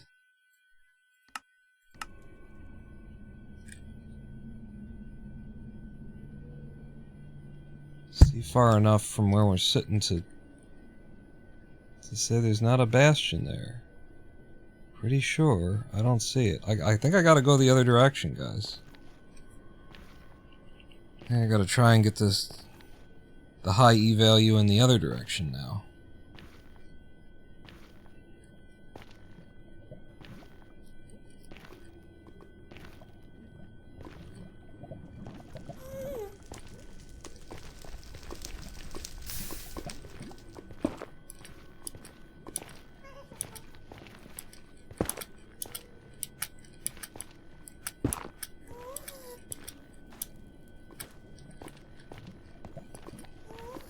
Which I should probably reestablish.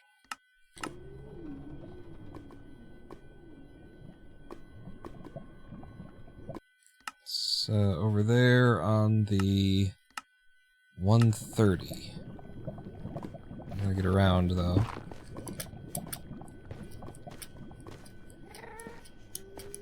Don't get around. I get around. I get around, round, I get around.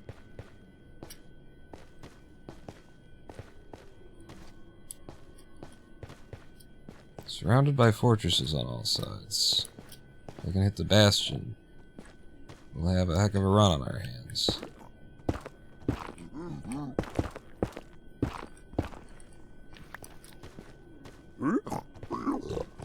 I guess.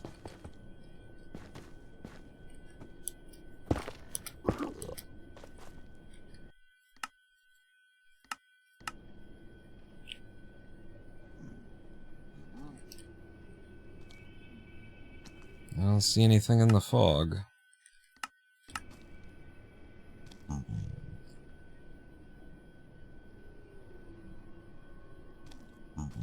E value is highest right there.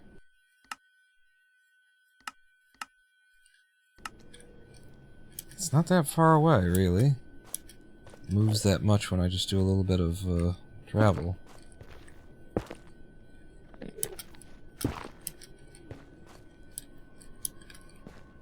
Yeah, I think I see it. But it is miles and miles away, and I can't imagine how I'd get there with the terrain that I'm seeing. It's miles over lava. It's not that far, but it's... shit.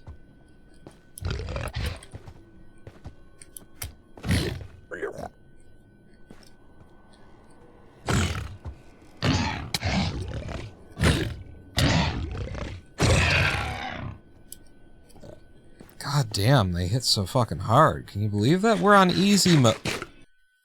We're not on easy mode.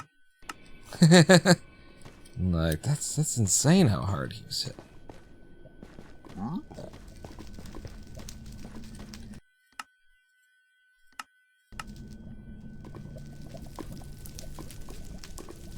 See that?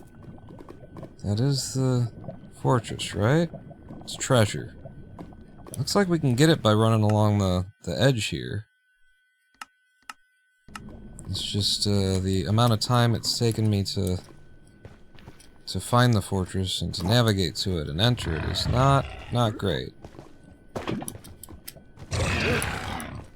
Good work, fellas.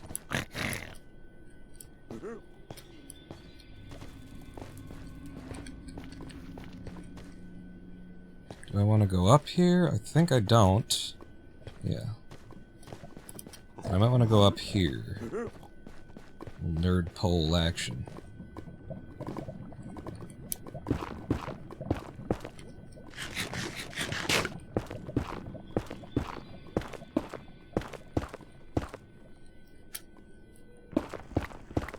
Digging directly above your head in the nether has never done anyone any harm.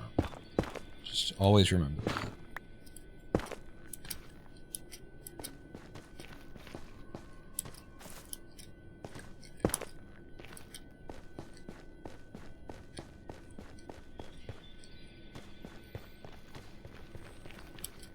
So for treasure, I want to enter from over here. Please open up and let out. Well, you run into it anyway. Ish.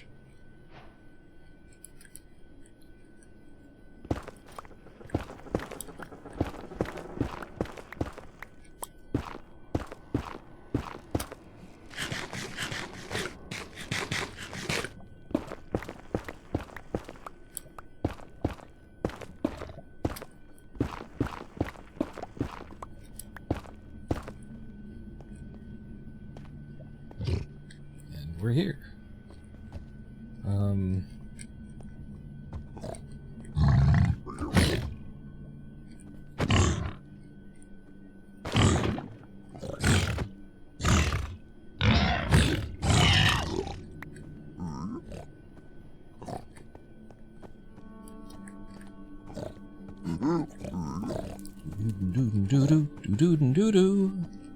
So I think we do... Oh, we're on this side of things. Okay. So then... I'll go over here. Excuse me. Excuse me, sir. Do like this. Push through like that. And then we, like that, and that. And you. Push these guys in the hole. And I can get through. It's a nice little hall.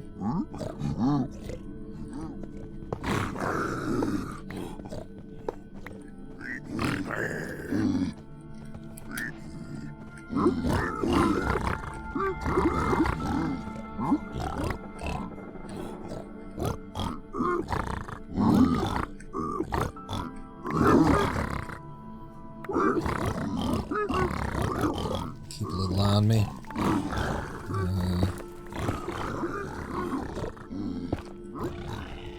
Hey, buddy. What are you doing up here, you silly... silly guy?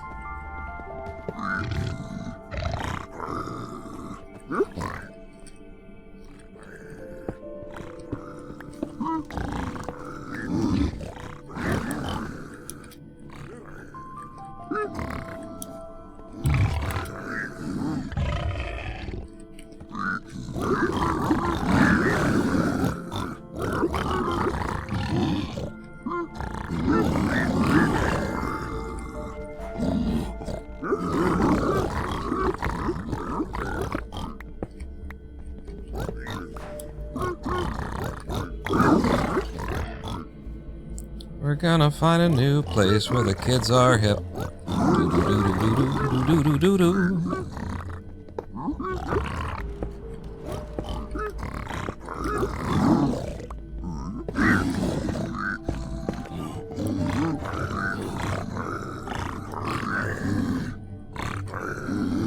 Oh, get distracted.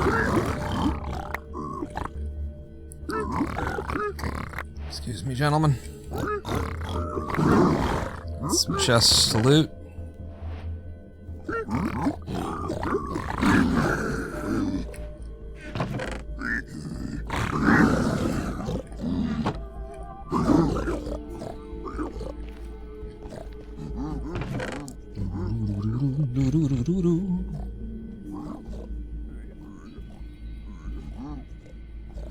What? Just regular boots.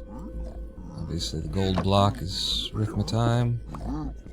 Hey, there's a gold block here? It's crazy. It's like I knew that.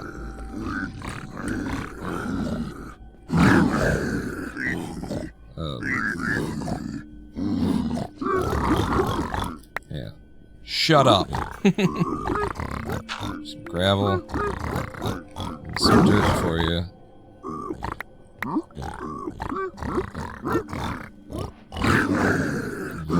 Y'all do my trading. Mind your fucking business. Not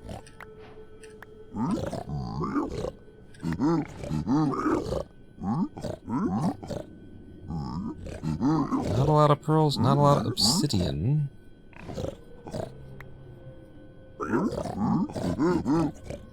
I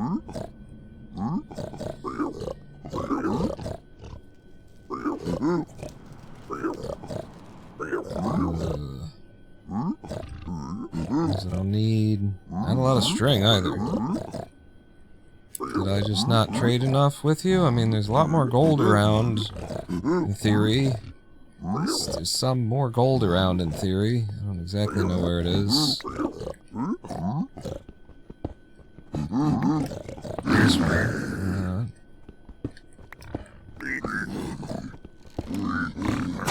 Oh, somebody's shooting at me.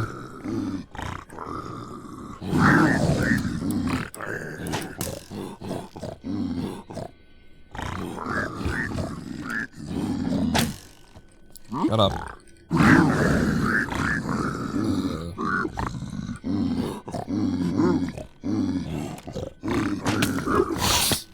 Fucking motherfucker. Shot me off the edge.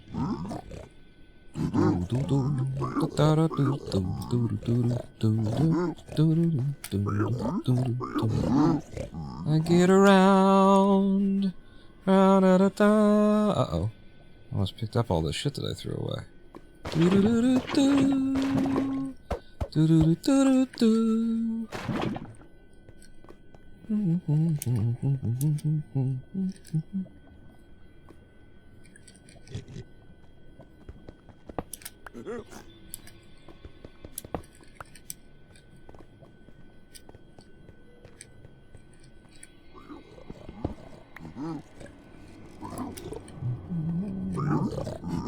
It's like, in theory, that's how you would do that, and you come up here, and they're all chasing you, and that kind of a thing.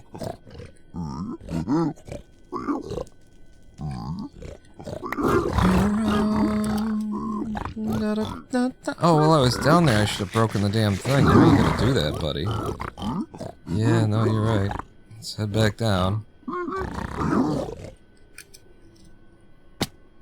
Thanks.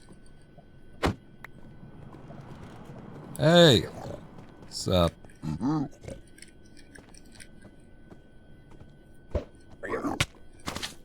Oh, Jesus.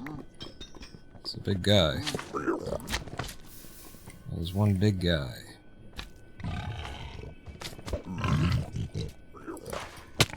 Yeah. I always do that, and it's like, I just risk it. I for some reason can't manage to block clutch. I set myself up with like a specific angle that seems to me like it should fucking, you know, fucking block clutch. I really feel like it should happen every time, and it's just not happening. It's just I'm butterfly right clicking and nothing responds. So you just take the risk, and until it starts working, that's how runs end. That's all I can do. And there is a village somewhere in this mess. I don't feel like it's miles away. I don't feel like it's close. It's a desert village. It's over here. I see it.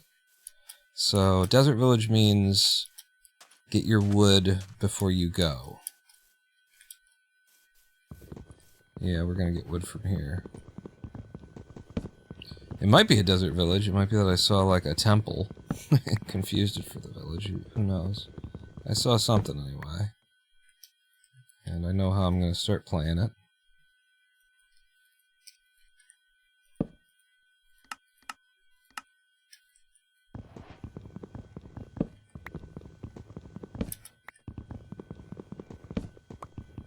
Which is to collect a bunch of wood and then start running in that direction.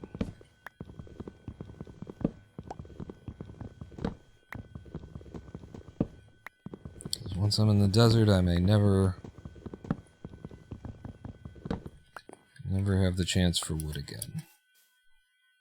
Do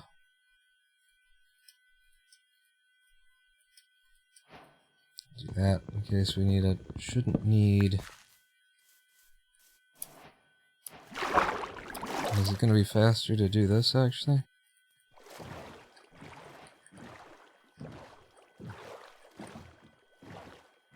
Yeah. Covers more ground. I'm going to say shouldn't need more sticks because we're traveling through the desert. So I break bushes, we get sticks.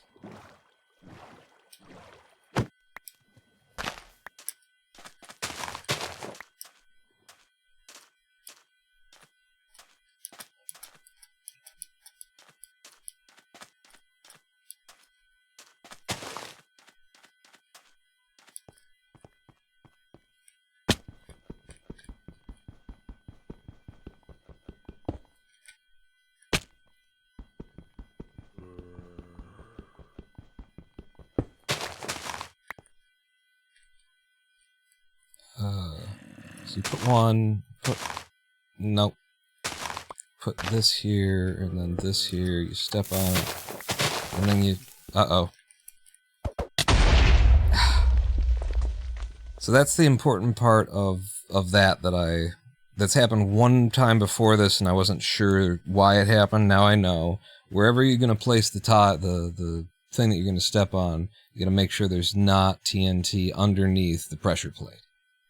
Now I know. Now I've got that locked in. This is why I actually enjoy this, is, you know, there's parts of it that's just, like, really shitty. It just completely feels like luck. It feels like they ripped the fucking world out from underneath your feet. Alright, we got another village.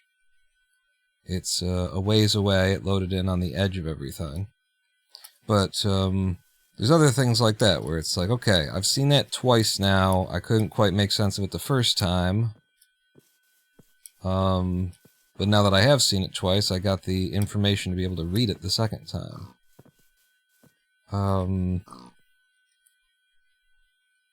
Anybody see the village?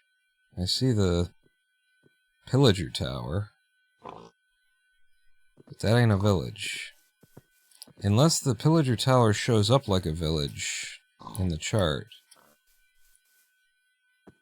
No, I see a bell. There's a village. Ah, it's up there.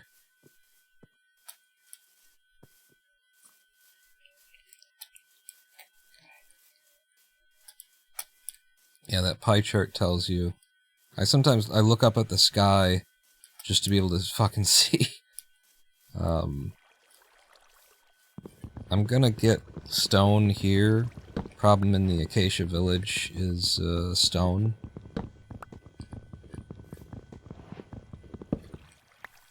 Has been my experience.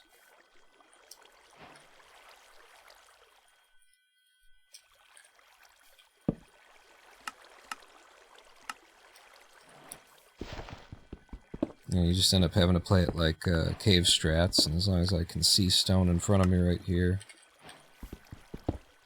might as well take it.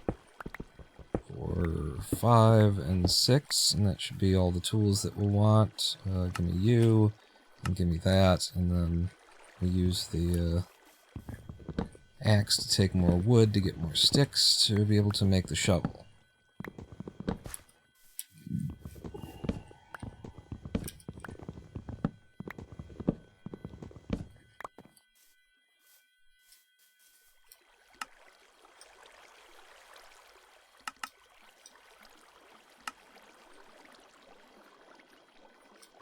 Boat that we know we're going to want. Okay.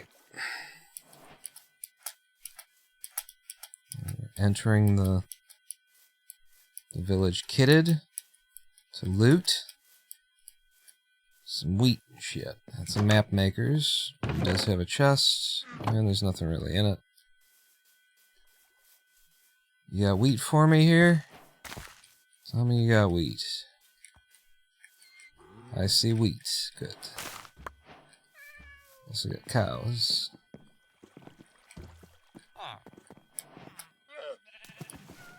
And you got a big man.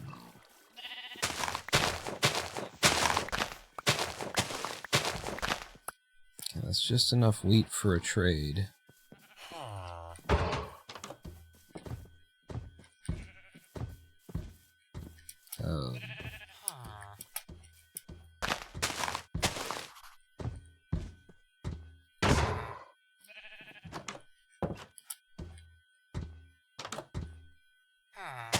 Can you, I went up one more than I needed to, because I was scared. I knew he'd be able to come up.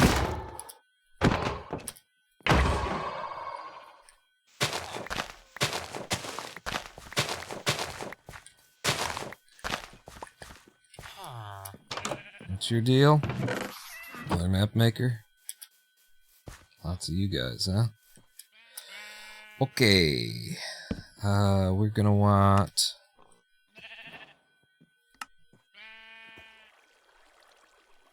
barrel. And then I'm gonna need as many workers as I can get, so you aren't a map maker anymore.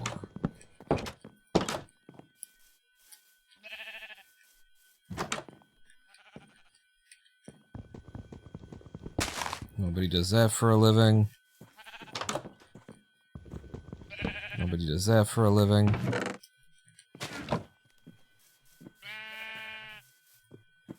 Good, you're ready. Is there not a real...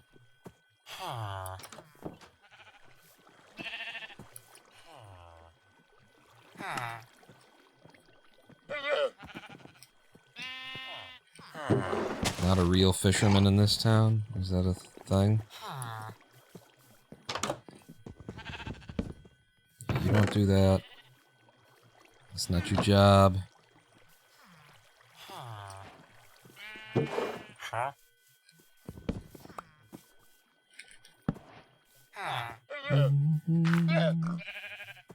Thank you.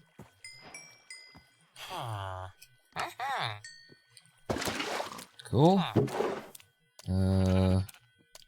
What else do I want here? I want my U. And then I need some gravel.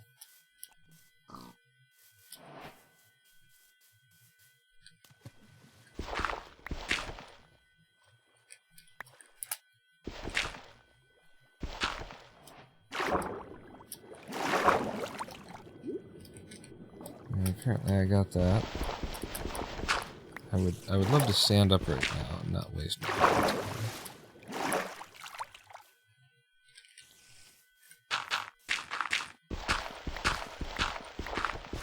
It's a 1 in 10 chance for gravel to turn into flint.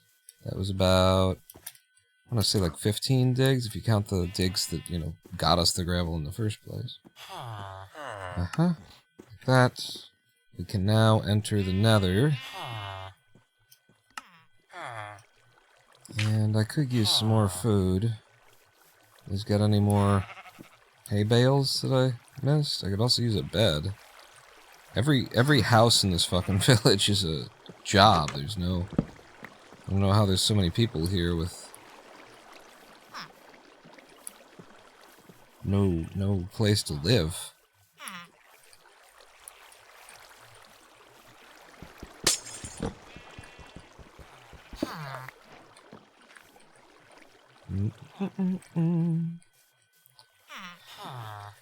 Okay, we just need an enter. I would like more food, but I don't see it. So I need... I'll take another bed. Guess I'm gonna... down over here.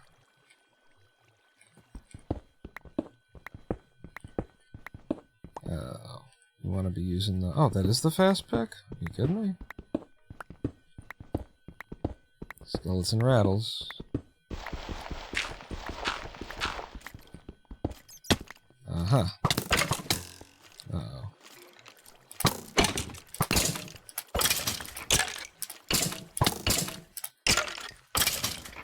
Holy shit, they almost killed me. This early point in the game is easy to do. Real easy to do. But check me out.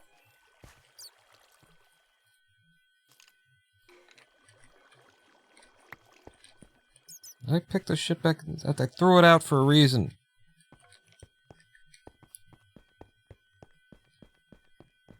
This is not desirable. We're still very high. Still very, very high. I don't need to be here.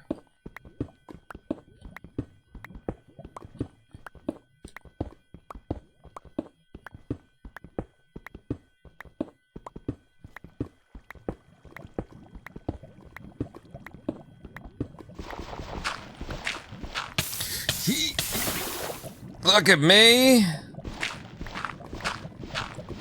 Huh? They call me Quick Hands McGee.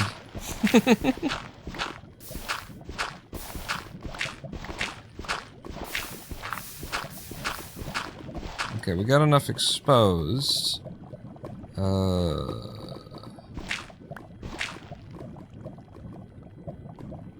So, if I'm gonna build this... How am I gonna build this?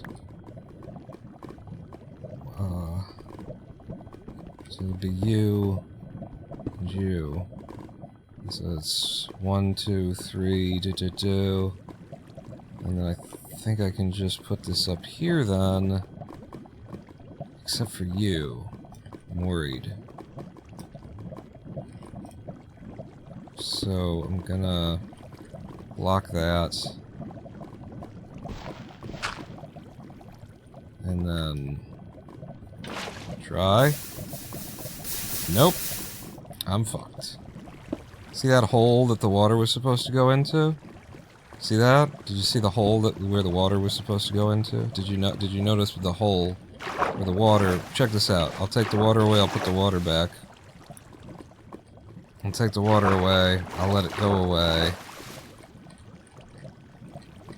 Stop pushing me around, I'll put the water back. See what was supposed to happen? I don't know if you noticed what was supposed to happen.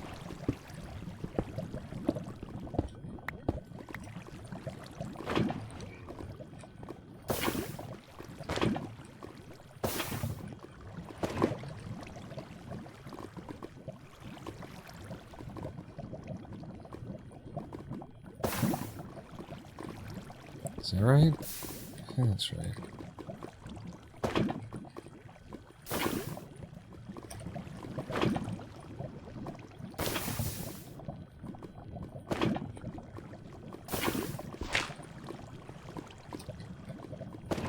Wow.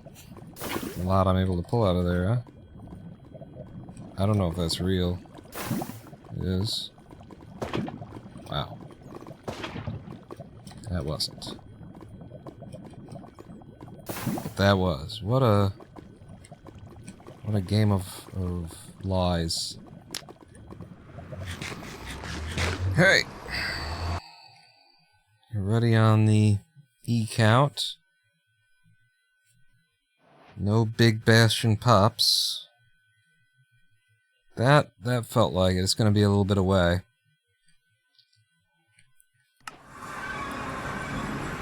Stand here. Figure out which way it is. We've got 40 over there. We've got 40... Yeah, it's higher over here. We got a 50 in this direction. So we'll head toward the negative 63.0. Actually, I should maybe... Yeah, that's far out. That's 17. It's like 18 chunks. 19. This is pretty similar, actually. Alright, we'll go toward the bigger one, which is over here. Somewhere. What was it? Negative 69. Nice. But is there a way out?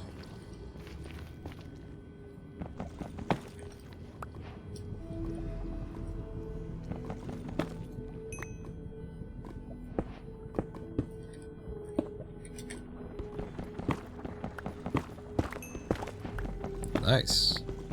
Yeah, this is gonna be all the gold I need, probably.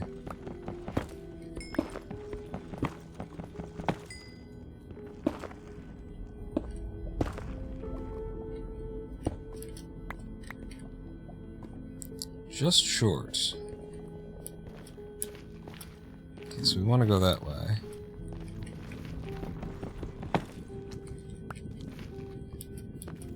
That's it. Well, let's make a hat. Just take these 3 and that'll guarantee me a hat.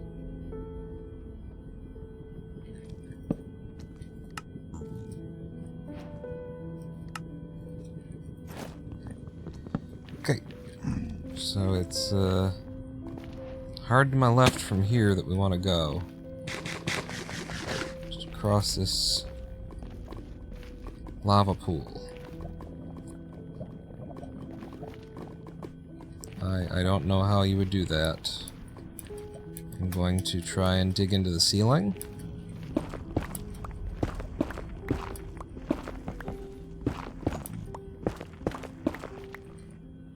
And make sure you got some netherrack in your hands so that you can...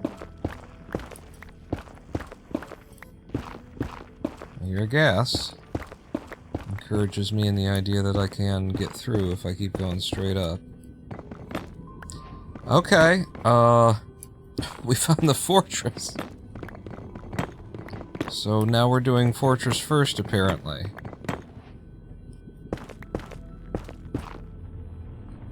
I don't have a shield. What else would you like? If I had some iron, I'd make a shield at least. Alright, well, we're doing fortress first. Wish me luck on this. This just means I don't have any fire res.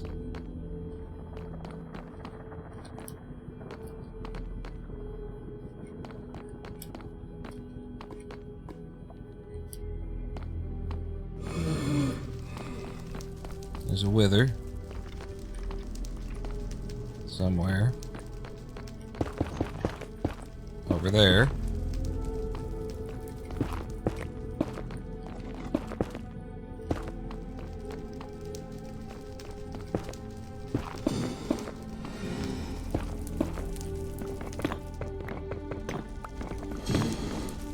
So one way to try and deal with this is like this. Get them to fire their 3 rounds through that hole.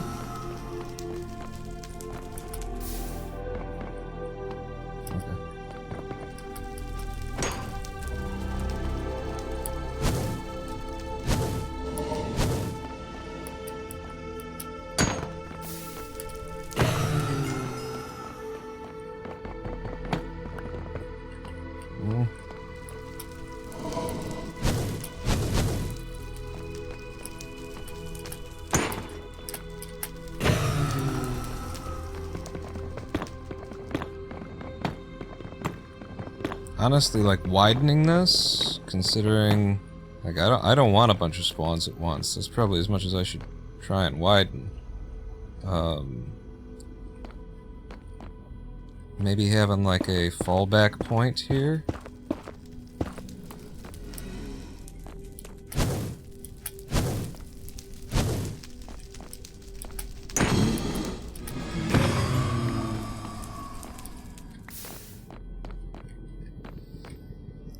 Any crafting or something I could do to overlap? Not really, buddy. Okay, here we go.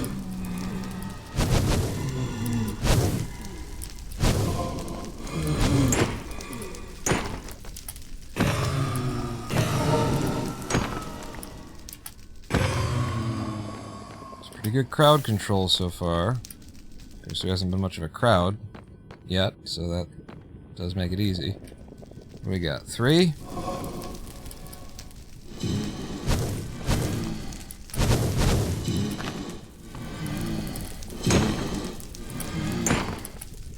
And the fact that we're in a enclosed area here, it's not like open to the... It's really helpful. If this had been open and I had to do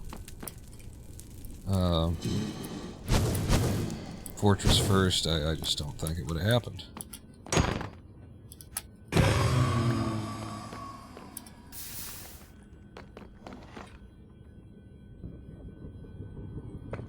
I guess something I could do is inventory management.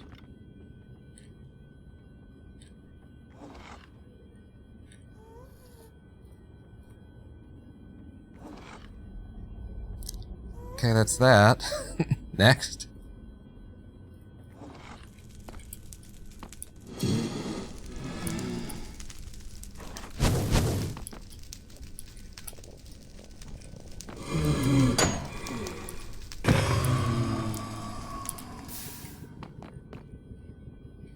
Five, we want 8 or 9.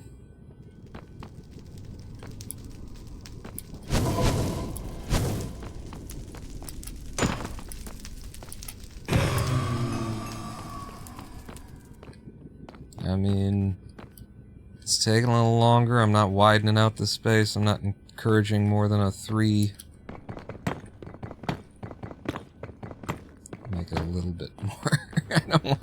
I don't want fucking 4 spawns at once. I don't want them spawning on top of me. I know how this gets out of control in a hurry.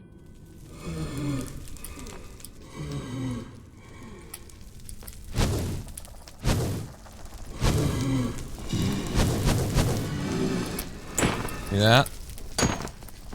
These guys just spawned in instantaneously after the first.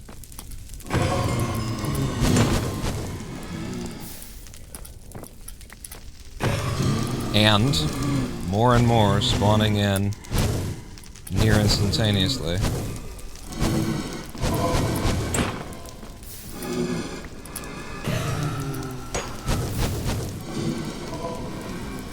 Still just 5. Somebody got me.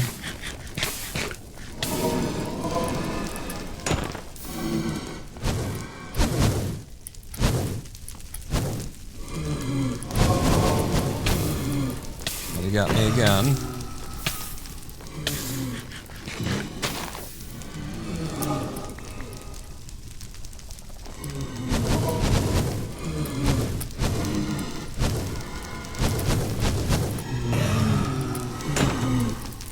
And that's the end of my pickaxe, or my axe.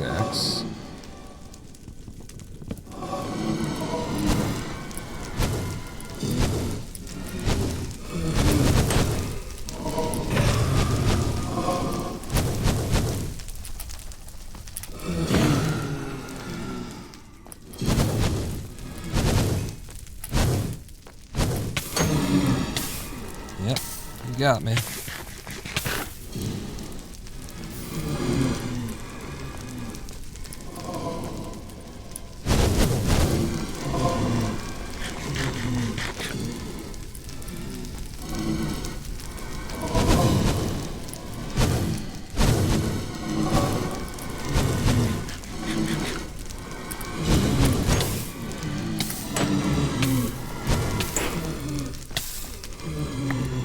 Oh, I just fell into my fucking chuck everything away hole. We've only got 6. And they are closing in on me. That's why I created this fallback area.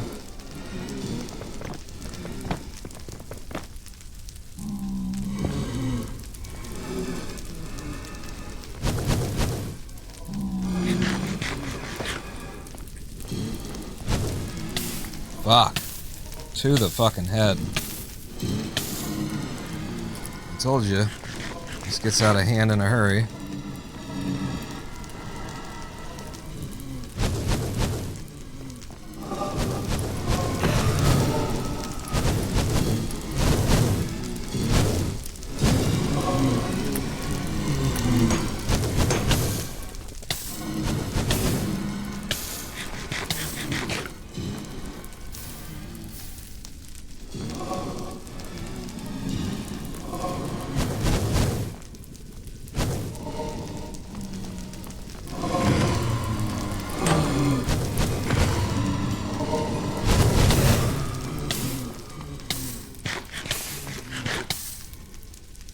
Still just 6. I think they might be burning up in the fire that's on the ground and stuff.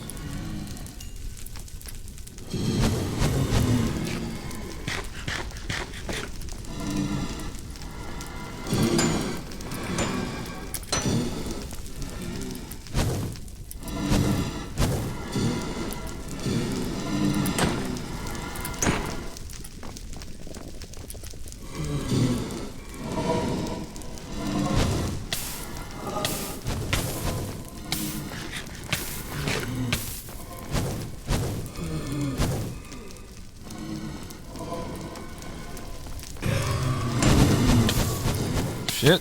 Yeah. Can I respawn to get back in? Fortress First is just like that, you know, it's like... That's why I didn't want to open it up. I mean, if I went that way and then I fell down, yeah, no, it's miles away. Fuck it.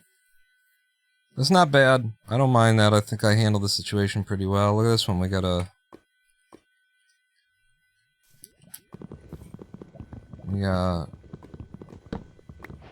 lava right next to us.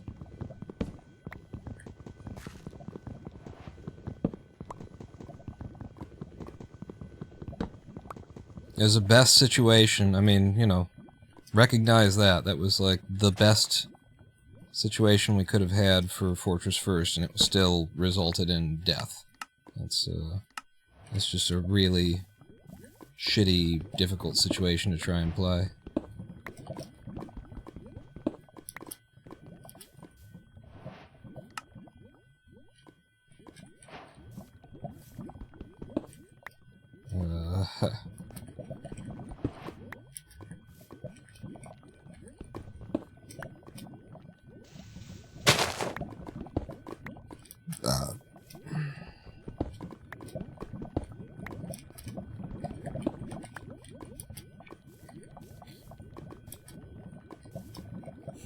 Make sure this just falls straight into... No? Okay.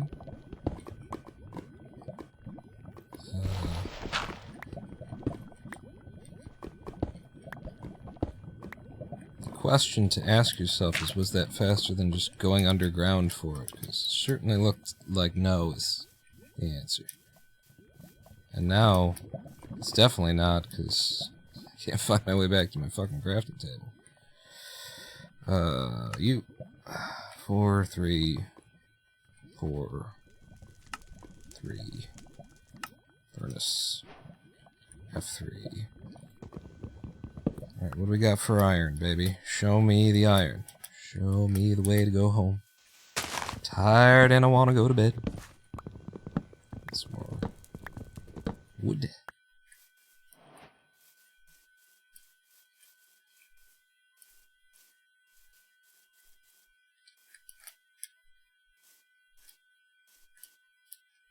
I don't see any kind of cave structure, so we'll make our own. The iron is right down here, under this stone piece that I'm describing right now with my words, as I mentioned. As predicted. That's 5. And if I keep digging, I will find some coal, and then over here's some more iron. Over here's some more iron.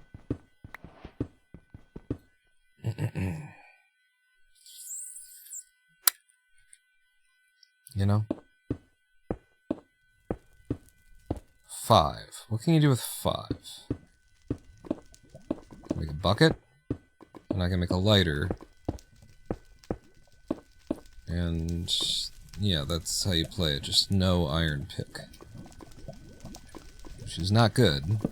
It means you're relying on getting iron when you get to the nether. What am I doing? You need to actually cook it up. Got that and that. You. Go away. This actually should go up here, and then we'll keep the dirt, and might as well grab some more dirt for making the thing. It's time for that. I also need gravel.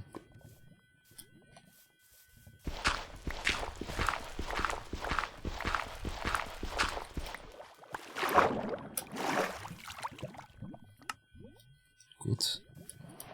Das ist gut.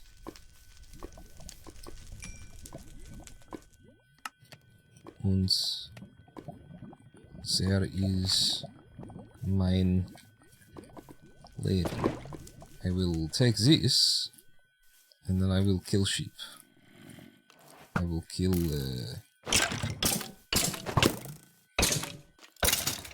kill you. I need food at this point.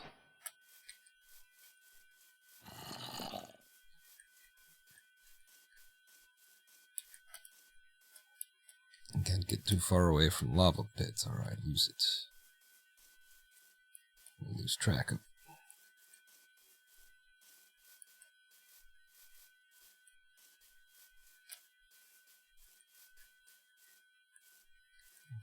Well, the swamp is a pretty good source of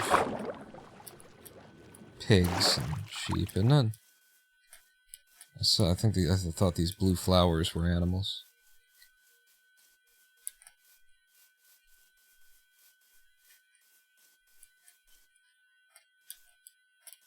Sweet hell.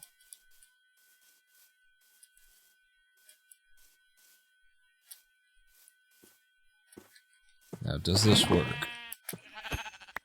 Sure it is. Sure enough, duh. And I think it's more effective than just hitting them with the lighter, with the flint and steel. What do we get? We got 6? That's enough to make you question your life.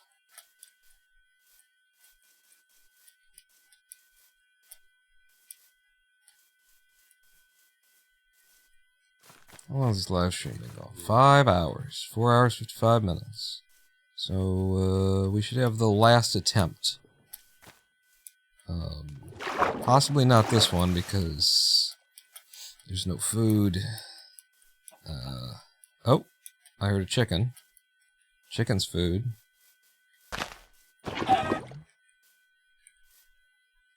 But apparently you can't kill chicken with a lava and get the food back. Okay, where's the lava pool? I went across the swamp. I feel like it's lower than this. Down over here. I remember this river, but the river is more, I was more this way.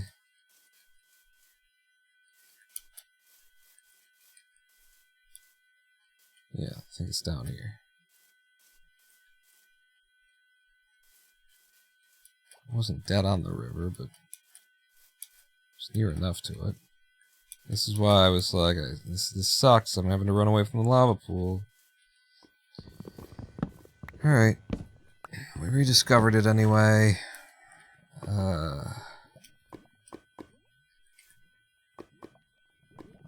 I leave, like, my crafting table?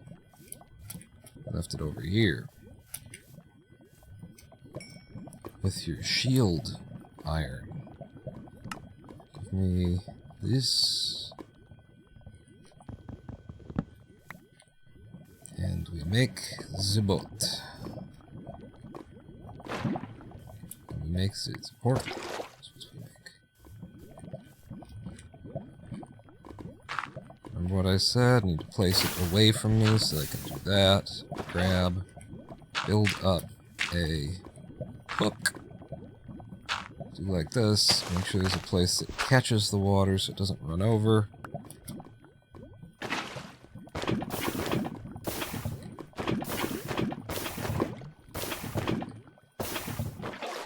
Bring the water down. That did not bring the water down.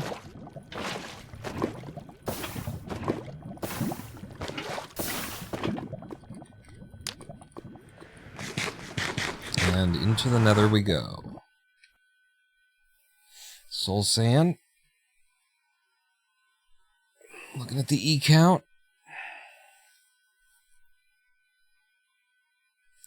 Looks really bad. No bastion. No bastion at all. No bastion within 20 chunks. Is what I think I just saw there.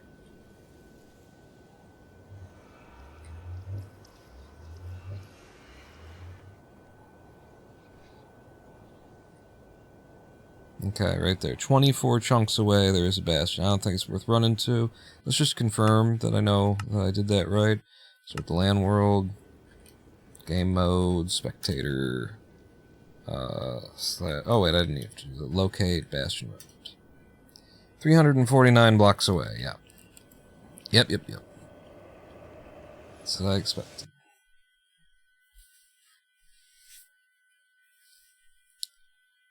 Man, those bots. First time chatters. We can ban them, right? We can just... Hey, bud. And it won't stop them. Then the next bot will just come along, but where's the button? Warn. Mod. I could give them mod privilege or ban them. Ban. Finding the buttons here. You're banned. You're banned. Moderator. Let's ban Kenneth. Okay. So, last attempt. Which one do you like? I like this one. Out of all of them, if I had to pick just one, and I do, this or this? This or this? This one.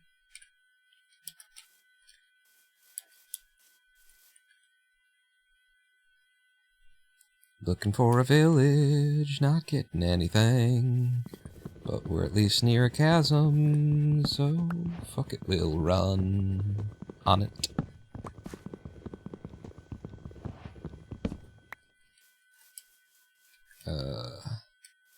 Can I get to the stone in any way? Nope. Alright, that's fine, that's what I always wanted. We'll just, just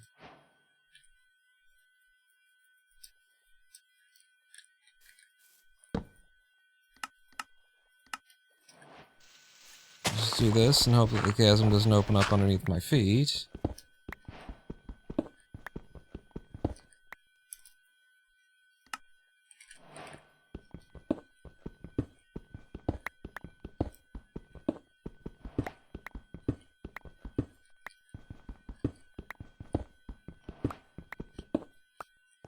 Okay.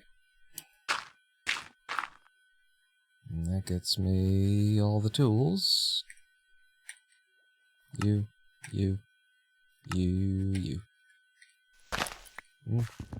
Wait, don't break that. Get more wood. Make a boat.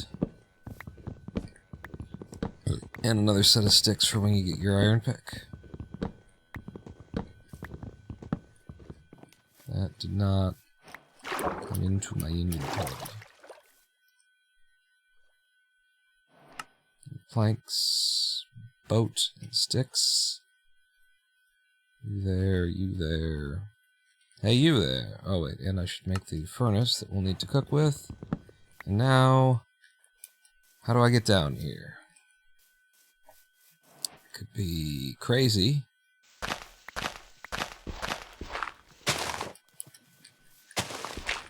How do you feel about crazy?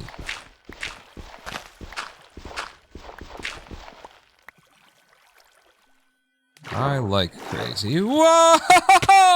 I'm fine. Everything's fine. We're fine. That was fine. This is fine. I'm fine. Show me the iron. Show me the more iron than that.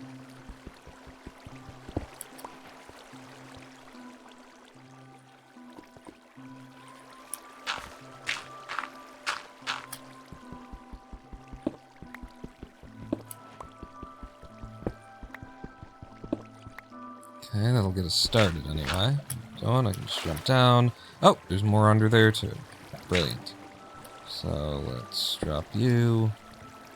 What we got in there and cooking.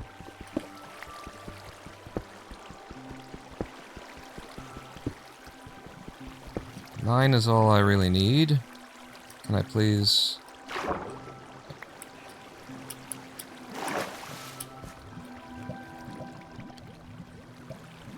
That's 7. Where's the... I broke more than that. Maybe some of it wasn't iron and I thought it looked like it. I just didn't pick it up. There you go.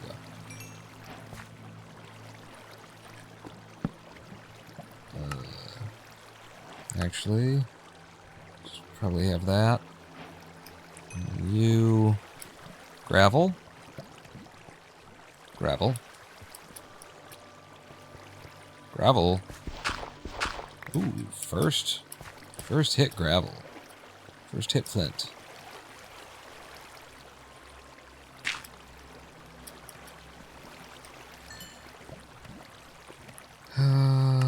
Yep, we're gonna do that. We're gonna do this. I'm gonna throw you and you away.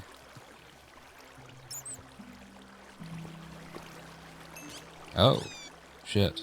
I would have put my thing in it. Would have put my thing in it. You know. You know what I mean. You know what I mean. Okay, back up to the top. Back up to the surface for food and lava. Or no, not lava. Food and building blocks.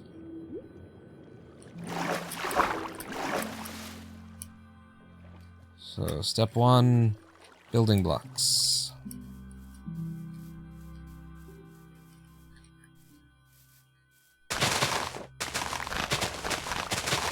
I don't like very tall trees like this, but once you get a little bit, you go up to collect the rest using what you got. Right? That's the strat, that's the play. Maybe leave a little bit so we get to the next tree.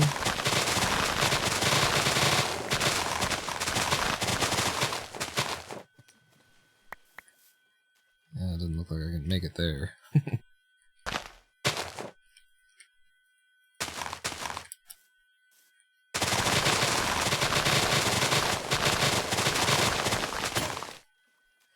Okay.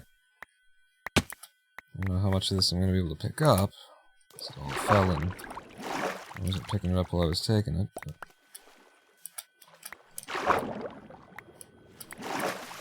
It's a bit wasteful of time.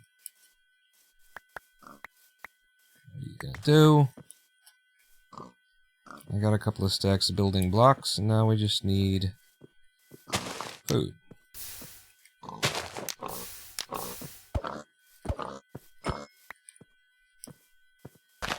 Problem is, you're walking toward the water. It's not going to help me with setting you on fire. It's the opposite of helping you with setting you on fire. Thank you, yep, come on up. Good boy. Run. Run from me. Run from me. Jesus, you are a sturdy-ass pig. Oh, fuck.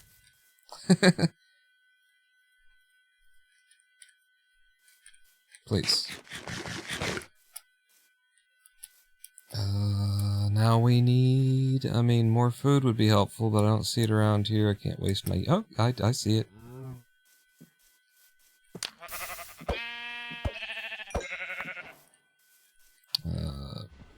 Cows are the worst. They run very fast. Oh, shit.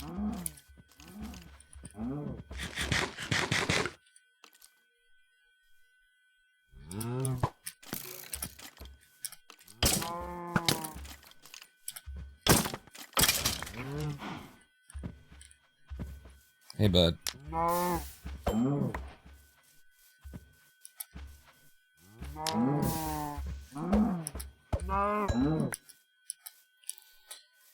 Okay, we need the water.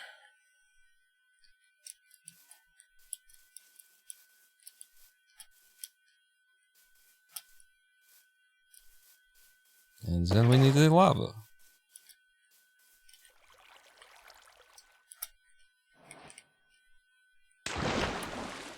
gets me down low. Very quick. Oh, right here. Right here, it's not just fake lava, some of it's real.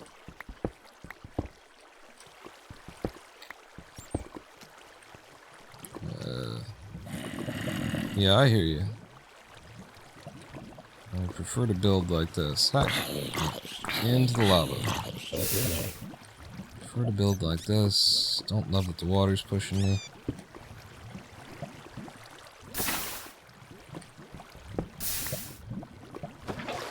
Don't love that that lava is right there.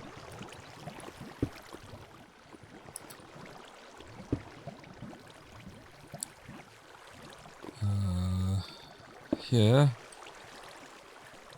And we just need to not let the water get onto this side of things, which it shouldn't.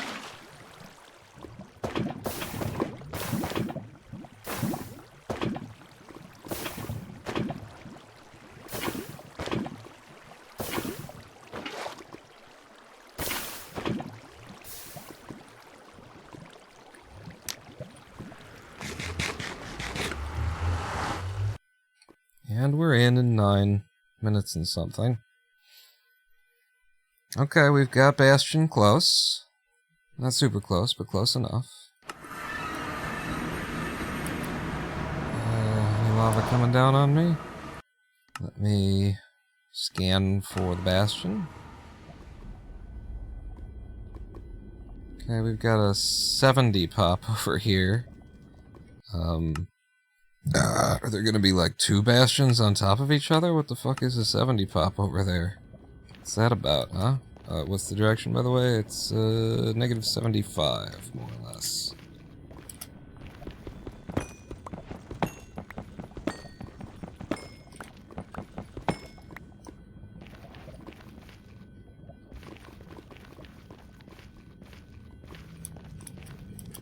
We're going.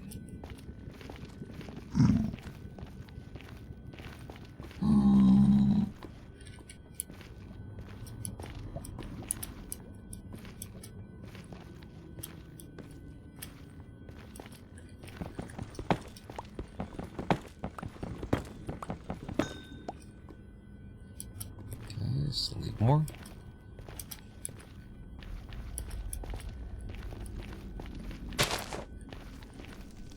Some is worth getting. It's a little nasty.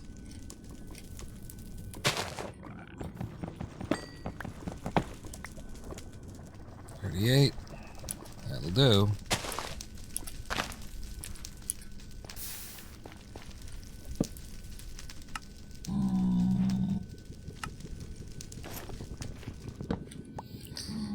Okay, I said negative 70 something. This is not good going into a wall. It's not a good idea. Hello. Okay, well, the presence of Crimson Forest helps to explain the super high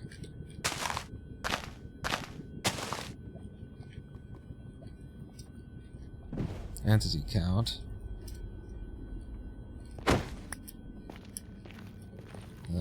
Negative 70 that way.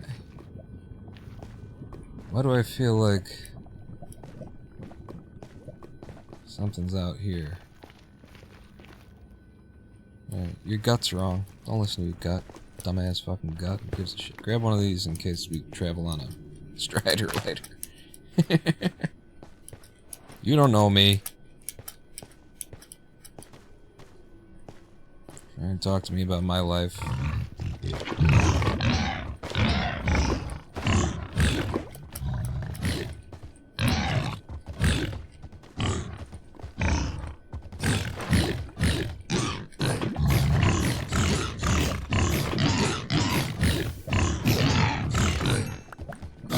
Thank you for the meat. Bird. Hello. We're already here. Awesome. It's bridge.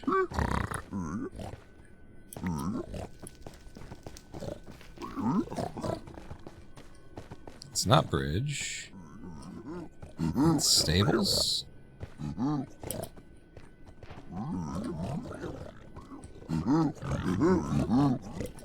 Or is it housing?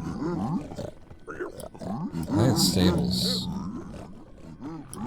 Alright, let's go up to the triple.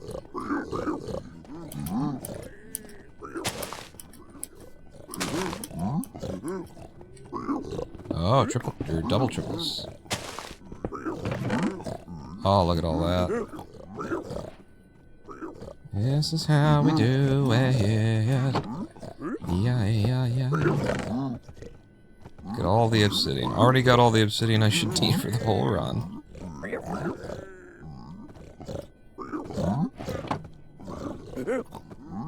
Got a little bit of gold to keep these dudes off of me. Oh, shit.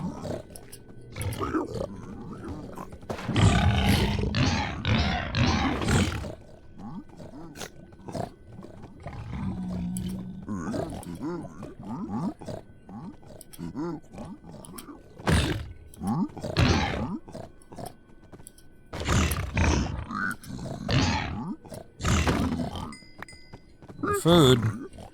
More food for Papa-Pon.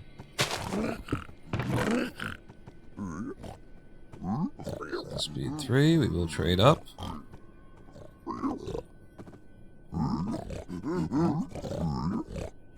Anything else I want? Sure. Okay, you there. Leave that behind. That behind. Yeah, I don't need this. I need my inventory space, so. Okay. So this is housing. This has got to be housing, right? We got the double triple. Right next to each other.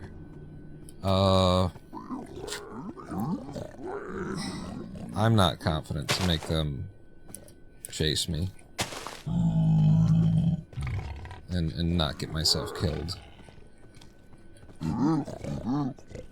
Is it you go down this way? And this way, and then you turn back? Is this not housing? That's why I keep thinking it's... And this would be a bad gap if it's... Yeah. I think I recognize this. And it's a bad gap. Let's get whatever's in the chest at the bottom.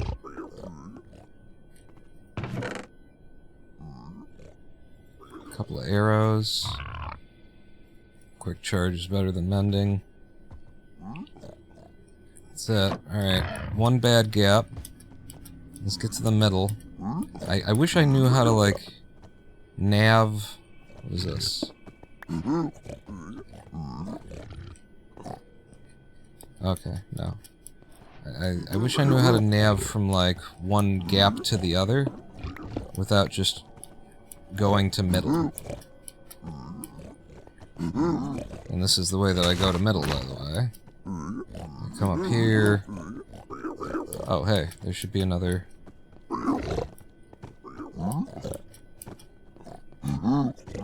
Aha! Right, because it's triples. So the triples should... I didn't see this.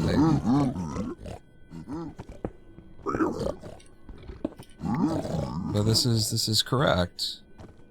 Can I, like, that, maybe? And then you'll try and come down here? Let's see how this works out.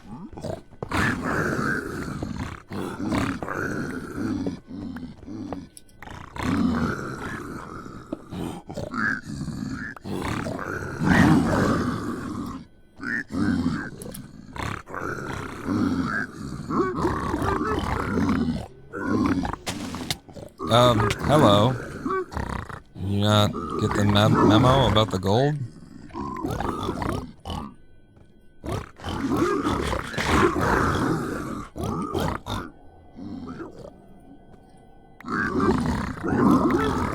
Thank you. Some of that. So then, can I just join these? Do they cut straight across to one another?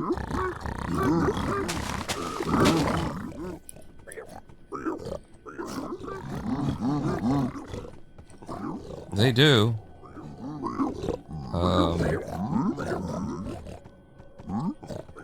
So then I think what I should do is like this maybe?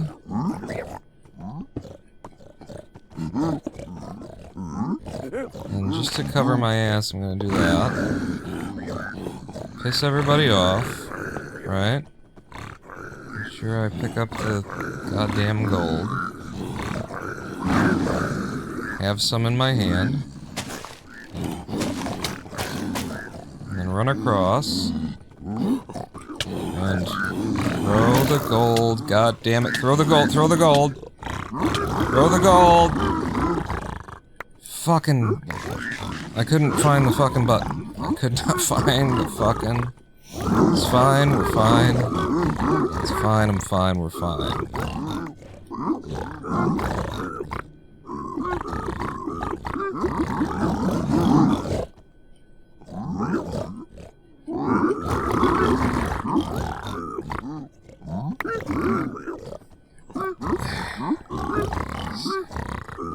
Jimmy gravel.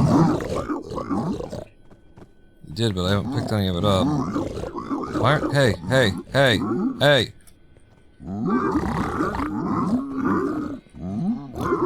In the hole with the others, dummy. Okay, what can I drop? What don't I need?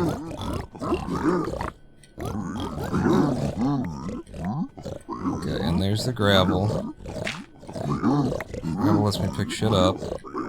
Wow, there are so many in there, they're bumping me around just to be standing next to them. You.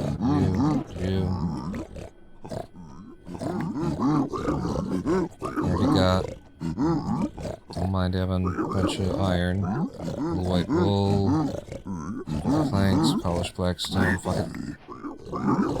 Soul speed, 1 iron. Remember that. It's not a lot of purpose. It's not a lot of purpose. That.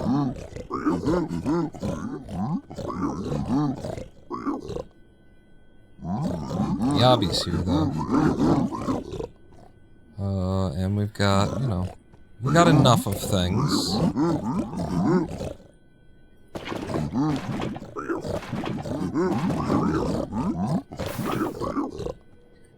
Just make sure I'm not missing anything. Wow, yeah, there's a lot of guys in there. Alright, we've got what we need in theory. Give me that. And let's figure out where this fortress is gonna be.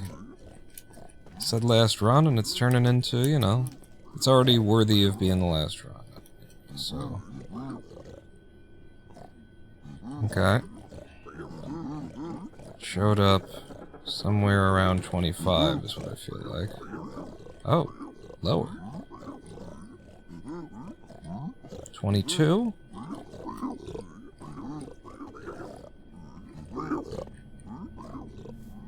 It's not that way.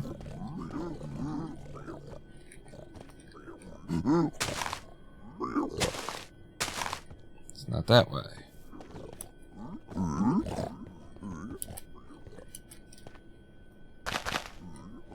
It's not that way, so it's got to be that way. I would like to double check that. Yeah, but it's very weak signal, so it's probably on a hard diagonal too.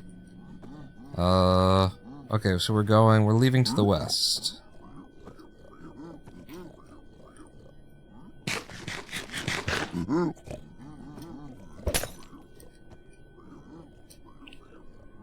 Eyes out.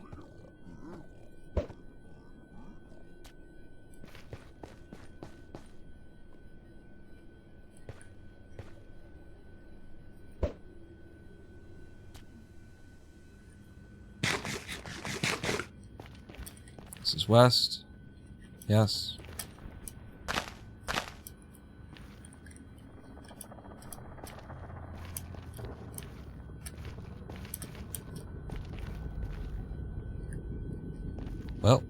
going into lava.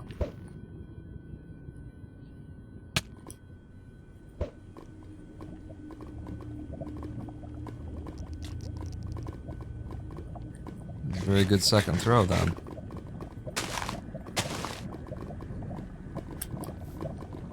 I don't think it's a good idea to be standing on a burnable thing. Hey, that's my portal.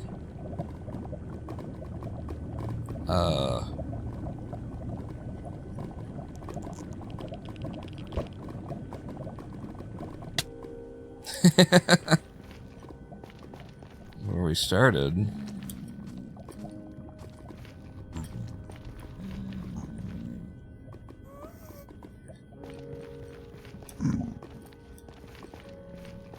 This is the west.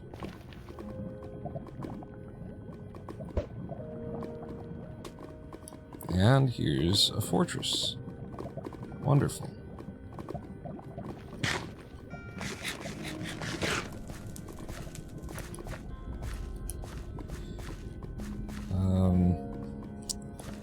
I don't do these height throws very well.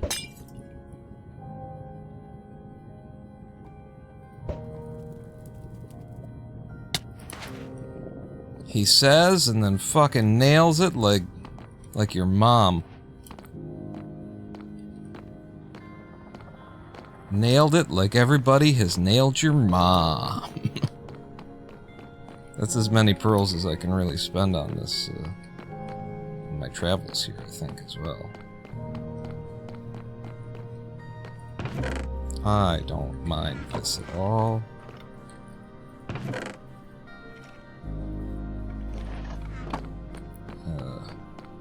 This is the way out. Oh no, you gotta go up these. Down the others.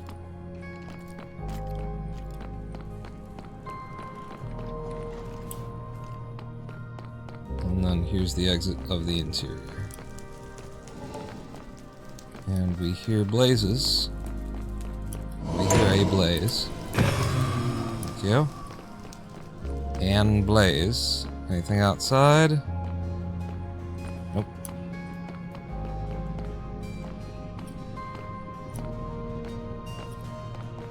Ah, here we are. Should be pretty good for a little while here. It wasn't long ago that I splashed.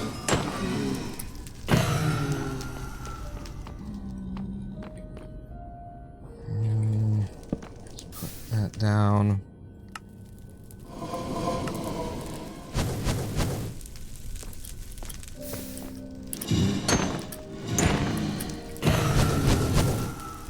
Okay. I didn't actually pick up those rods.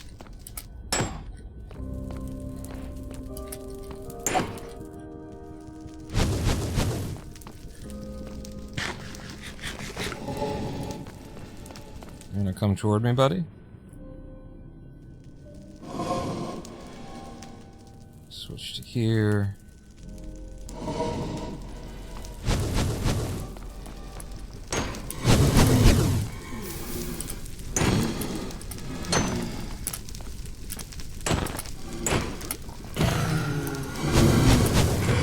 The benefit of a sword is you don't have to wait to do your strikes.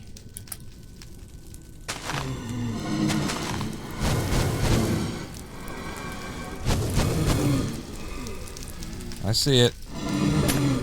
I see it.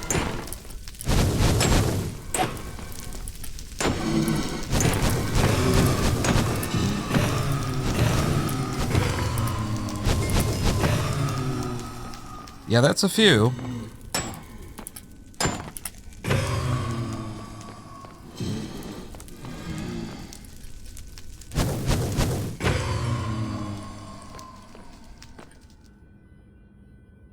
And we got more food after this, by the way.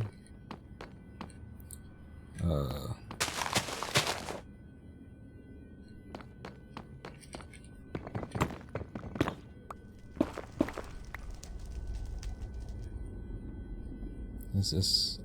Yeah, that's relapsing, not crying.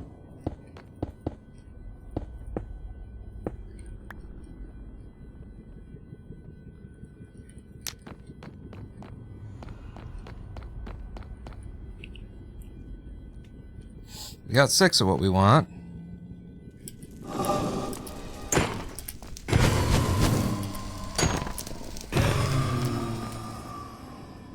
Still just 6.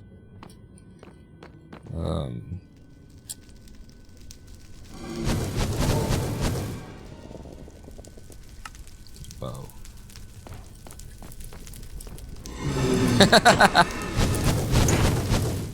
I don't know if you guys want to fuck with me. They call me Pawn Scissorhands. Did not mean that. Okay, that's 7. Still not all of it.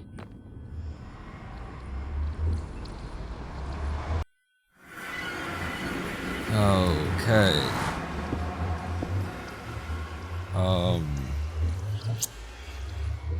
This is bad.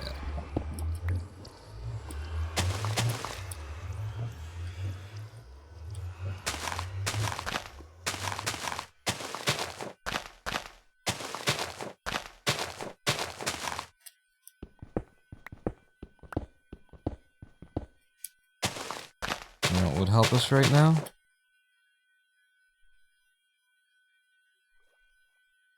If I had my crafting table. I would make a, oh, hello.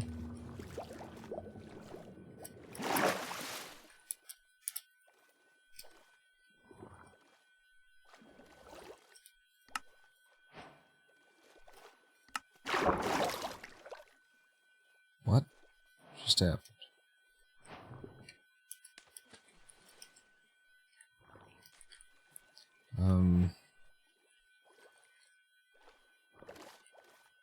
I'm gonna try and do this the correct way, which is go to a corner, throw from the corner, get the measurement.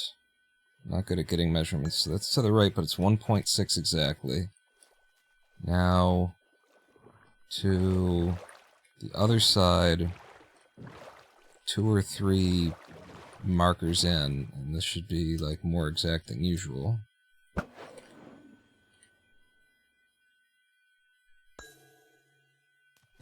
.9. What was the first one? I'm pretty sure this is like 2,000 away, is the thing. Where's my other pearl? There it is. That is not my other pearl. Oh god.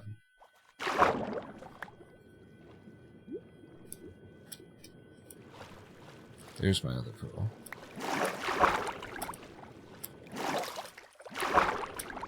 And then where's my boat? Did I break it and bring it with me? Did I break it and not pick it up because I don't have the room? It's over here. You didn't break it.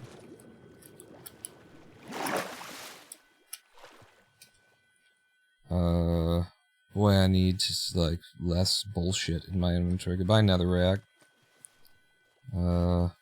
Restack that.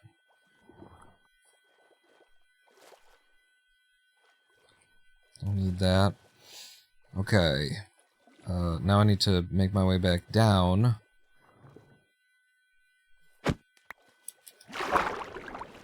Which means finding the hole I came up in.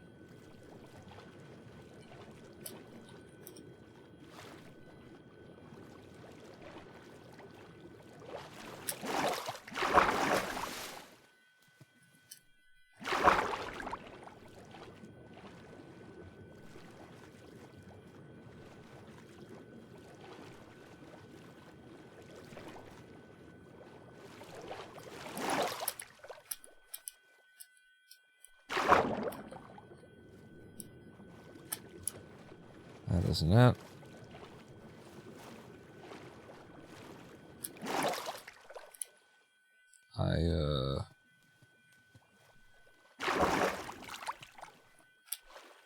Get the realize out. Realize.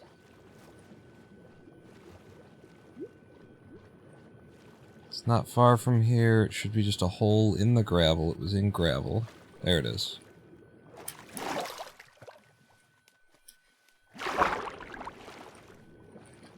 That's not it. Fuck me, bro. How you gonna do that? How you gonna, like, pull that shit on me?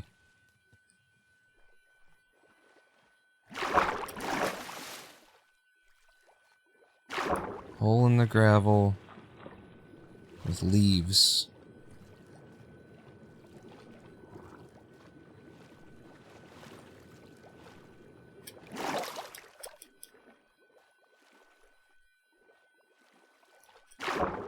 Now I got mobs coming after me in the underwater because I can't find it. Isn't this just wonderful?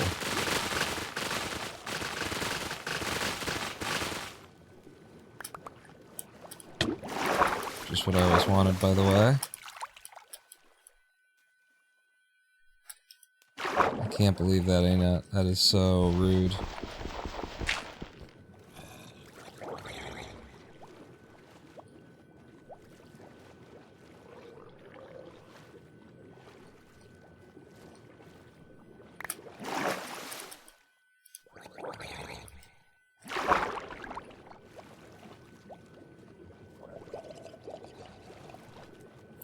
Why do all my runs end in the stupidest fucking possible way? I came up through a fucking hole in the gravel. We went a chunk away, if that. Now I can't fucking find it.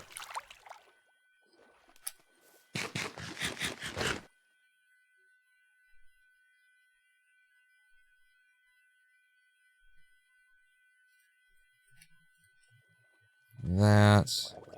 Throw something out. Sup, bruh?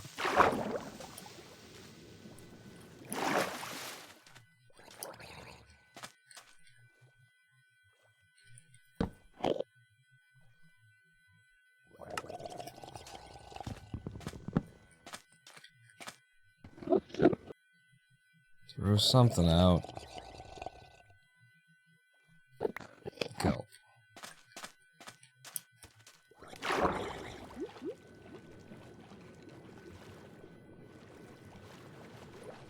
Found it. Fucking go down, please. Nope. That won't work. That'll work. Christ almighty. You know what's, really horrific? Is the idea that I could fall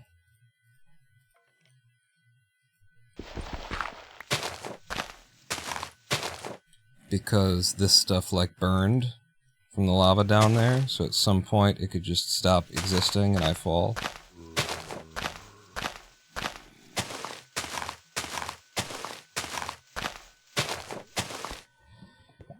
Okay, we made it. We took a measurement. I don't remember what the measurement is. It was this way. It was basically due south.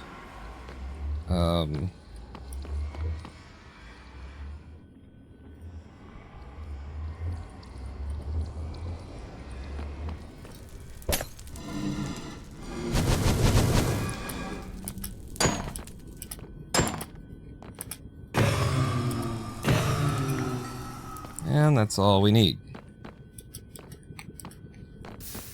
So, due south.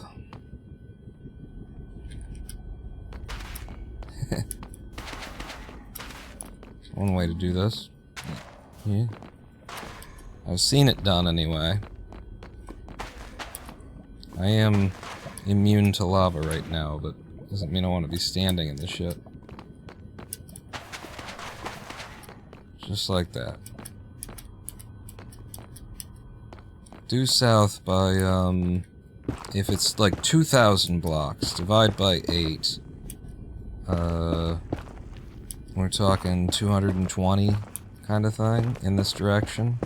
From where we started, which I didn't even really take note of where we started. But I'm gonna say we traveled 60. So if we traveled 60 and we're heading toward the negative, then, let's say another 120, 130 in this direction.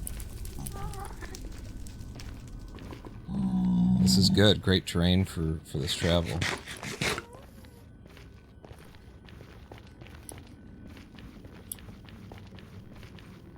How's here? How do we feel about here?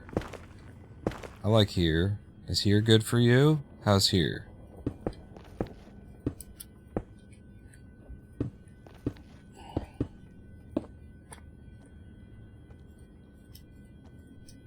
Are you available here? Next Thursday?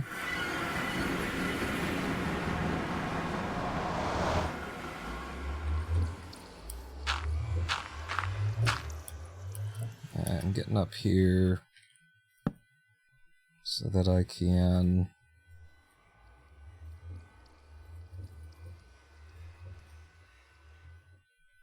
Well, that didn't work.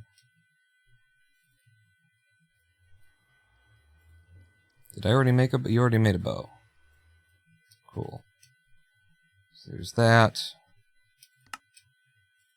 Make me a bed for now.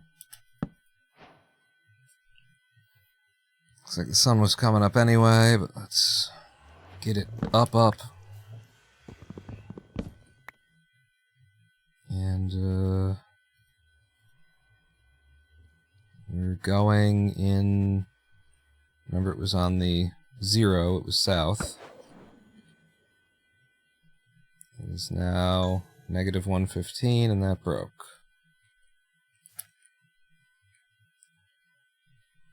I could throw a pearl.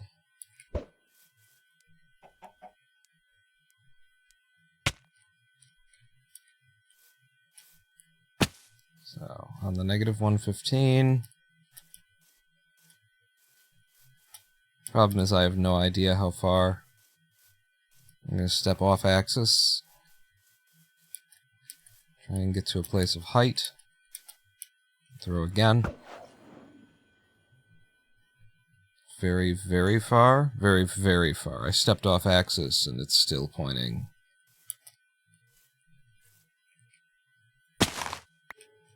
In basically the same direction. Alright. I don't think I can throw any more pearls reasonably. We're traveling on the -116 for a while.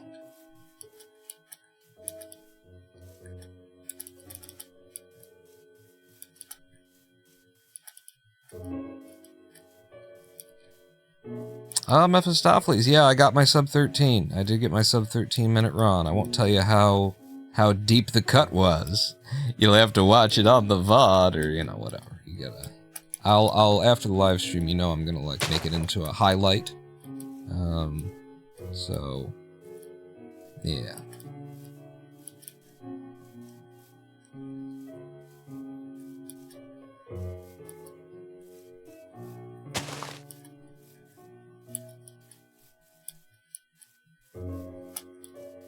Just traveling generally on the -116. There's some pretty good terrain to have to travel. Convenient. Pretty flat.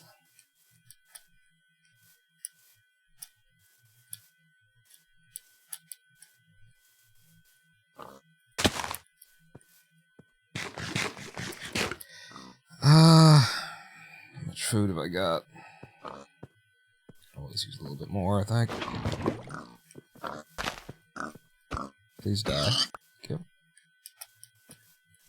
Especially food that stacks. That's nice, you know?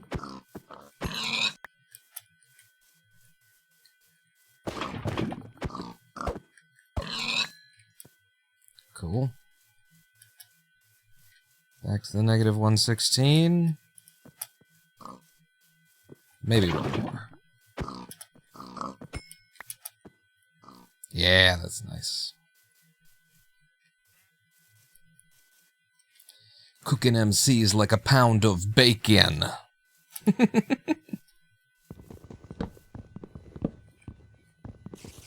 Go crazy when I hear that cymbal with the hi-hat and souped up tempo. I'm gonna roll. It's time to go solo.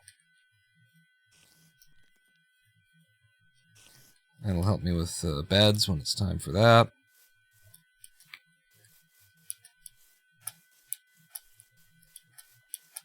Personally, I don't think we're anywhere near where we're headed.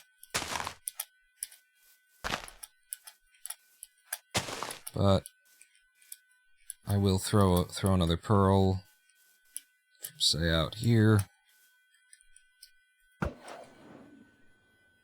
And wouldn't you know it, it's on the negative 112.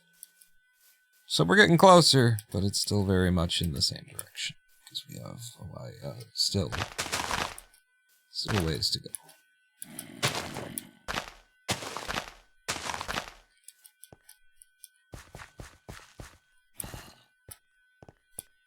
It's time to go solo.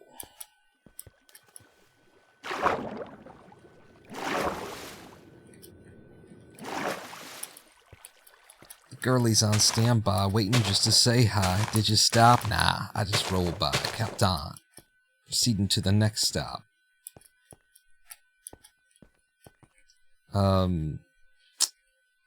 Yeah, this has got to be a pearl throw. On the negative one, that.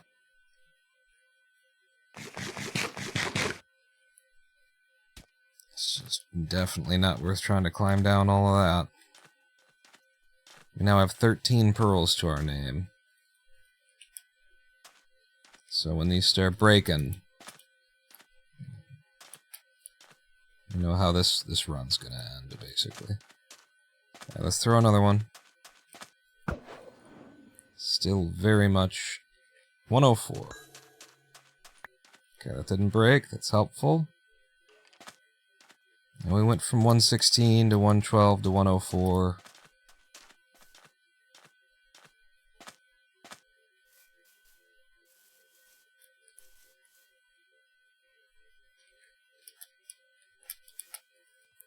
The block was dead, Joe, so I proceeded to A1A, Beachfront Avenue!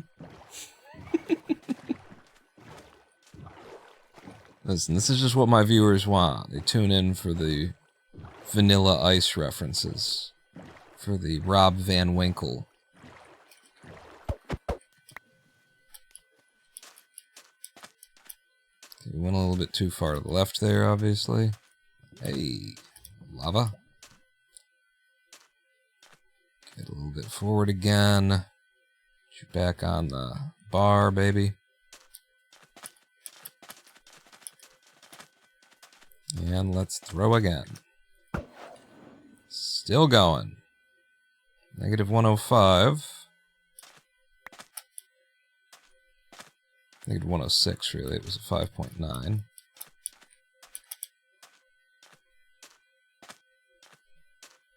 Desert also very convenient to have to travel by foot. As long as it's flat. This one's pretty flat.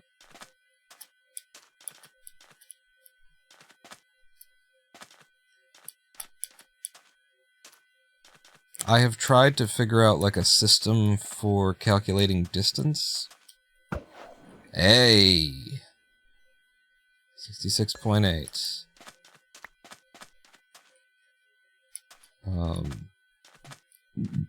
I don't know if it's ever gonna work. Could be this one. Could be this chunk right here to our left. Stand on the border. We're down, it's going back. So we know that it's this chunk. F3, I need the 5 and 5. Here's 5. Here's 5. I want to go down. Right there. But I also kinda...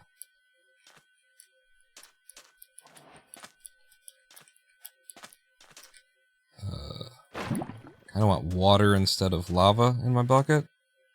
It's a backup strat for having to break the towers down and stuff, so I'm gonna do that.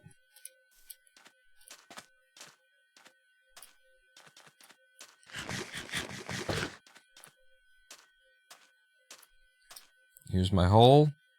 Here's my hole.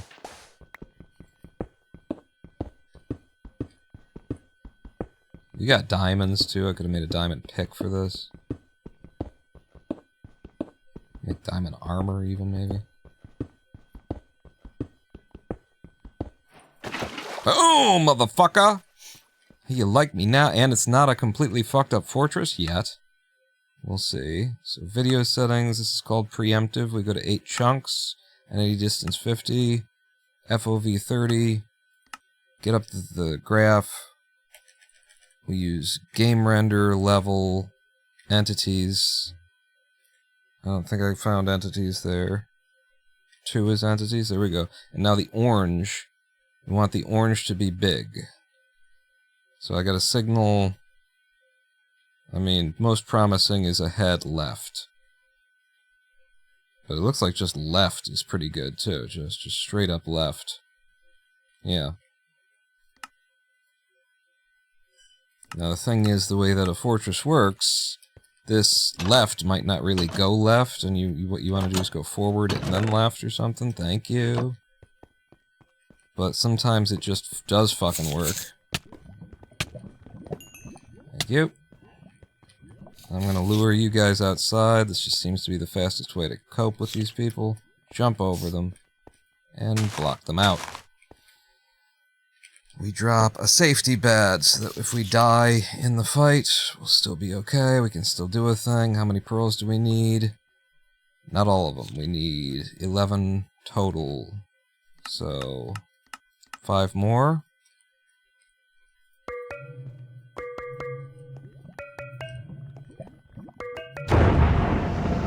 Got the gate open.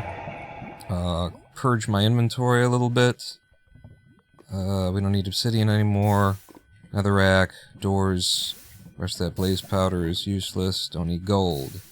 Don't need the string. Do like having that. I also like having that on the hotbar. Maybe like this. The iron.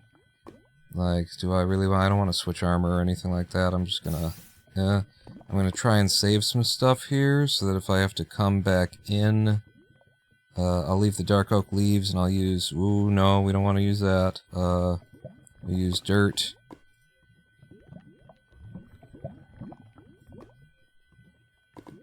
And you. Maybe the planks. Yeah, we'll see. I'll leave the steak behind. Let's make some beds. That's all the beds I can make? Are you kidding me? I guess the limit is the...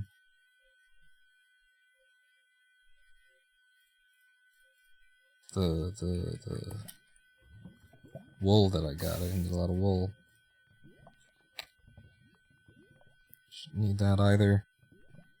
Don't want that. Place that with that. Alright, we're going. One more time. For good luck. Let's go.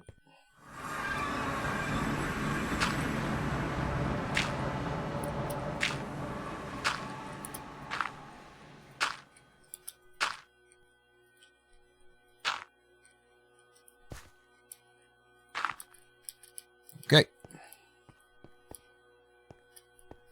Running past a caged one, so I'll get it as I go. Oh, wait.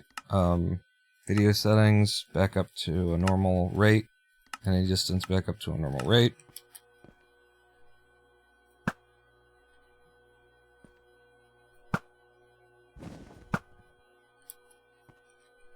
It's that terrain being stuck on. How many? There you go. Okay.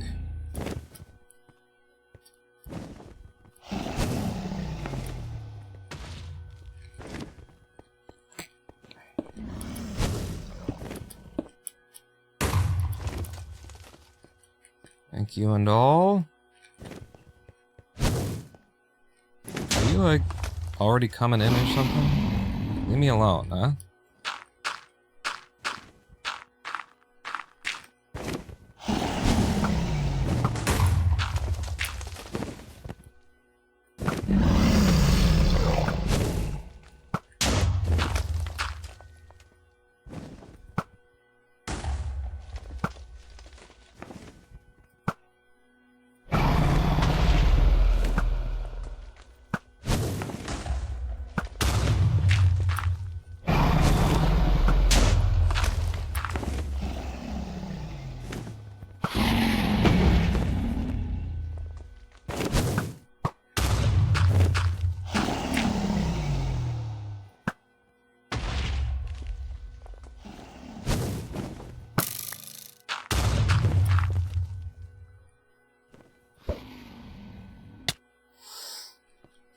This one that's still got, oh no, that's it.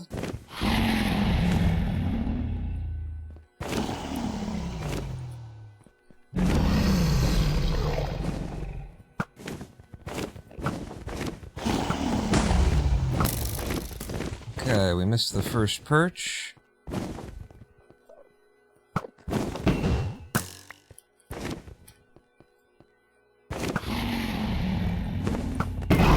So basically, if you want to shoot the dragon, just look at where the head is and lead the shot.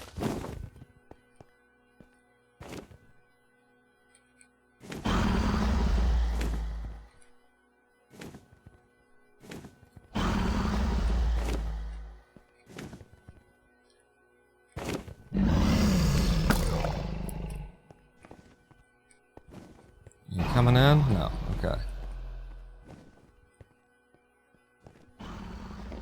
Also, the further... There we go. We're coming. The further away you are from the dragon, the better.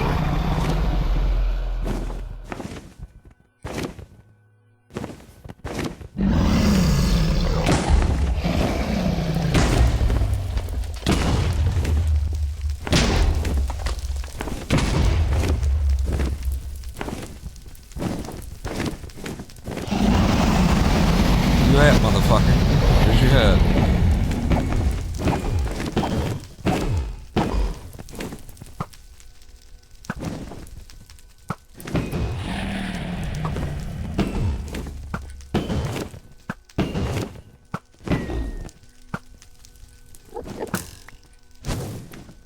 Come on, bitch.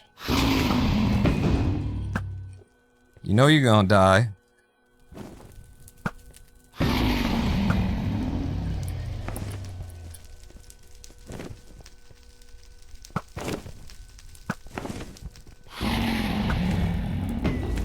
She keeps turning in midair, making it hard to lead the shot. Come on. Come on. Oh, she's coming in. I don't think I have to wait. Shoot her on the way down. Yeah. This is PB. We got a new PB. Last run of the day. I called it. Yeah, baby. That's right, motherfucker. New PB, 55 minutes, 58 seconds. A sub 56. The coveted sub 56. Random number. That saves, 3-4 minutes. 4 minutes. 9 minutes. 7 hours. It saves like 3 or 4 minutes over my last PB, which is 59:24. So this is a 56, and so 3.5 minutes is exactly correct. I did it. I fucking did it, people. Feels good. Feels good. This didn't feel like a stupid run either. The worst part of this run is going to be the travel when I review it. It's going to be the amount of time that I spent running to the stronghold even after doing a double portal setup, because it's just, I don't feel like I don't know what to do with the trigonometry, you know.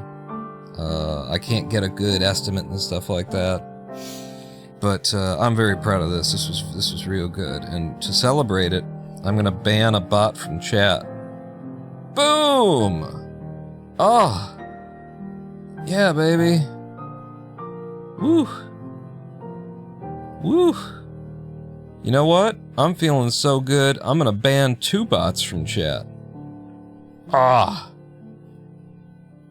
Suck on my chocolate salty balls. Put 'em in your mouth and suck 'em. Suck 'em. Wait a second. Undisturbed Foif 1M6R. Likely ban of it. Why am I still seeing this message? Why shouldn't you be gone away? I guess it leaves it for the mods and stuff. Okay. Alright. I didn't ban anybody that I didn't mean to, right? Like Rubbery M-Press, never heard of you. Mephistopheles, you're not banned? Good. Alright, let's validate this son of a bitch. There's the seed. And then, for further validation, Click here, verification purposes. This is... Well, these are signature codes for the mods and stuff like that to see what there's... I don't know. And then these are my F3 settings. And then this is... I'm not using any special packs or anything like that. And then zip up the additional proof. No, I'm not really going to submit it. Are you sure you want to zip your files? Yeah, I don't care. Hooray! We did it!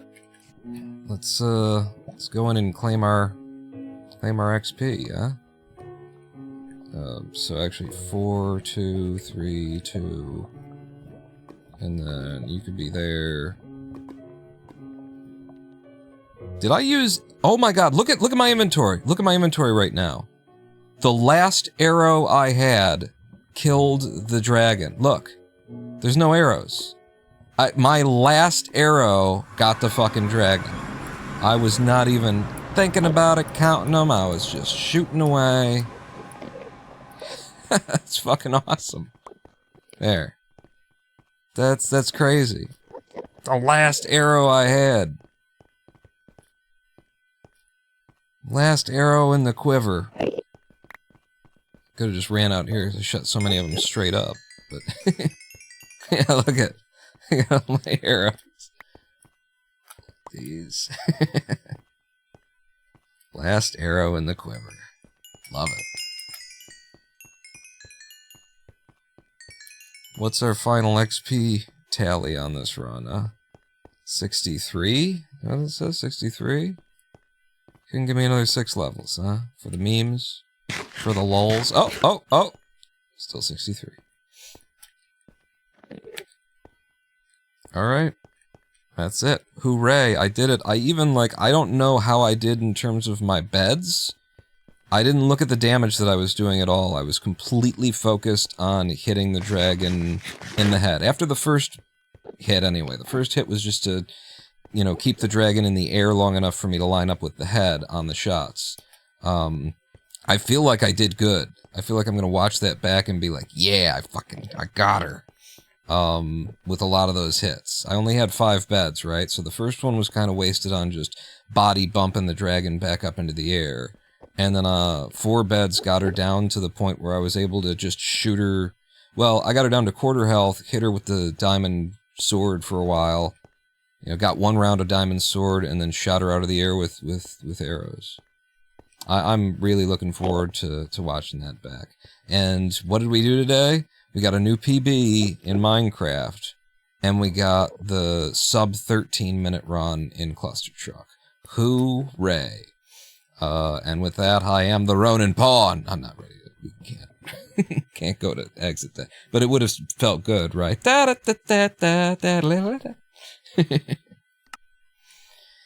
Wow.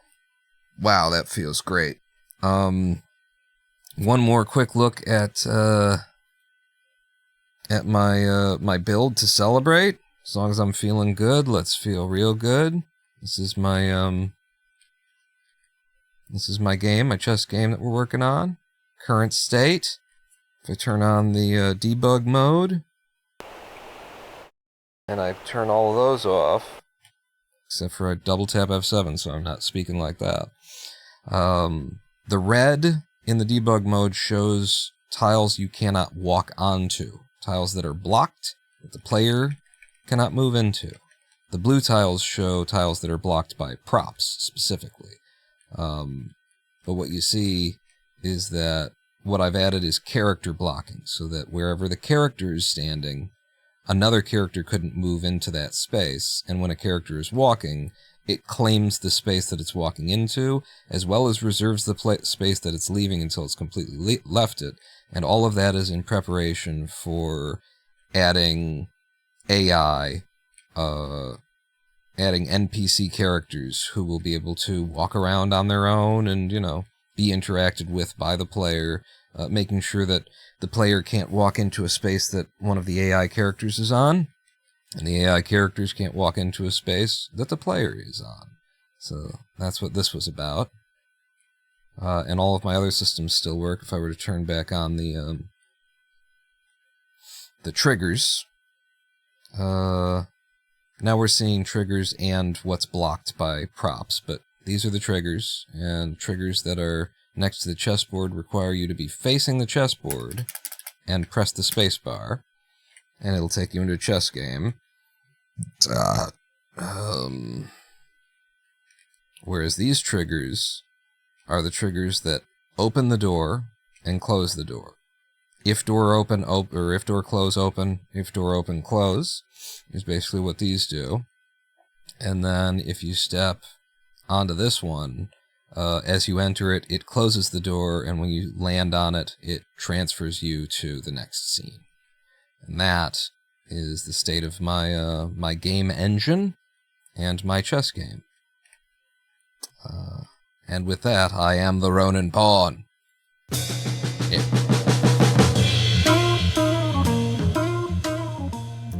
A day of PBs and a day of some good commentary, you know. There was some nasty stuff up front, you know, Couriway just feel really violated by his moderation team and his policies on his channel and stuff like that, and so, you know, fuck him. Fuck him until he apologizes. But after that, we got into, like, God, the nature of existence, the universe, life, the number 42, just lots of great stuff, and a lot of it is caught in the sub-13 minute Clustertruck run.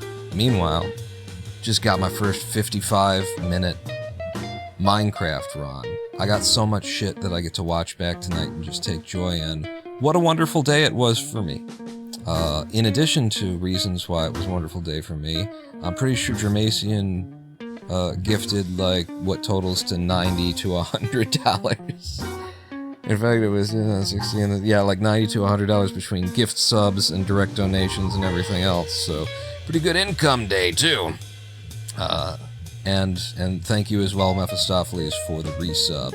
I will see you all back here this Sunday. Yeah, today was a Thursday.